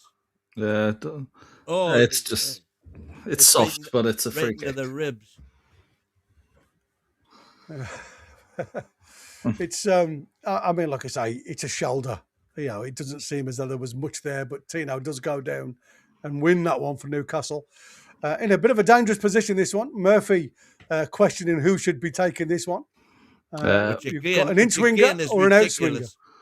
In-swinger towards the back post, I think. One of those where someone gets a touch on it, or it gets left and troubles the goalkeeper. Especially with this wind as well. Should be taking a bit of a whip. Other way around. Now Tonali in. Oh, it's headed clear from Palace. It's come out to Marley, who's wide now on that left-hand side. All the way back to Tino. And Hall. Again, back into Tino. Again, just playing on that defensive role from these set plays. Up to Gordon, who again wants it back. Gordon, again, just lets the ball run in front of him. And the door's closed, but the ball does come to Tonali. Murphy down this right-hand side. Brilliant. Tonali, again, picking the ball up and gives the ball back to Murphy. Murphy now playing the ball early, but again, can't beat the first defender. Crystal Palace playing with danger here. Do give the ball away. It comes back to Tonali, who again, it's a dodgy ball from Tonali. Gives the ball straight back to Crystal Palace. That gets cleared to the halfway line, and Lewis Hall heads the ball forward. Pino now trying to switch play. It's a good ball from Pino down to this right-hand side with Munoz. But again, Anthony Gordon closes the space for Munoz. It's back with Hughes. Now it's into Canvo. I say Canvo trying to play the ball inside for Mitchell to play the ball inside into the penalty area. There's a couple of red shirts now. Pino with the ball in. Oh, just over the ball of the Ramsdale's goal. And again, Newcastle allowing a bit too much space for me in that penalty area. Yeah, not great bias at all. And just a little bit of an update from the other side of the northeast. It is Sunderland 1, Tottenham Hotspur 0. Nori Mukiele getting the goal on the 61st minute. And Spurs don't look any better. No, ball goes long again. Look at that. Where's that to? From Ramsdale straight into the Henderson's hands. Really poor, if I'm honest with you. Ball again. Why is there so much space? And we look at this with Strand Larson now. Got so much space, but Malik Chow does close the door. Tino again getting his back into him, and again he's really trying to do all the work himself. He gives the ball away back to Crystal Palace, Tino, rather than just clearing his lines. Will Hughes trying to get that ball. J7 gets a foot in, but it's only come back to Canvo. Canvo again now playing it back to Will Hughes, who goes square to Lacroix. Lacroix out to Munoz. Munoz now picking that ball up inside to Will Hughes. Will Hughes again, the opportunity to go square again with Canvo. Again, just pushing Newcastle further back towards their own box now, Crystal Palace. Again, Canvo with the opportunity to have a go, but he doesn't. He gives it back to Will Hughes. Will Hughes trying to dink the ball over the top to Munoz, and it's straight out of play to a goal kick for Newcastle. And here we go, the big hitters coming on. Newcastle are going to have to react to this very quickly, but it's very stationary on our bench. Looking at the players in behind. Brennan Johnson coming off for Ismail Assar. It'll be Strand Larson coming off for Jean-Philippe Mateta. And then it'll be Will Hughes coming off for Adam Wharton. So 3 changes there for Palace. Do Newcastle react? Who would you bring on? Well, we need something more down the right-hand side for me. You're losing the midfield because your midfield seem to be both Miley and Tonali wanting to get over there, and that leaves us wide open in that midfield. So for me, the first change would be the right-hand side. Get more control on that right-hand side if you can. And if that just means, a slight positional change, Harvey Barnes maybe come on. If you don't want Elanga for pace, if you want a little bit more of a person with a bit more control on the ball, maybe bring Harvey Barnes on this right-hand side. But at the minute, it seems lacking down this right-hand side with both Tino Livramento and Jacob Murphy not really able to control the ball. No, so you wouldn't bring Nick Voltemade on in midfield? No. I might bring probably Jacob Ramsey on in midfield for J7 because, like I say, it just seems a little bit. I mean, I don't understand the concept of just kicking the ball long straight back to the keeper, from keeper to keeper, if I'm honest with you. Well, it was a first time, wasn't it? Garros makes a great point as well in the chat there. Ramsey for Miley because he's just come back from injury. That's another thing as well. You didn't want him going off injured once again. Just give him 65 minutes in the tank. Get Ramsey on and get us a little bit more control, as you were saying, Gary. Yeah, well, we need to do something because, like I say, we need to react to what they've just done. Ben in with a super chat. Thank you very much, Ben. Cheers, Ben. Let's get this W. Indeed. Again, the ball goes long and it's out for a throw into Newcastle, halfway in the Newcastle half. Into Tonali's feet from Lewis Hall. Again, Lewis Hall just lashes the ball out towards Tina, who hits it towards the halfway line first time. Murphy gives it back to Tino Livramento. Tonali, Livramento, Chow, just on the edge of his box. And again, Crystal Palace look to go narrow. Harvey Barnes is being tasked getting some instructions from the gaffer. So it'll be interesting to see where Harvey Barnes goes, to be fair. I think it'll be for Murphy. On the right-hand side. Miley's given the ball away there in a dangerous position. And we've got Sarr giving the ball in to Pino. Yeah, he loses his footing a little bit there. And Canvo lets the ball run behind him. So it's given Newcastle time to reshape. Again, Jeremy Pino. Seems to be Crystal Palace's only live wire, if I'm honest with you. Yeah, he's had a good game, hasn't he? Yeah, Haven't done much in that final third, but he's been good. Yeah, he's been their danger, if I'm honest with you. Ball comes again out. Exactly. It's a half press. And again, it's Miley who's covering the right-hand side with Asula. Come on, you've got to get up there. Henderson goes long, again looking for Mateta this time. Mateta having a hold of Chow and gives it back to Munoz. And again, the referee has given that to Mateta. Even though, to me, it was 50-50. Oh, yellow. I mean, they've made some pretty stupid decisions today, but that seems like one of them. Mateta's there reaching out for Malik Chow. They're both holding each other. No. It's 50-50, that. I mean, not towards the end. Towards the end, it is more Malik Chow, but both pulling each other for me. You can't grab shirts, man. And the sooner they... I'm pleased they've got a yellow for that. The sooner they start giving yellow cards for shirt grabbing, the better I'll like it. Bunch of fairies.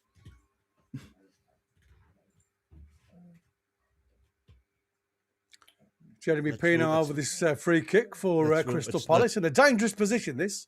So we need to be on our toes. We do. We've been a bit susceptible with set pieces this season. And especially with Mateta up there. Ball comes in towards that back stick. And again, it's off the bar.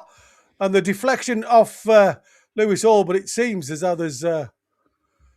it's Sarr, I think. I don't know what happened there, but it looks like there's been a coming together with Lewis Hall. Yeah, I need to see Lerma there with a header. He's clear, if I'm honest with you. He should score, you know, boys. Ooh. That might be a penalty. I don't think it is, but I think... No, the referee's given it a free kick to Newcastle. VAR will check that, I think. Because he gets the shot away and Hall gets there very late. He is trying to just block it, so for me it's not. But those often get checked. It shouldn't be. It shouldn't be, but... Yeah, they're going to say it's high feet from Munoz. I think that's what they've called it as. He should have had a yellow already anyway. Should have, yeah. But I'll tell you something now. Lerma, he's holding his head there because that is a golden opportunity for him. It was a header from literally 4 yards out that crashes off the bar. Say, if Newcastle do come out with anything today, you're going to have Ramsdale and the miss from from Lerma there, because they've had two glorious opportunities to get level. Yeah, the momentum for the last 10 minutes has all been Palace. It has, hasn't it? They've been pretty decent since the substitutes have come on. Newcastle need to make some and wake up, but it should be too late. I don't know how Lerma misses that, to be honest. He just puts his head down, gets a little bit over under it rather than over it. But yeah, he doesn't hit it with his forehead. He seems to hit it with the top of his head. And I think that's it. And here we go. We have Harvey Barnes coming on. Didn't see the number that was coming off, to be fair. I'll have a look now. Is it Anthony Gordon? Yeah, Anthony Gordon going off. Do you play Palace at their own game and put 5 at the back, bring Burn on? Hold out? No. I think Newcastle have always been asleep because for me, when we go 5 at the back, it's leave it for somebody else time. Or you do that. You do that. And we don't seem to take... you just bring them onto you then, don't you? Yeah, and you do that as well. But I mean, for me, we're 72 minutes in. You've got still plenty of time to go out and secure this game. So I'd probably go another 10, 15 minutes, then maybe change it up a little bit, give the lads a break. But again, for me, these are tentative times. Too many changes can sometimes create more of a problem.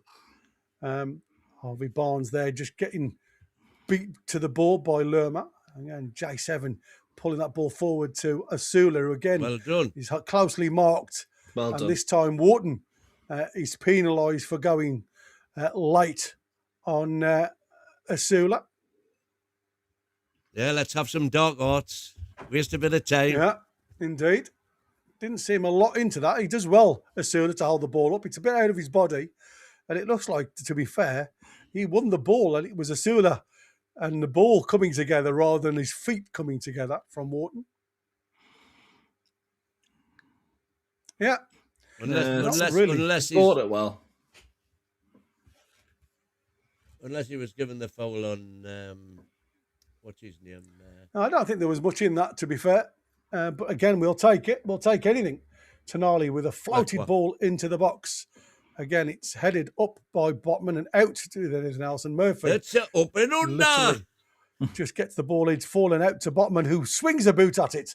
But again, it's deflected off Canvo to Lewis Hall on that left-hand side. Lewis Hall now with the opportunity to give it to Barnes to Tonali.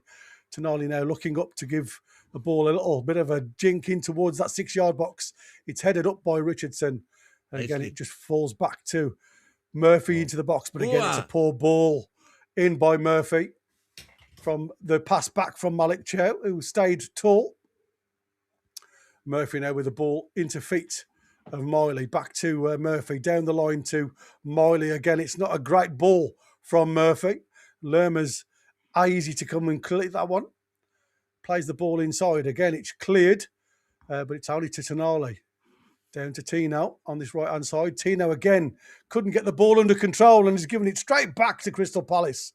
Again, J7 there coming through the back of I don't know. I think he got the ball around him. It's sort of a wrap around. Oh, and there's the yellow from the back. But there's the yellow we're expecting. Right, well, get him off now. Calm him down. Let's see this just again. Get him off on a yellow. We didn't want to be going into the last 5 minutes with 10 men. True, we got the options, haven't we? Yeah, I mean, like I say, he doesn't get any of the ball, mate, to be fair. And misses the next 2 games as well. 2 games, yeah, no, that's it. That's what I said. He's out for 2 games now. So here we go. The ball is Papasar running through the middle. Oh, dearie me, an air shot. It's a goal kick. I mean, he touches it with his right foot as he swings his left foot, which takes the ball away from him. The only player I thought was going to really cause danger to Newcastle there, Sarr, does really well to find that space for him. It just opens up beautifully for him running into the box. But his right foot takes it away from his left foot. Pace gets him away from Sven Botman, but he almost couldn't keep up with himself. No. Lucky Newcastle there, maybe. And again, Barnes getting Munoz for company there, right to the back of him. And I think Munoz should. Well done. Come on. Referee's holding 2 up in the air at Munoz. Yeah. Add 3 fingers to that. It's 5. Yeah. I mean, I don't know how they can have so many players like Munoz there. He's committed so many offences. And yet, I just... Pino's coming off, which has been one of their players to watch. But he's done well, to be fair. Yeah, he's done really well. Kamara coming on. They'll be happy with that performance from Pino. Not a lot from Strand Larson, but if anything was going to happen in those early stages, it did look to be the Spaniard. Tonali floating one towards the edge of the box, plays the ball Terrible. up in the air. Pathetic.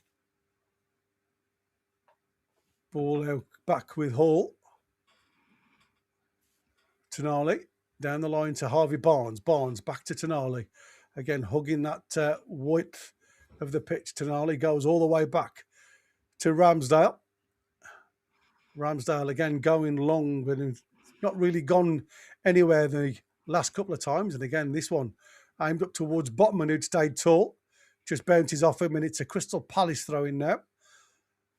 Deep in the Palace half. Not so secretly seething by the looks of it. Yeah. Slightly worried as well, maybe more than anything. But he won't be happy with how we've reacted to their substitutes, I will say that. Great there from Asula, by the way. Yeah, well done, Asula. Again, with Canvo not giving him any chance to keep that ball under control. A very delayed scream there as well. We'll see if he actually catches him. Yeah. He might catch him. I can't see. I'm not sure there was anything in that, to be fair. A good cheer from the adjacent Toon Army. 77 minutes coming in and putting in that kind of effort. Fair play. Yeah. And Eddie Howe doesn't look in any hurry to make any more changes, to be fair. Hall. Again, getting bombarded by Mateta there. Goes down the line to Harvey Barnes, who leaves it for J7. J7 has got Usula inside. Nicely. Plays the ball back to Hall, though. Hall inside. Plays it to Harvey Barnes. Harvey Barnes now. Back to Hall. Just behind him. Just unfortunately. behind him. Yeah. And it's cleared. But again, it's Botman who picks that ball up. J7 now. Hall. Harvey Barnes. And again, Munoz with a toe in. And it's going to be a Newcastle throw. Oh, referee, away. Lewis Hall's being dragged back to his feet there. Just fell back onto his bottom there, didn't he? No reason for him to rush proceedings and get up, but no. Malik Chow and Joe Linton both on yellow cards. Palace haven't done too much to endanger. You almost worry that we're going to be the team to shoot themselves in the foot, but Tonali with a crossing. Ball into the box, and again, who's this going to fall to? And again, it's headed for a corner. Going under the Toon, Howe.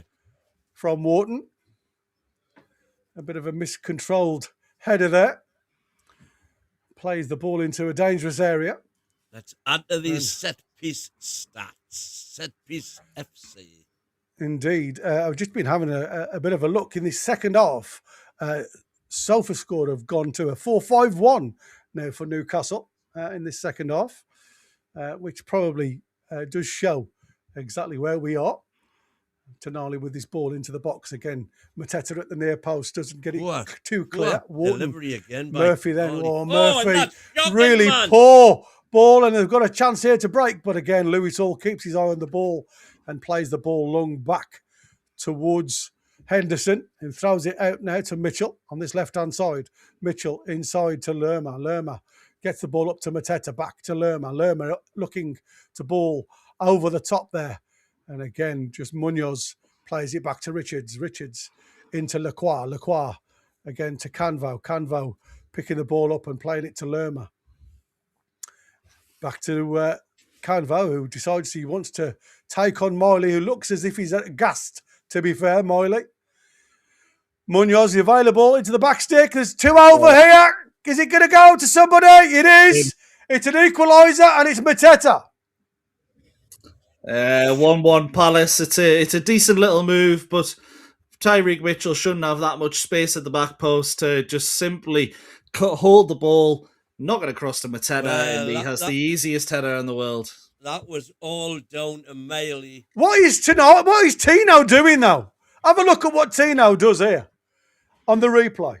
Just have a look. Yeah, but I'm saying it stems back to Miley getting outpaced. Well, it's Murphy's ball that's shocking, right? Murphy's ball is shocking. Then you've got, I mean, as we said, Molly should have been off potentially 70th minute. He's gassed. Tonali's not getting back. But look, watch this here from Tino. Yeah. What are you doing, lad? Dreadful. It is dreadful. Absolutely dreadful. You know, let's defend where you are. You can't try and cut that ball out. You're leaving two guys at the back stick if you miss it. And he was nowhere near it, to be fair. Great from Tyreek Mitchell, to be fair, to have the awareness to get close to the ball. Ramsdale's closing him down, knocks it across from Mateta, and Mateta knocks it beyond the two defenders on the line. No chance of them getting there, really. No, I mean, to be fair, I don't know, it was Malik Chow. He sounded like, you know, I didn't know which side of the post he was standing on, I don't think. Ball goes out to Harvey Barnes. A good ball at Harvey Barnes inside to try and find J7. But it doesn't really get there. And again, it looks like that's given a little bit of a zing to Crystal Palace, who are hunting for this ball now. Richards wins this ball back. What have Newcastle got left? And will we see any more changes from Eddie Howe? Because there's a couple of players that look leggy to me. Yeah, there was a few players that we thought even at half time maybe should have come off. And one of them still on the pitch, which is, it's a bit mental that we haven't made any more changes. Yeah. Kamada picking the ball up on the halfway line again. Bounced away from, that was a terrible ball from Kamada to Mitchell there. I don't know what he was trying there with the outside of his foot. The referee is signalling to the sideline, so it looks like we are going to see substitutions. No, not yet. Winning position. There we are. Ramsdale and Voltemada. Ramsey and Voltemada. Should have been 10 minutes ago. That's the thing, isn't it? Reacting rather than proacting, as always. Yeah, just the face of Johan Wisser in the background there as well, by the way. He looks fuming. And who can blame him? Yeah, absolutely. Kamada again trying to get round the back of Tina. Does well there, to be fair. Tina plays the ball to J7. Louis Hall. Ball trapped under his feet a little bit, but does recover well. Ball into Harvey Barnes. Harvey Barnes to Asula. Asula trying to get it back to him really quickly, but Richards doing well and winning that ball back. Can Harvey Barnes win it? No, he can't. Lerma. Wharton plays the ball forward now, and here we go. It's Papasar for Crystal Palace, running towards the corner of the box. Botman in towards that back post. Just a bit too much on that for Kamada. Yeah, it's a poor ball, really. Someone of Sar's quality should be doing a bit better. Look at Mateta. Why is Botman not going towards him? Yeah, it's just, for me, that was a bit lazy again. That was reminiscent on the opposite wing of the Liverpool goal. Here we go. 7. And Chiao running parallel instead of going towards him. Yeah, J7 coming off. J7 and Asula. And Asula.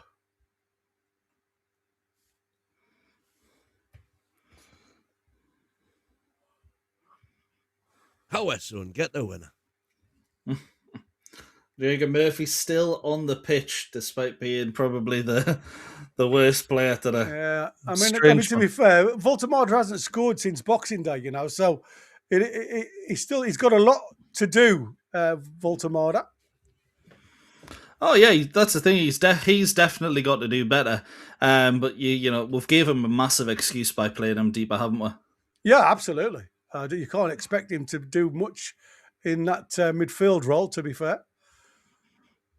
Let's see how he goes now in these last... again, what can you really say, though? Coming on for 6 or 7 minutes, it's not really giving you much of an opportunity. No, you don't expect much, do you? No, and Livramento with his throw-in. Just inside the Newcastle half. Come on. Again, just delaying the throw-in. Ball eventually comes in towards Ramsey. Comes back to Tonali. Botman feeds the ball out. Comes to Harvey Barnes. Lewis Hall carries on. He's run in front of him. Barnes comes inside. Gives it to Tonali, but again, it's behind him. Tonali's going to get pushed off by Mateta there. Oh, Tonali, again, just giving him a tug on the shirt. But it's a poor ball to Tonali. Doesn't give him much of an opportunity to get that back from Harvey Barnes. And Mateta is always going to win that one, but he goes down really cheap for me, Mateta. He wins it well, doesn't he? Yeah. Mitchell now with the ball.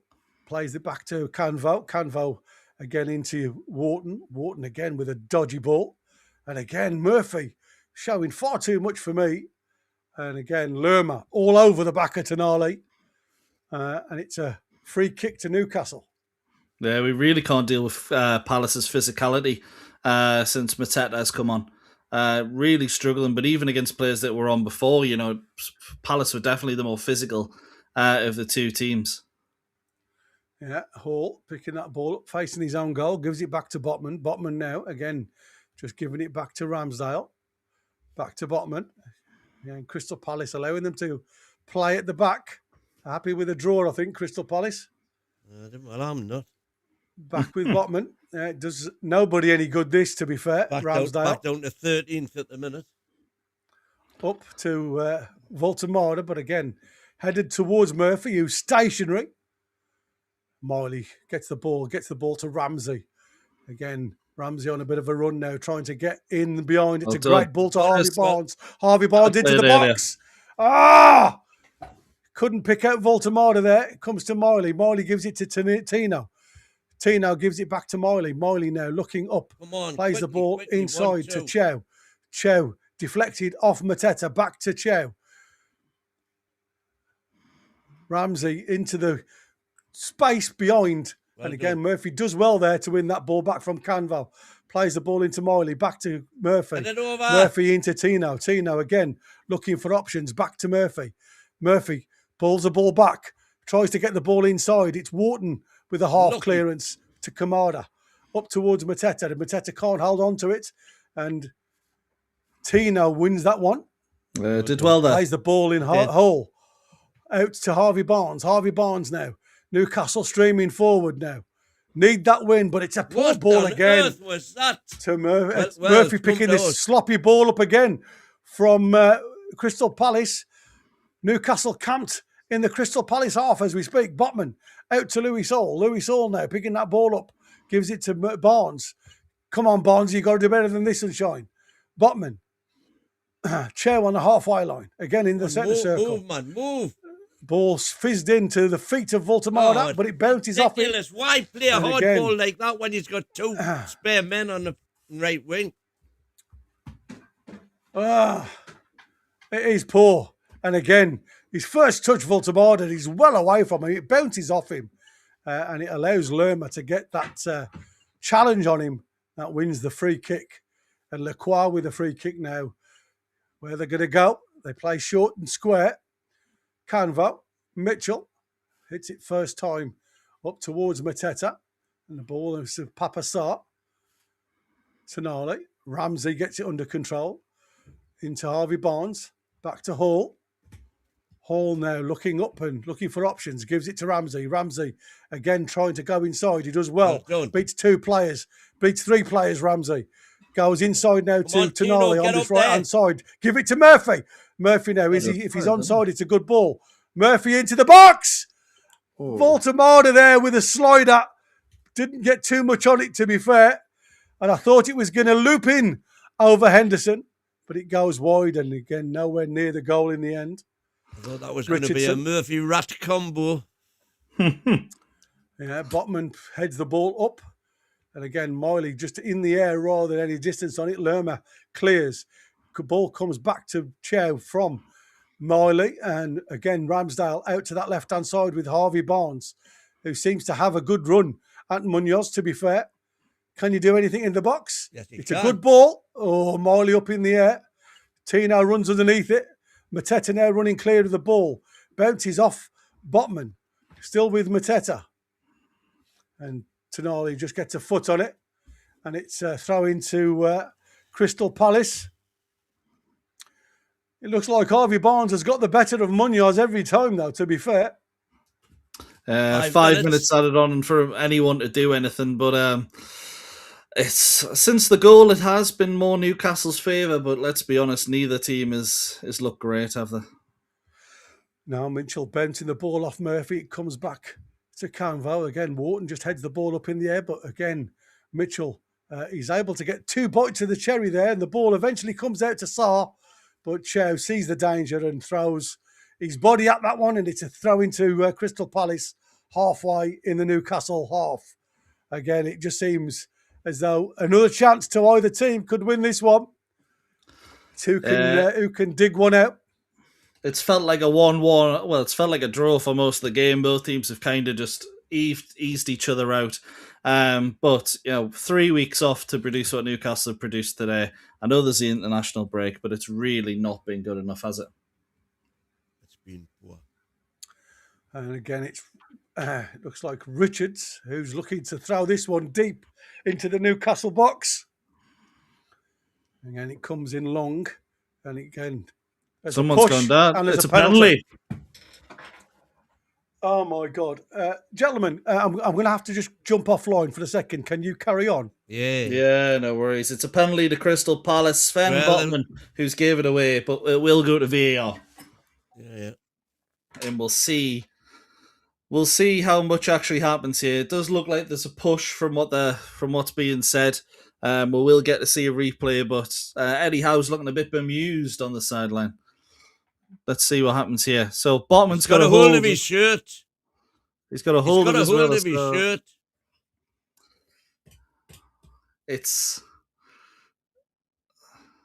He's got a hold of his shirt. It's not getting overturned. Yeah, it's a little soft. He does buy it. It's not a little soft at all. It is a little soft, but it is a pen.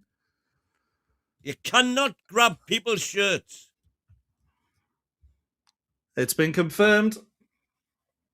However, Ramsdale's son, man of the match already.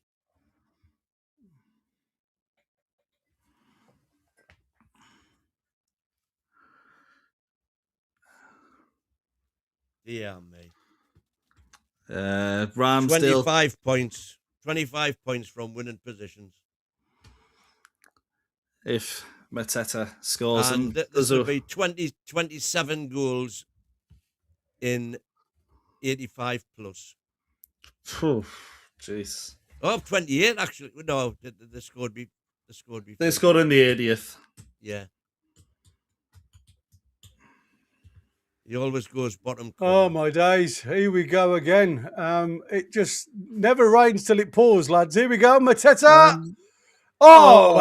He does go the right way, Ramsdale, but he doesn't get anywhere near it in the end. He's super accurate.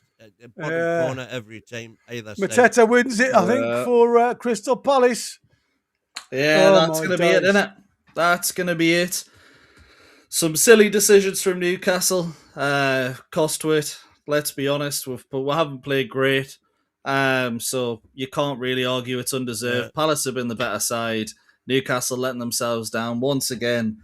And how many times have we said that this season?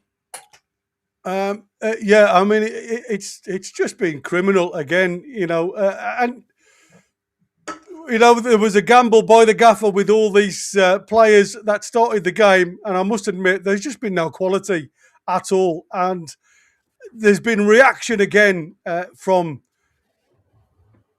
going, just losing goals, and you could see there were some players were gassed, and mentality had gone. There should have been a drive. There should have been a change from us before we had that reaction. And you're absolutely right. Mateta saw the strength that the lads prove.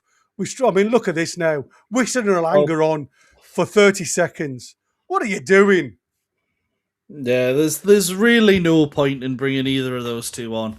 And it'll be very demoralising for those two as well. You got 30 seconds to come on and do something. If anything, we're just wasting time. And they've bought Tonali off. Can you believe it?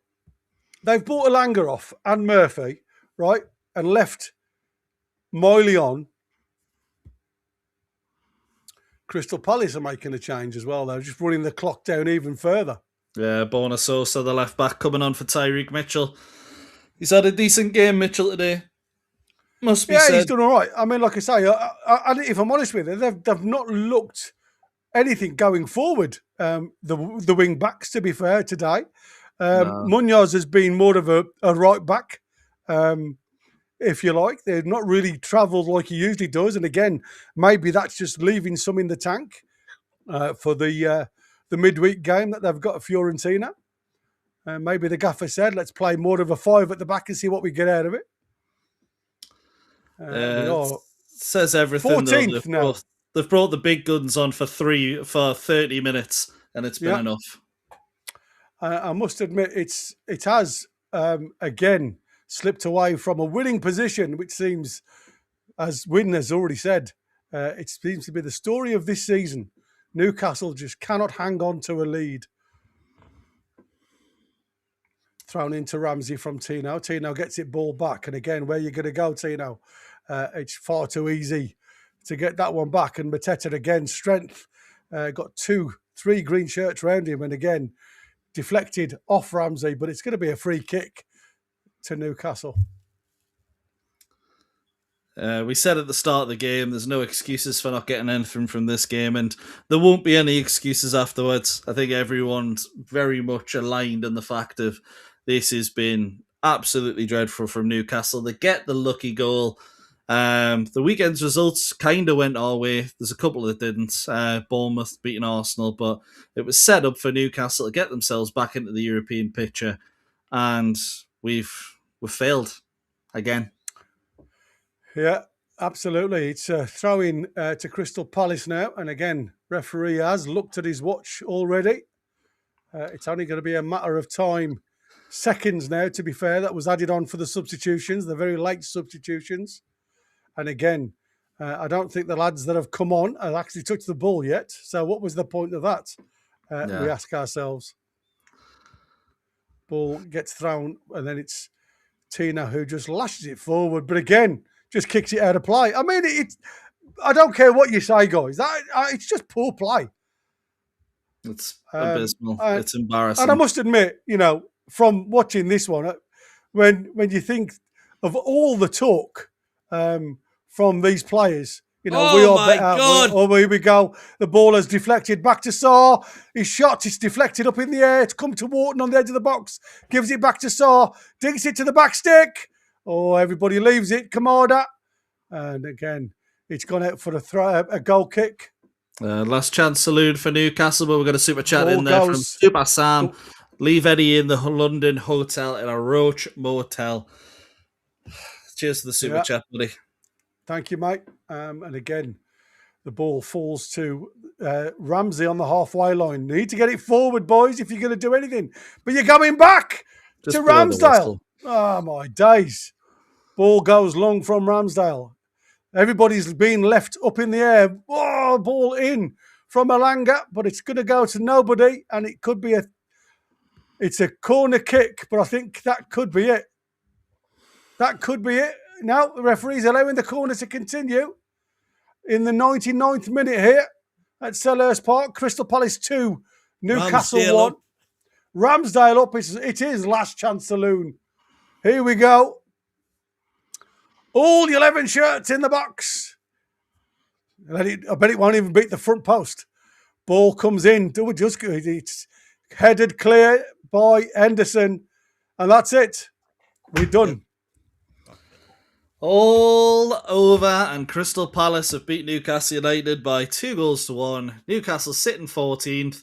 We're safe. We're not getting Europe. So what's the point in even playing the next 6 games? Yeah. Should play the kids. Have a look at them. That's what I say. Can't be any worse than what we've watched today, is my words, if I'm honest with you. It has been an absolutely woeful performance. Lucky to get that first goal, if I'm honest with you. When we went in 1-0, there was hope that there was going to be something coming in the second half. But to be fair, performance-wise, I don't really think we had another opportunity at goal. Can you remember anything in the second half? No. Unfortunately, I can't. No, I mean, apart from that little Voltamada slide in the 6-yard box that looped up, I don't remember anything of any question. I mean, I can't even remember Henderson making a save. No, I can't either, actually. Well, at half time he'd made 3. Like I say, it's been absolutely shocking. It's We are literally going to go straight in to the sack him immediately, says Super Sam. And to be fair, mate, I think under that performance, you may even get the lad walking. I tell you, if you've had 3 weeks and come back with a performance like that, there's going to be questions, and there has to be questions. Is he the right person to carry us forward? I don't think he is now. I really don't. I think that is. We questioned the lineup at the start, and we said it's a massive gamble. And you said, Win, it literally is like writing your P45 out. Yeah, 100%. No, it's just same old. It is another 3 points lost from losing positions, another 2 late goals conceded, and we've seen this film before, you know. Yeah, and for anyone talking how it's not happening. We'll keep on saying, you know, turn the corner. I'm the biggest culprit. I agree. I had faith, and looking virtually impossible now. Yeah, I must admit, especially in the light of the performance. That's the criminal thing, and it's for me, it's reaction. But listen, let's get to it in the post-match analysis, because that's something that we need to talk about. Chris isn't going to make today's post-match analysis, so I'm going to continue online and do that. Are you boys going to come on board with me? We're going on the reaction now. Yeah, we'll do the reaction on the show there, and we'll get everybody's comments coming through that one, and we'll try and analyse it as best we can. Michael, are you going to join us, or have you seen enough? I'm going to head off. I'm going to do some prep for the player rating show coming at 5 o'clock. Okay, but I will see yous in a bit. All right, buddy. Lovely to have you with me as always. And we will see you in the next one. Thank you, one and all, for watching, and thanks for everybody. Yeah, thanks for watching. Thanks for all the super chats. Thanks for the membership. And if you can, before you go, smash the likes button if you've enjoyed the commentary, because if I'm honest with you, that's probably been the best part. That's blowing my own frock up. Anyway, guys, thank you very much. Come and join us on the post-match analysis. See you there. Away the lads. Lassies and bairns. The last bairns are doing better than us, and the lassies, if I'm honest.